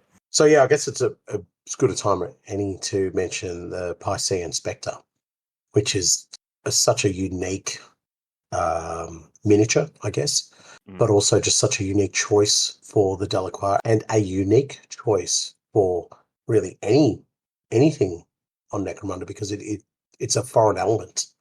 It's actually the brain of a alien species that is just entombed within the mechanical body, and then that brain's harvested by the house and basically crammed into this cybernetic formed, I guess, exoskeleton, and they use that as a weapon.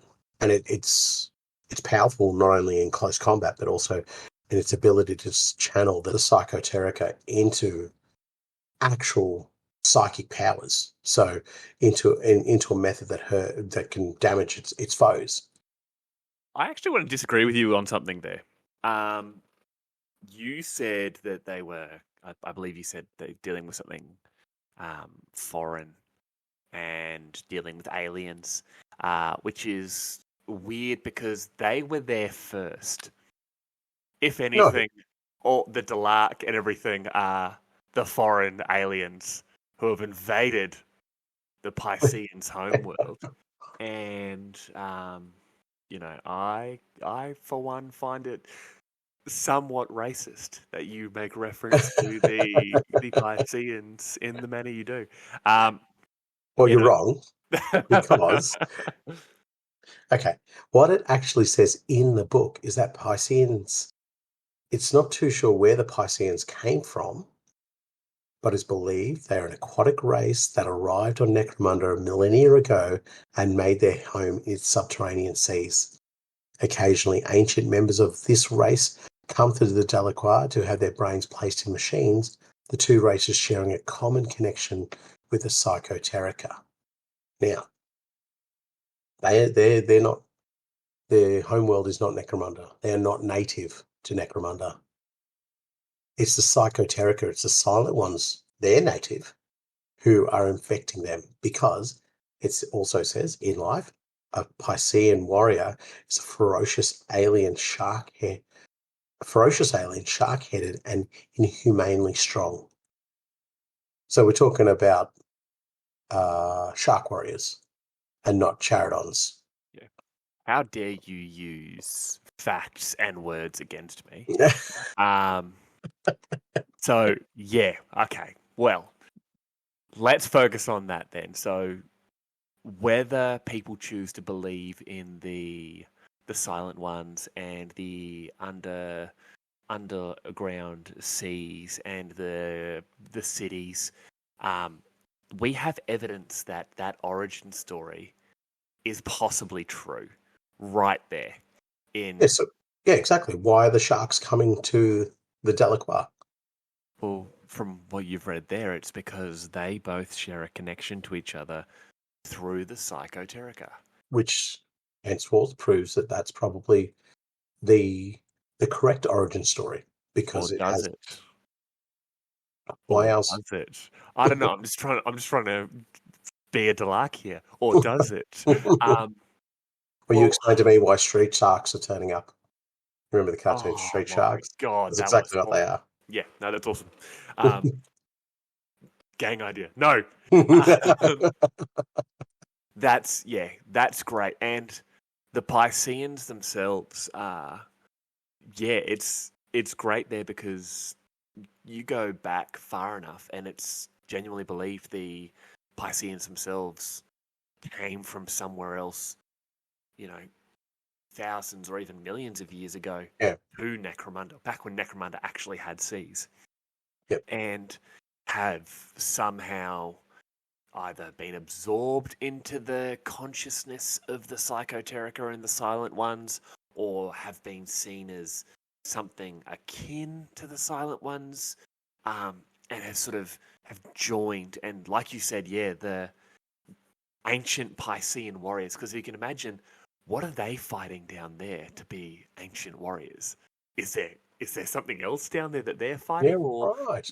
are they have they been sleeping and their bodies just can't sleep anymore? So they know that if they go to their sort of, from their perspective, uphive allies, their brains can be removed, put into the Piscean Spectre, like exoskeleton, I think you said. Yeah. Great description for them. Their brains can be put into the exoskeleton, and they have the opportunity to fight and possibly die as warriors for the Silent Ones and for the Psychoterica. And yeah, it's cool. I think it's another great little reach back to some other 40k lore. I think 30k lore actually. Yeah.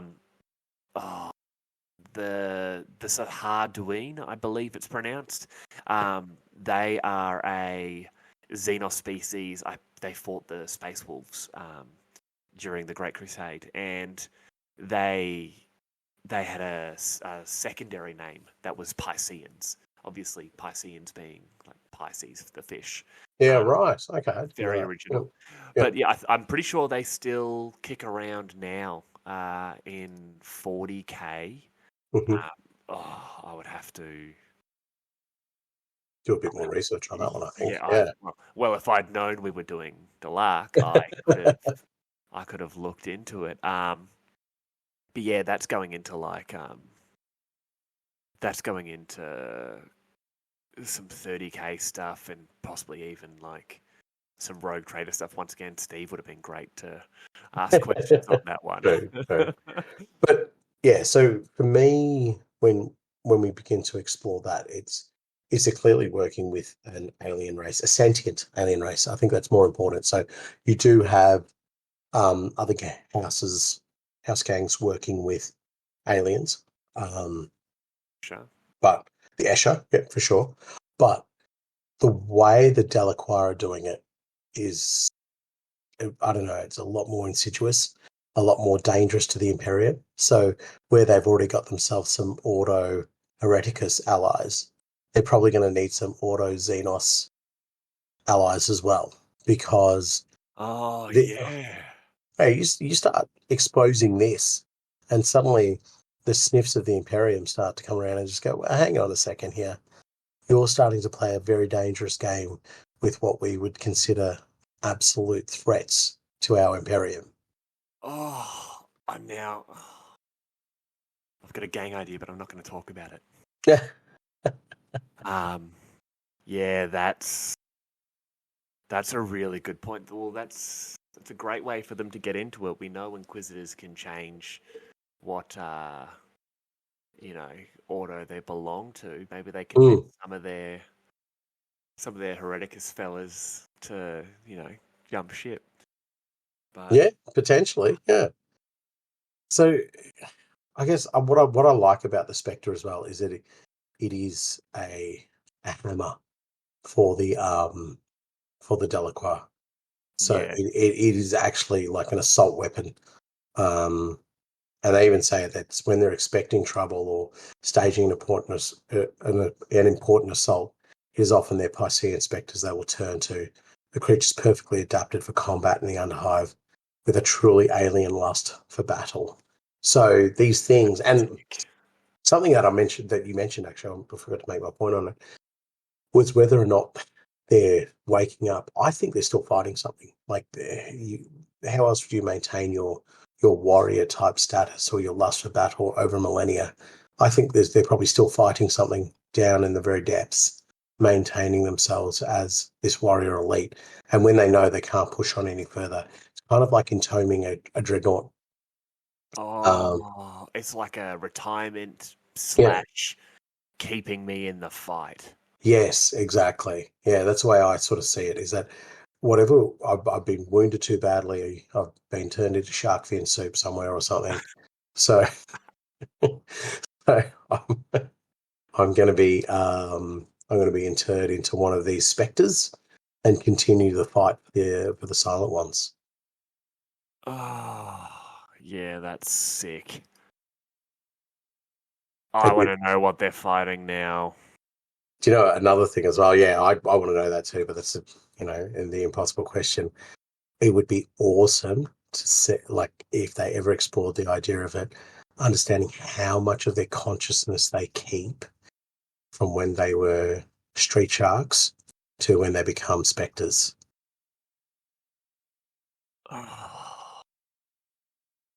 But they'd have to keep their personality and everything. It would have to just come across. It's just that instead of being, because if you look at the old rogue trader sort of miniature for a Piscean, like that, it's straight up is this. It's crazy tall. I'm looking at one here. It is just crazy tall, and it's got this almost eel-like head. And it's wearing this cool sort of segmented, scaled armor. It just looks like a warrior. Yeah, right. I like to think they keep so much of their personality and sort of what comes across there. And yeah, once you basically turn them into, shark fin RoboCop, and they are able to just absolutely smash face and be that hammer that you mentioned before. Yeah, I think so. I think that's, they would like, I'm a bit torn in my idea actually, because the idea that they keep their consciousness, but they are working under the mantle of the silent ones as well.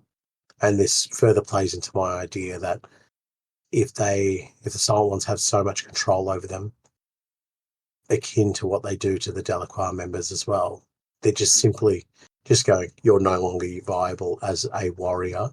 We need to send you off to become a spectre. And it's just like they're an automaton, which is a terrible thing, because if they are a warrior race, they would have some sort of autonomy, but then being forced to become a spectre is terrifying as well. Like, I like to think it's a choice, sort of something they think, I can do this if I need to. Not, well, we still need you to keep working, so you're not allowed to retire / die. Yeah, true. All right, yeah, no, it's a conflicting one, that, for me. I don't know. Well, we've talked about the hammer of the Piscean Spectre, so why don't we quickly sort of mention the scalpel that is the Cephalopod Spectre? And these are making it as, I don't know, I've been told we need to connect to the youngins. So hopefully the youngins know what the Matrix is. And cephalopod spectres are basically those weird squid creatures that the Matrix uses to attack the underground spaceships that the humans have. Because already, people are like, that's not a real movie, Spamuel. Anyone who knows the Matrix, the weird squid monsters that the Matrix has, this is what a cephalopod spectre is. It's just much smaller. Now, to make it just a little bit more heavy metal, instead of the brain of a, underground shark warrior, the cephalopod spectre's cogitator is actually built around a fragment of synaptic tissue grown from its owner's genetic material. Now, it's extracted from a clone brain gestated to the edge of adulthood, and the fragment is then interred into the mechanical cranium of the spectre and raised to consciousness by its master. I love this little part of the description about it. This cognitive bonding also has its drawbacks, however. A spectre might anticipate its master's needs, but it also often shares their hatreds or fears, making it act erratically if their owner gives in to rage or panic. So, in my mind, you're going to have the Psygeist, who has his cephalopod spectres, but because the Psygeist hates like cyclists, all of a sudden the cephalopod spectre is just going to be attacking people on push bikes. What I love about this is it gives into the fear as well. This is a servo skull that can feel fear. Yeah. Like, why did we program it to feel pain? Why? it just seems like, you know what, we can make this amazing intelligence gathering, basically flying camera that can defend itself. And we can do all that stuff. But also give it anxiety. Oh, it's afraid of heights too, because it's the brain it was cloned from was afraid of heights. Good luck in the Underhive, Chief. Yeah.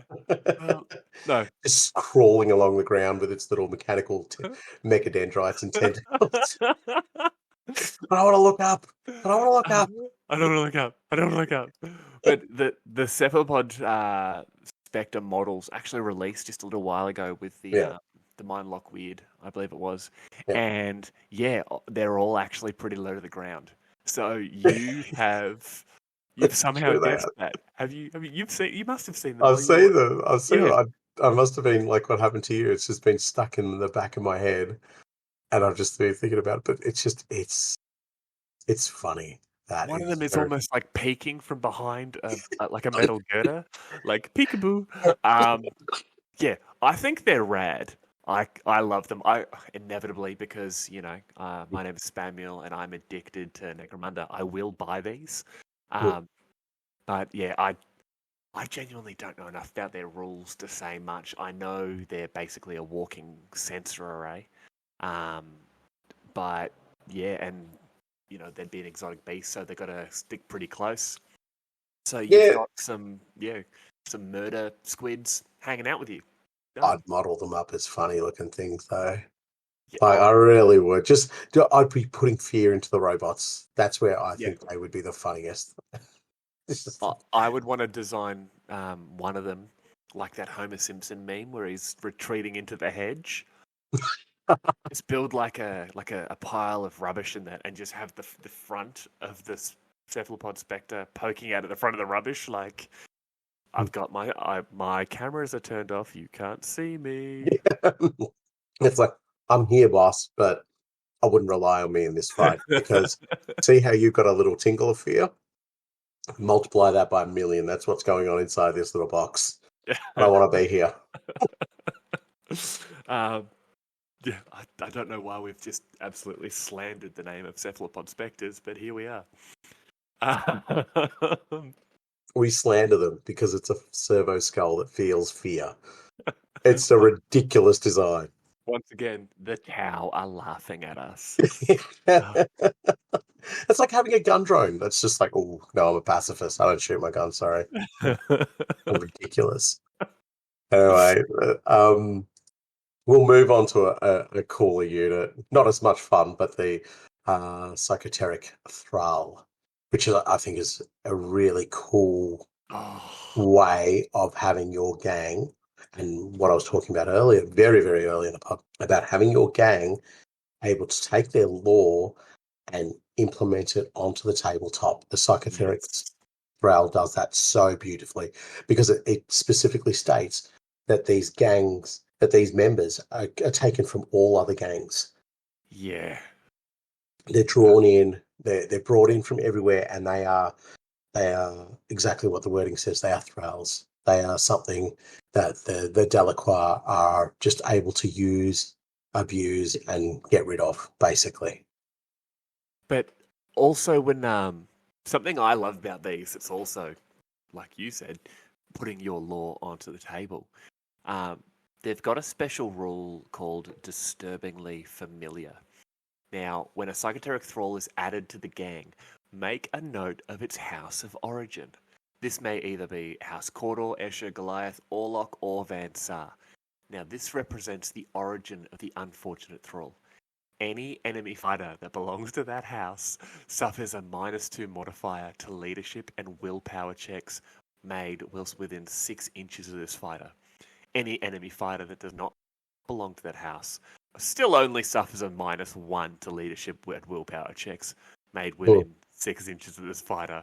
But I am immediately buying, 1, 2, 3, 4, 5 of them for any... I'm somehow fitting 5 of them into any Delaque I make. Just one from each house. Yeah. And just be like, I must know. I know someone that plays Cawdor, Escher, Goliath, Orlok, and Vansar. Yeah. And screw them. I'm painting it in their gang colours. I'm making it a member of their gang. Yeah. That's great because they're literally described as people who either have a link to the Psychoterica voluntarily or possibly not, and they're often described as outcasts, dreamers with no true place in the brutality of Necromunda. And it's cool to take these poor, dishevelled, broken people and turn them into terror weapons. It breaks my heart, that line, is the dreamers. Like, Yeah. firstly, you would not imagine there'd be many dreamers on Necromunda, and the few that are there, Mm. the House Delaque go, gotcha, come here, mate. You're not going to like this. I'm gonna jam these metal rods into your brain, and we're gonna use you to make the other people very afraid. Oh God, the cephalopod spectres are hiding again. Oh. Exactly. Are they afraid of the Thralls? Oh my God, they're afraid of the Thralls. This is a terrible combination. But I do like them. They as I say, they allow you to bring your lore. They allow you to bring the real dark essence of Necromunda and how House Delaque operate to the tabletop as well, because they're basically captured, or they're people who have some connection to the Psychoterica, it says as well, who would not know what that whispering is in their head till it's too late and they've wandered into a House of Shadows strong point or a stronghold, and now they've just become thrall. Up. Yeah, that's even darker. Ooh. Yeah, like the Delaque wandering down your particular Habdome one night and have just gone, ooh, someone in there. I can feel the tingle in their brain cells. And you're going to bed because you start your new job tomorrow and you're really excited to work in Manufactorium Shift 7.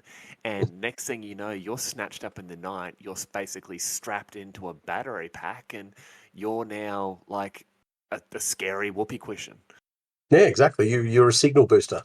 Yeah, that's all you are. And a lot of them, a lot of them are minorly psychic. Mm. So yeah, these poor bastards are. I imagine them being snatched up and just sort of hollowed out and turned into a weapon of fear. Very disappointing how dark and horrible Necromunda has become.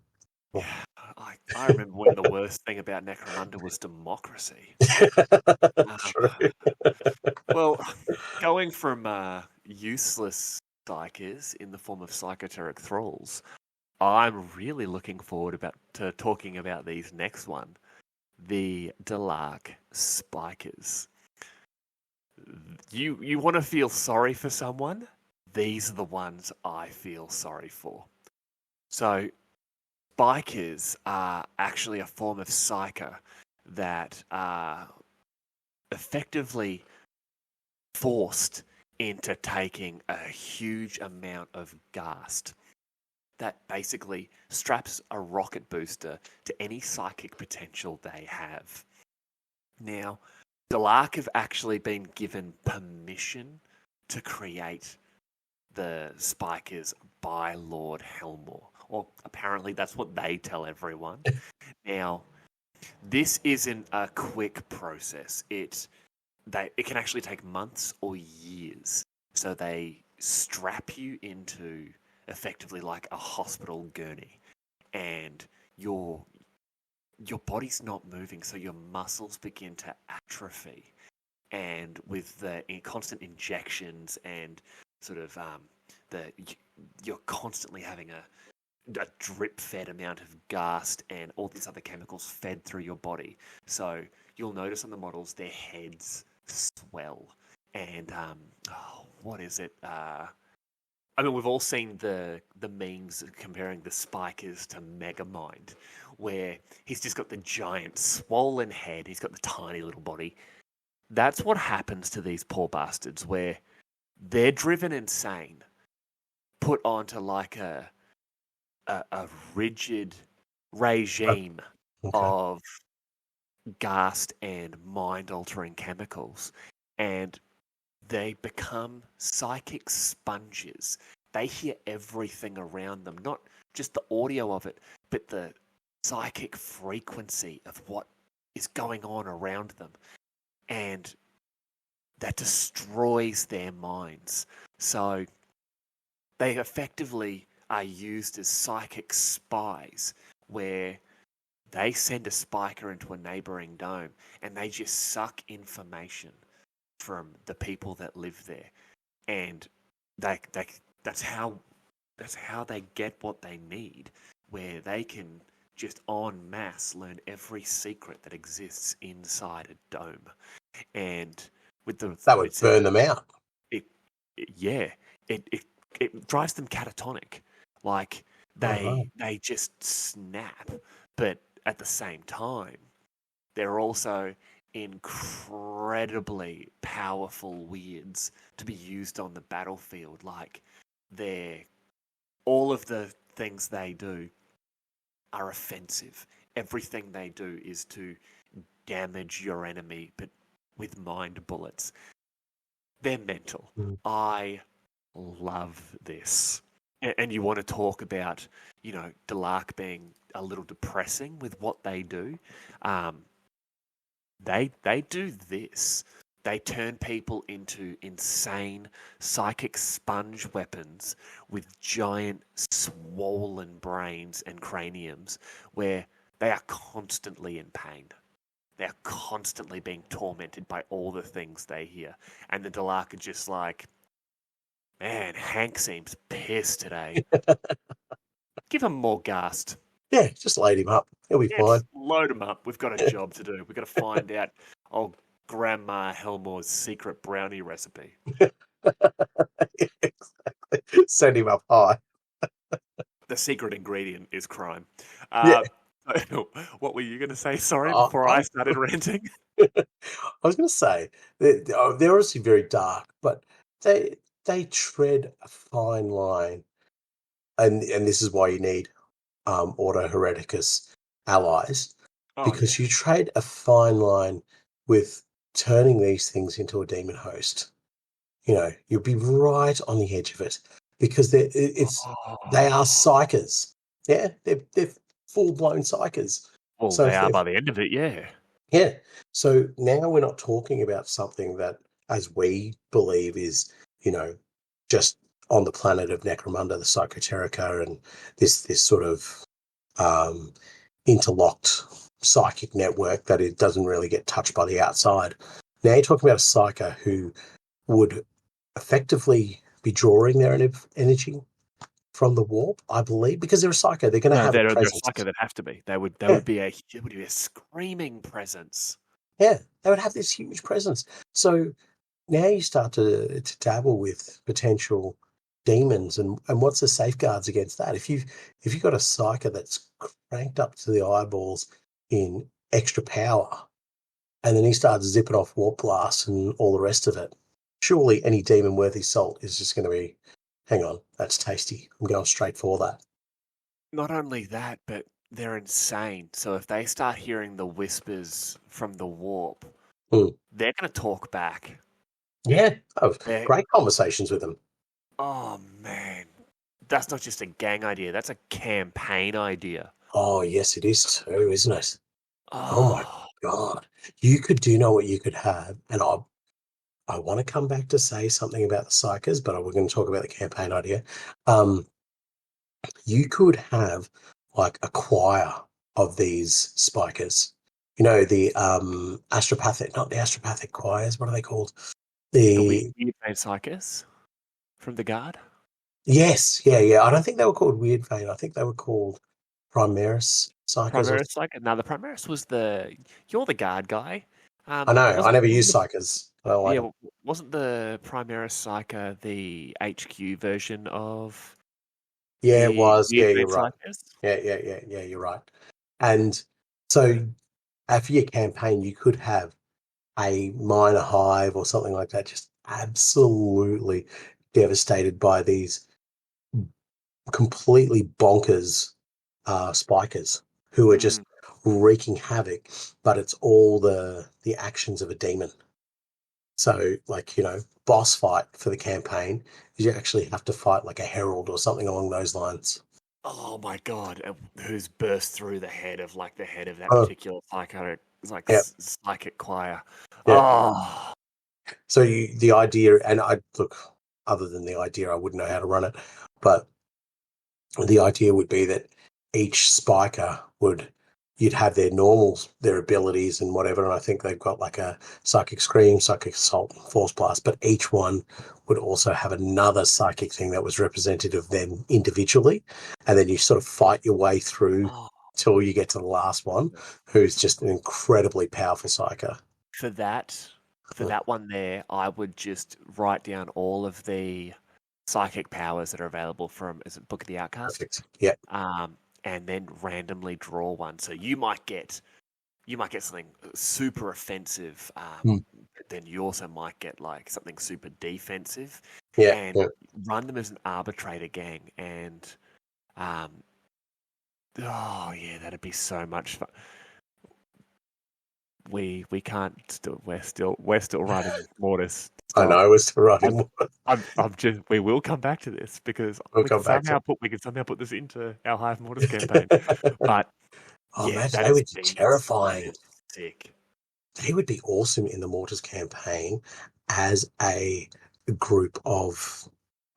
Imagine this, right? For Mortis, abandoned spikers, and they just had to they've just been left in the machines because the plague's hit, and they've just been abandoned. And now they're just turned into like these psychic entities that are almost like banshees in a way, Oh, cool. okay. All you could use was their psychic scream then. Yes. Yep.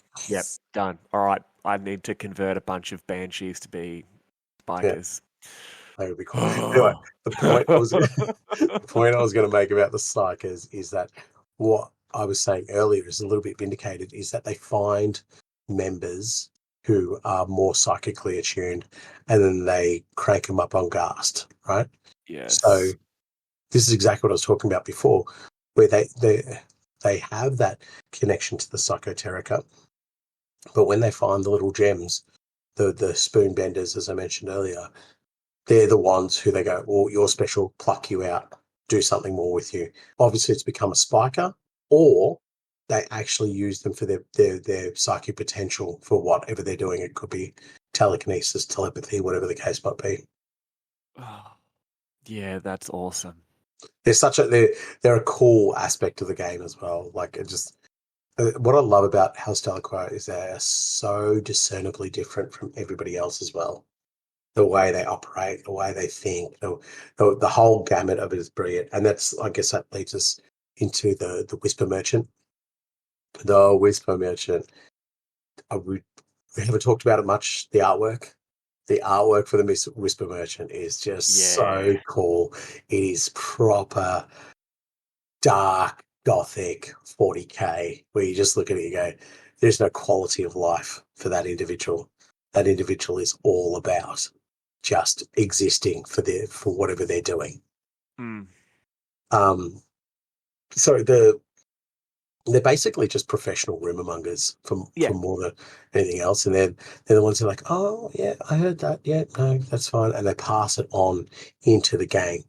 And I think they're one of the few that can actually be used for other gangs. They're not just they're not house. Just Delaque, yeah. So, and what you're saying about the spikers sucking information, I guess these are the ones who divulge the information.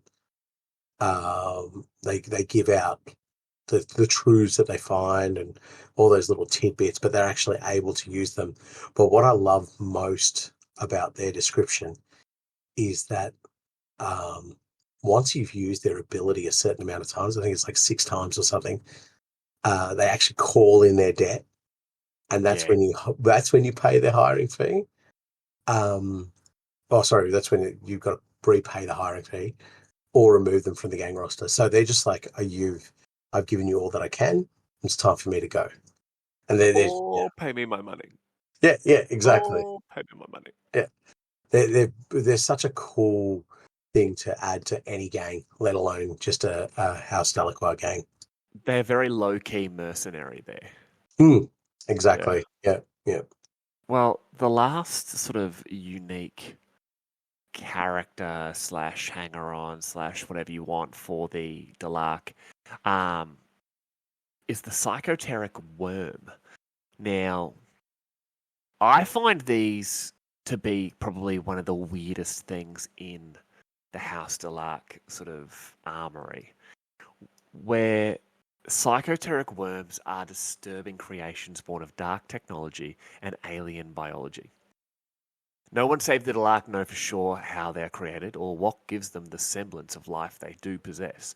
But the few examples captured by other gangs have yielded no answers, as when a dead worm is dissected, no mechanisms or organisms can be found. Only an oily black fluid that reeks like the depths of the sump. In life, however, their abilities are all too terrifying to behold. Worms can burrow up through all manner of obstacles, from ferrocrete to pastille, or squeeze their way through the tiniest of openings, as their bodies constrict and segment with unnatural speed. This mobility makes them excellent spies for the Delaque, as there are few places they cannot travel. The connection between a Delaque and a psychoteric worm is similar to that between a Delaque and one of the Spectre creatures, the fighter using their connection to the psychoteric as well as cranial splicing to exert control over the beast. They remind me of old school D&D sludge jellies, where they're just squeeze their way through like cracks in caves and that, and you're just hanging out, cooking a pot of tea on a campfire, and next thing you know, this jelly's, coming behind you when the only entrance was 20 feet in front of you. They are weird. They are weird, and I find them the creepiest because, they look like robotic worms.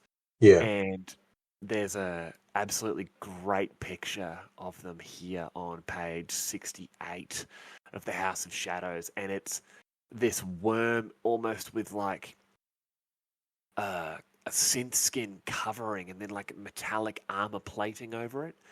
But then when they're cutting them open, all it is black oily liquid that stinks like the sump. That's gross. So for me, and probably a lot of people will be asking why we haven't made this connection yet, but the link between, like, aesthetically wise, House Delaque, the House of Shadows, and House Harkonnen from Dune, right? Oh yeah. Yeah, there's obvious there, but it's actually this creature that for me sort of is the real obvious connection. Where I see that aesthetic across the two of them, and just the nature of what you're talking about. You cut them open, there's just this black, oily substance. Nobody knows what it is. Nobody really wants to go anywhere near it. That's where I can start to see them, and I was just like, they're so alien and foreign. And there's I guess that's exemplified in the fact that you don't know anything about them. With the Spectre, you know that it's a street shark brain that's being wedged in there, or there's some sort of foreign element within other aspects of the gang. Whereas this thing, it's just armor plates thrown over basically what looks like a snake from the warp. Yeah. Warp snake. It's warp snake. It's immaterial. That's the way I view it. I don't see it as having any sort of solid form, and I wouldn't be surprised if eventually it did become canon where they just go, yeah, these are warp snakes, and they're drawn to the psychic presence of the Delaque.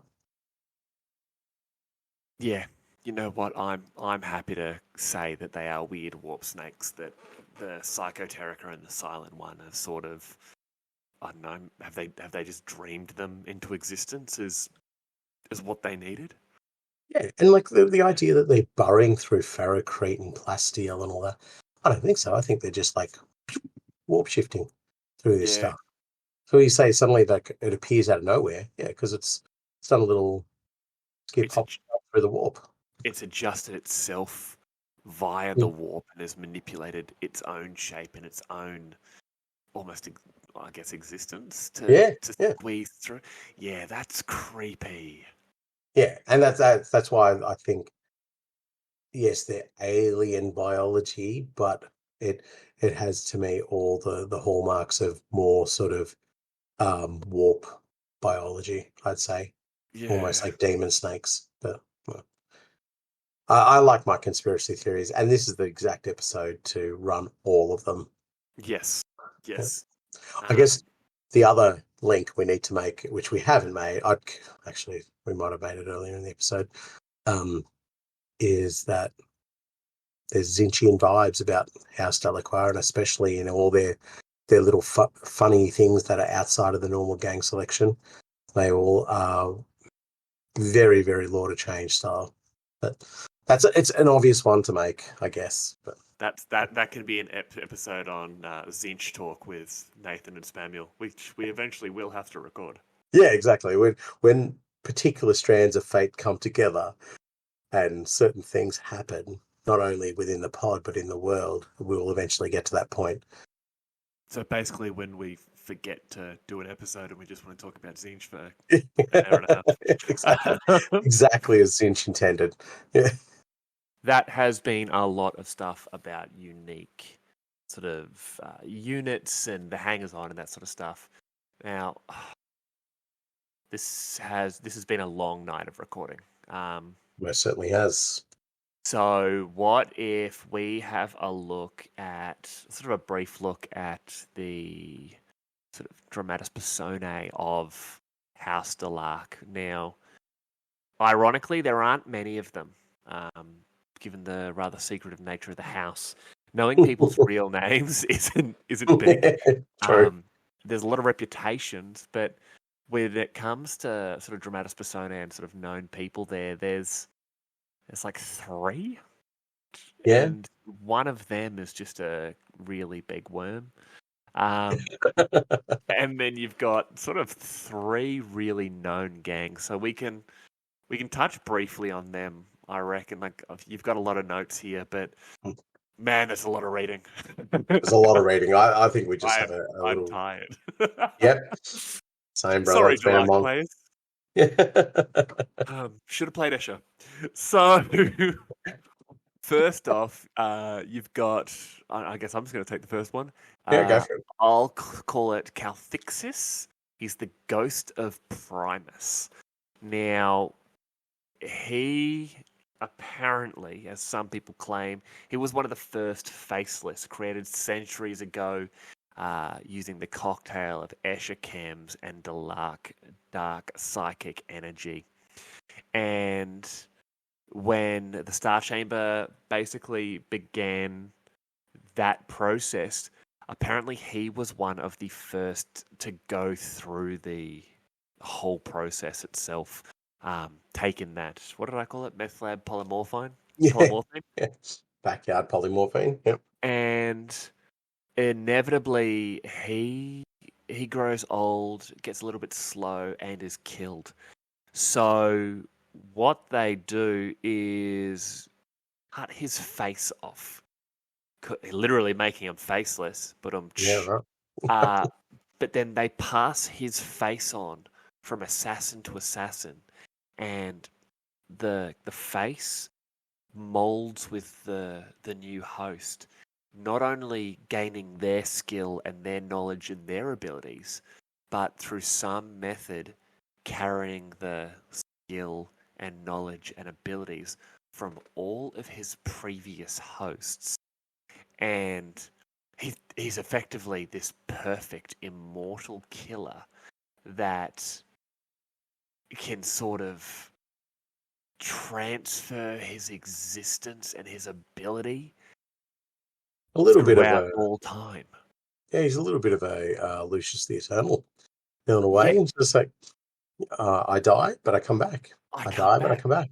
Yeah. But he's got this awesome ability where at the start of the battle, you just pick any 2 skills from agility, brawn, combat, cunning, ferocity, shooting, and obfuscation, which is the Delaque unique skill set, I believe. And he just gets them for those games. Wow, that's cool. Very powerful. That represents all of the lifetimes he's effectively lived as this sort of parasite assassin thing. Yeah, right. That's rad. It's an incredible ability, but it's again the way the lore plays in beautifully with the gameplay, that he can actually turn around and just be like, I'm going to pick this particular set because I'm fighting Goliath, or I'm going to pick these particular skills because I'm fighting Cawdor, because I know what they're like and I know what their weaknesses are. So yeah.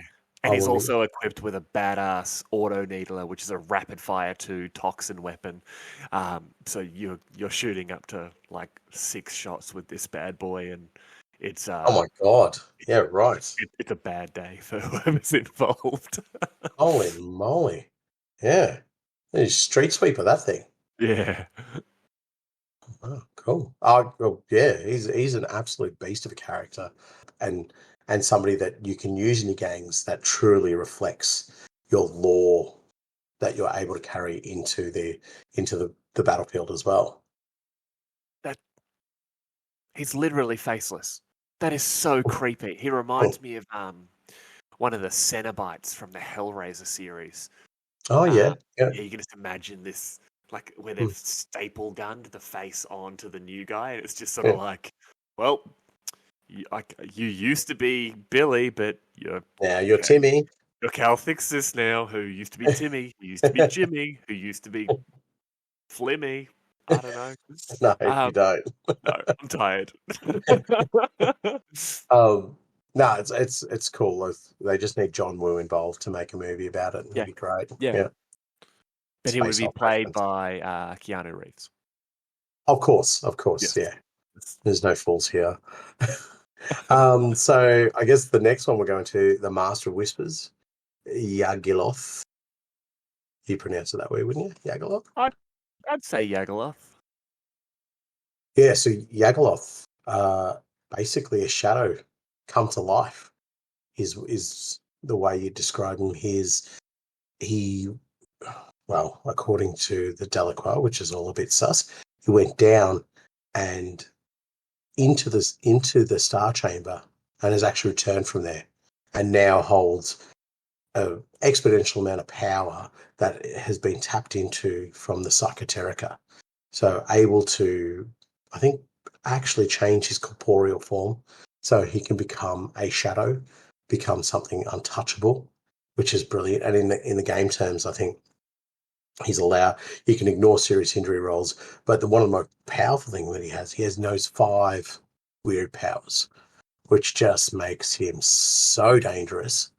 Pretty much a power for every occasion, and like a true master of just vanishing and whispers and just everything that embodies the house Delaque is embodied within him. It is all about dodging the most dangerous blows, getting out of the way, and having this huge arsenal of psychic weaponry behind you to just deliver a killing blow to whoever you're up against. Yeah, but you're literally picking those 5 powers from the from the Madness Delusion and Darkness Discipline from Psychoteric Whispers. It's just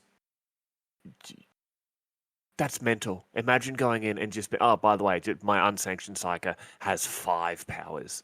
Yeah. I love it, and I've mentioned it just before. His Creature of Shadow rule is just so cool. Yeah. So it's just anything without a strength characteristic has no effect on him. You want a toxin him. You want to use a toxin round on him. Bad luck, mate. I'll fire toxin rounds into a shadow. What do you get? Nothing. Yeah, but if you roll a serious injury for him, you just take him off, and then you put him anywhere else on the battlefield you want. He's just going to be near a friendly fighter. And by the way, the serious injury never occurred. Screw you. So good. The dude turns into a shadow and just scampers. Yeah, but it's those rules embody that character so perfectly. Yes. You are fighting a shadow 24/7. And thank God he hasn't got any shooting weapons, because if he did, he'd just be an absolute monster. Yeah, he is a close combat monster. He's 2 attacks, weapon skill 3+. Yeah, he's got phase blades, so psychoteric blades, which have a phase ability. So that's another one of those. Yeah, he's just I get it. Yeah, he doesn't have shooting weapons, but he's nasty because his shooting weapons are his mind lasers. Yeah. Good point. He does have. He can have up to 5 shooting weapons. Yeah, true. But again, another brilliant dramatis personae that truly embodies and reflects everything about the House of Shadow. Yeah, but there are role players' dream gang. I think so. Yeah, definitely. Yeah. Well, speaking of dream gangs, because the 3 gangs here for Delaque are really what we've talked about the whole time. They're dark, they're mysterious, they've done some real clandestine stuff, and everyone knows they did it but doesn't really want to admit it. Nath, I reckon we jump straight into sort of gang ideas. What gang has this book made you want to do? Do you want to go first or second on this one? I think you've got something brewing. You've been. I do. So I'll let you go second, because the gang idea I have is one that we talked about earlier. I really want to envisage a Del-Aque gang that is a bodyguard for the Silent Ones. I think that's really cool. It throws out their play style a little bit as well. The Identith Deepkin, they're perfect models for it. The Nomati Rangers, they would just be ideal for this. But it's also just a fun way of playing the gang, just a little bit off kilter, and you would get to use my favorite unit as much as you possibly could, the Nacht-Ghul, because you'd want to have close combat masters, people who are just like, yes, our role is to protect. I guess you could have them in a sense, not necessarily protecting or bodyguards of the Silent One, but bodyguards and protectors of the council. So they would see themselves as this, Swiss guard for the council. And they'd sit there and go, no, our role here is to make sure these members that never come under threat. And so you'd be. Did you come up with that tonight after we were looking at the models earlier? Yeah. Oh, that's awesome. So I think it'd be cool. And then you try and build your gang around like close assaults and everything up close and personal. So definitely using the web pistols wherever possible. That would be brilliant. But, when you look at a Del-Aque stat line, it certainly is nothing that's amazing, but it's also nothing to be sneezed at as well. You still got good ballistic skill, good weapon skill, so you can still functionally run them as a close combat gang. But then, as I said, you would load up on Nacht-Ghuls wherever you could, because they're a completely different kettle of fish. They are the close combat monsters.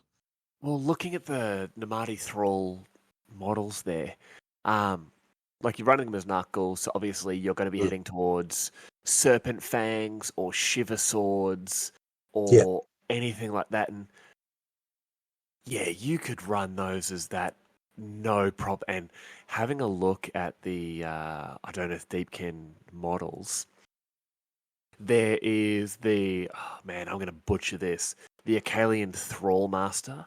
He's like this jacked dude in with like this spear, like bident. Is that a trident with 2 points? A bident?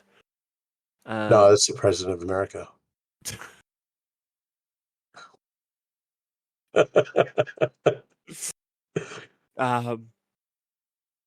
That was fantastic. Well, the Acalian Thrallmaster has like a two-pointed spear. You could use him as like your Master of Shadow, because he has eyes, and I think I mentioned it to you earlier when we were looking at them. The Namadi, I don't believe they have eyes. It No, they looks like, don't. yeah, it looks like someone's, taken them out with the grapefruit spoon, and um, it's sort of they've healed over. Like that would be a really cool way to represent almost like someone better than your average Yeah, gang true. member as your leader, and then having the rest. And I mean, for spikers, you've just looking at that deepkin range. If you really wanted to stick with them, there's plenty of options. But I'll just make the octopus your spiker. Big fat head on him. He's floating I around, was causing. I was gonna say that. I was gonna say worst case, get the Warden of the Soul Ledgers and just use the octopus as Yeah, your spiker. that'd be cool. As there is one miniature though that I can't find a really good photo of it, but I'll tell you what it is. It's the Achillean Leviathan. Oh, the giant sea turtle. Yeah, forget all that. It's the rider on the back. And it's hard to find. I don't Which know the what one all the way at the back with the cool all. headdress? Yeah, but it's The faceless. drummer? It's completely faceless. Yeah, that would be Oh, my Nacht-Ghul. oh man. How cool would that be? Like it would represent that faceless aspect to them, and you just give them a couple of funky weapons, a couple of samurai swords, or what have you, and it would just be such a cool miniature.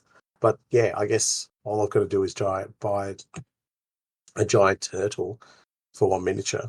Well, run that One as miniature. a ridge runner for the Ash Wastes. You're going to use the what did I say earlier? The Acalian Morsar Guard as dirt bikes. Yep, The Acalian Alapex, the shark, yep. as your that's your Piscean Spectre right there. Um, yeah, honestly, we can do your entire Delaque gang using I don't know if Deepkin models. In Yep. fact, buy the Vanguard I don't know if Deepkin box, and you get basically your entire gang plus expansions. You get who's that fella with the like the leader unit in there? He's rad. I was thinking about using the Leviathan as an airship because those are big around Necromunda, aren't they, mate? Just bringing back that old wound. Yeah, just remind everyone that I was a dummy dum dum. That's just how I interpret the Air Guild. Thank you very much. That's rad. I really like that idea. Yeah, and as I like to go miles off from like what a standard gang would be like, but yeah, I reckon it'd be absolutely sick.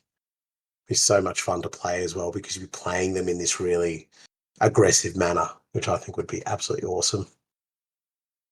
Yeah, you'd be sneaking in just to get into close combat, like Hmm. backstabs, and yeah, I'm a huge fan of that idea. I like that.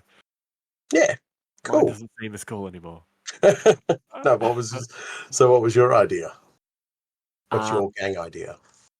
I would do a Delaque gang as an Inquisitor of the Ordos Xenos and his retinue. How's that not cool? That's friggin' awesome. Go on. Like, so you mentioned it. Well, I don't know what, like 9 hours ago when we started recording. I think I don't so. know how long this episode's been I going. think when the sun was still up. Yeah. um. So if you mentioned that other things may have been touched by the Psychoterica and may have sort of been enhanced by the fishy underlords. So imagine that the Ordocenos Inquisitor comes to Necromunda for whatever reason, and his entire warband, he's a little bit radical. So you'd do a bunch of different Xenos, all who are somewhat latently psychic, and they come to Necromunda and they touch onto the Psychoterica. and all of a sudden they've become connected with not only each other but with House Delaque. And right. do each one of them as a different type. So you'd have to have an Eldar in there. You'd have a human or two, because you're a loser. But do stuff like the Slith or Jakero, or in fact, I put together the bits for a Slith. I might. Yeah, okay, I'm going to put that Slith together tonight. Well, no, it won't be tonight. It'll be another night. Yeah, okay, hear me out. A Slith, the snake dudes with 4 arms from the Dark Eldar. Yeah, they're like a bodyguard unit or something like that. Yeah, that's my Nacht-Ghul. That's really cool. Yeah, that could be my Nacht-Ghul. And then do like an Eldar as my Spiker. Oh, that's mean. Yeah. That's really mean to have an Eldar as a Spiker. Oh, have him as like this tested on, almost like tortured member of the retinue who just doesn't want to be there, but he just can't leave. Yeah, right. Do you know what you do it as? What are they called? It's not a Warlock. Spirit Seer?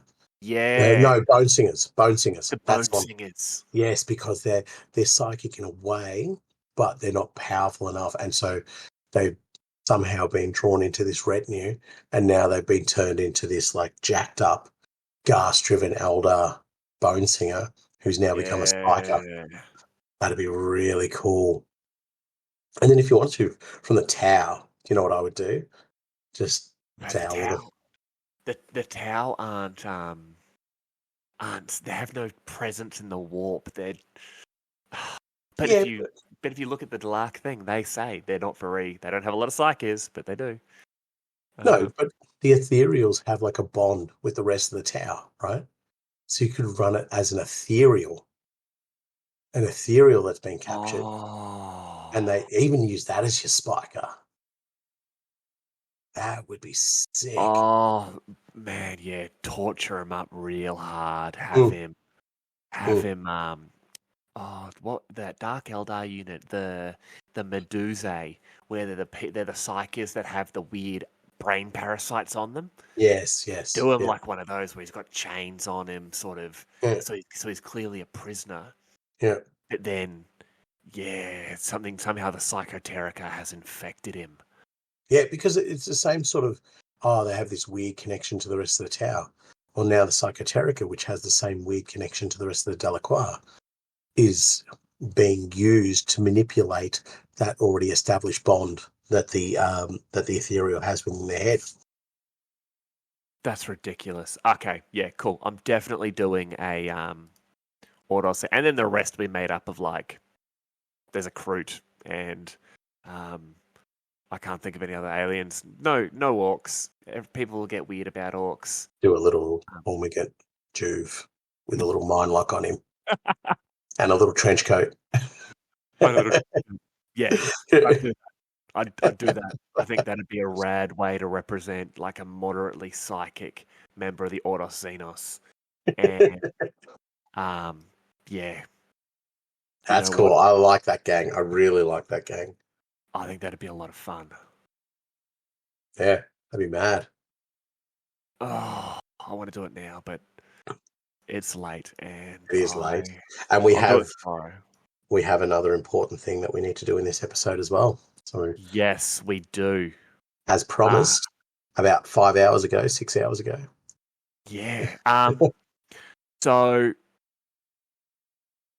dude, how many listens did we have when we did the competition? It was like 2,000 or 2,500. 2,500. Yeah, around about that. Because of all of our listeners, in the however long it's been since that happened, I don't know, like it was. I'm thinking a month ago. Yeah, about that. Ago. Yeah. it was Hive Life, so I think that was like beginning of October. Yeah.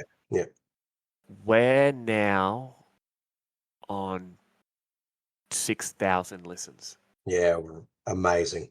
Absolutely amazing, isn't it? And like we were blown away when we got 2,000 or 2,500 or There's like, pats on the back all around. Yeah. This is it. We've peaked. It's all downhill from here. We're coming at you, Joe Rogan. Yeah. Okay. And now it's like we've doubled it and then some. And it's ridiculous because this whole thing was just two idiots talking every day on their way home from work about Necromunda, and now, someone has listened to. I'm assuming your computer is at least 1,000 of those listens. I only managed 900, but it's okay. Yeah. So, being able to do our first competition and just say to someone, just pick a gang and you follow some super simple instructions, which people didn't follow. A bunch of people messaged me like, hey, I would like to win this. Yeah, cool. Like the the profile, like the status, name a gang. That's all you had to do. And there's people who have done 2 out of the 3 or 1 out of the 3, and I'm just like, all right, I tried. I gave you all reminders. And then right before we started recording, Nathan went through all the information, all the people who'd followed the instructions, and we had a massive number of entrants, which was great. And we have drawn a name. Do you want to say it or should I? I'll attempt to say it. It's SZYM 1990. It's SZYM 1990. That's their Instagram. And congratulations, buddy.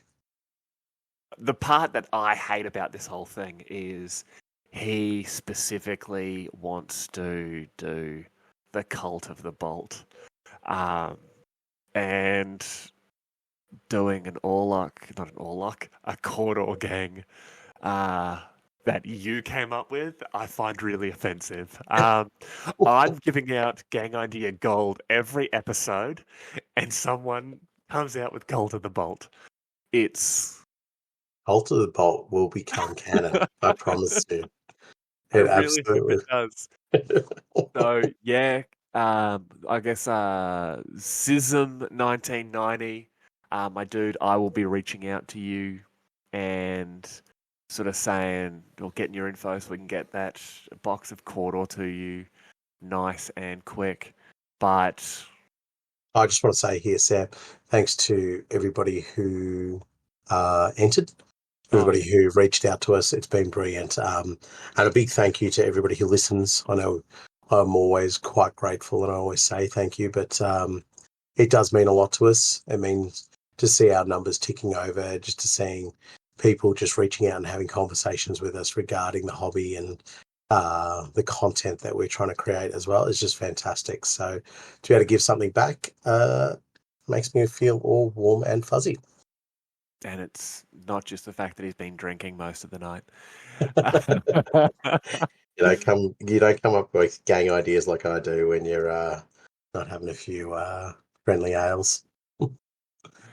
Well, looking at all of this, this without doubt has been our longest and biggest episode. I'm still really pissed off. I wanted to talk about Van Saar. So I'm dreading editing just an episode this length. Nath, do you have anything else you want to say before we thankfully finish up for the night?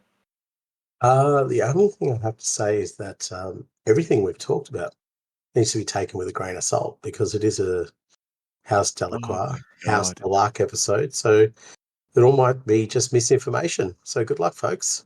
Yeah, everything, like we said it at the beginning of the episode, everything we are about to tell you is 100% fact and canon and is exactly what you should be knowing. But at the same time, it is all lies, it is all made up, and you cannot trust anything that the Delaque are saying.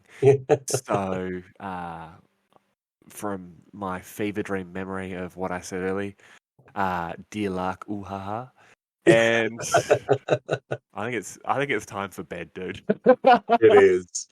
I'm actually really impressed because Nath has just sent me a quote for the end of the episode. And this one, funnily enough, comes from the House of Shadow.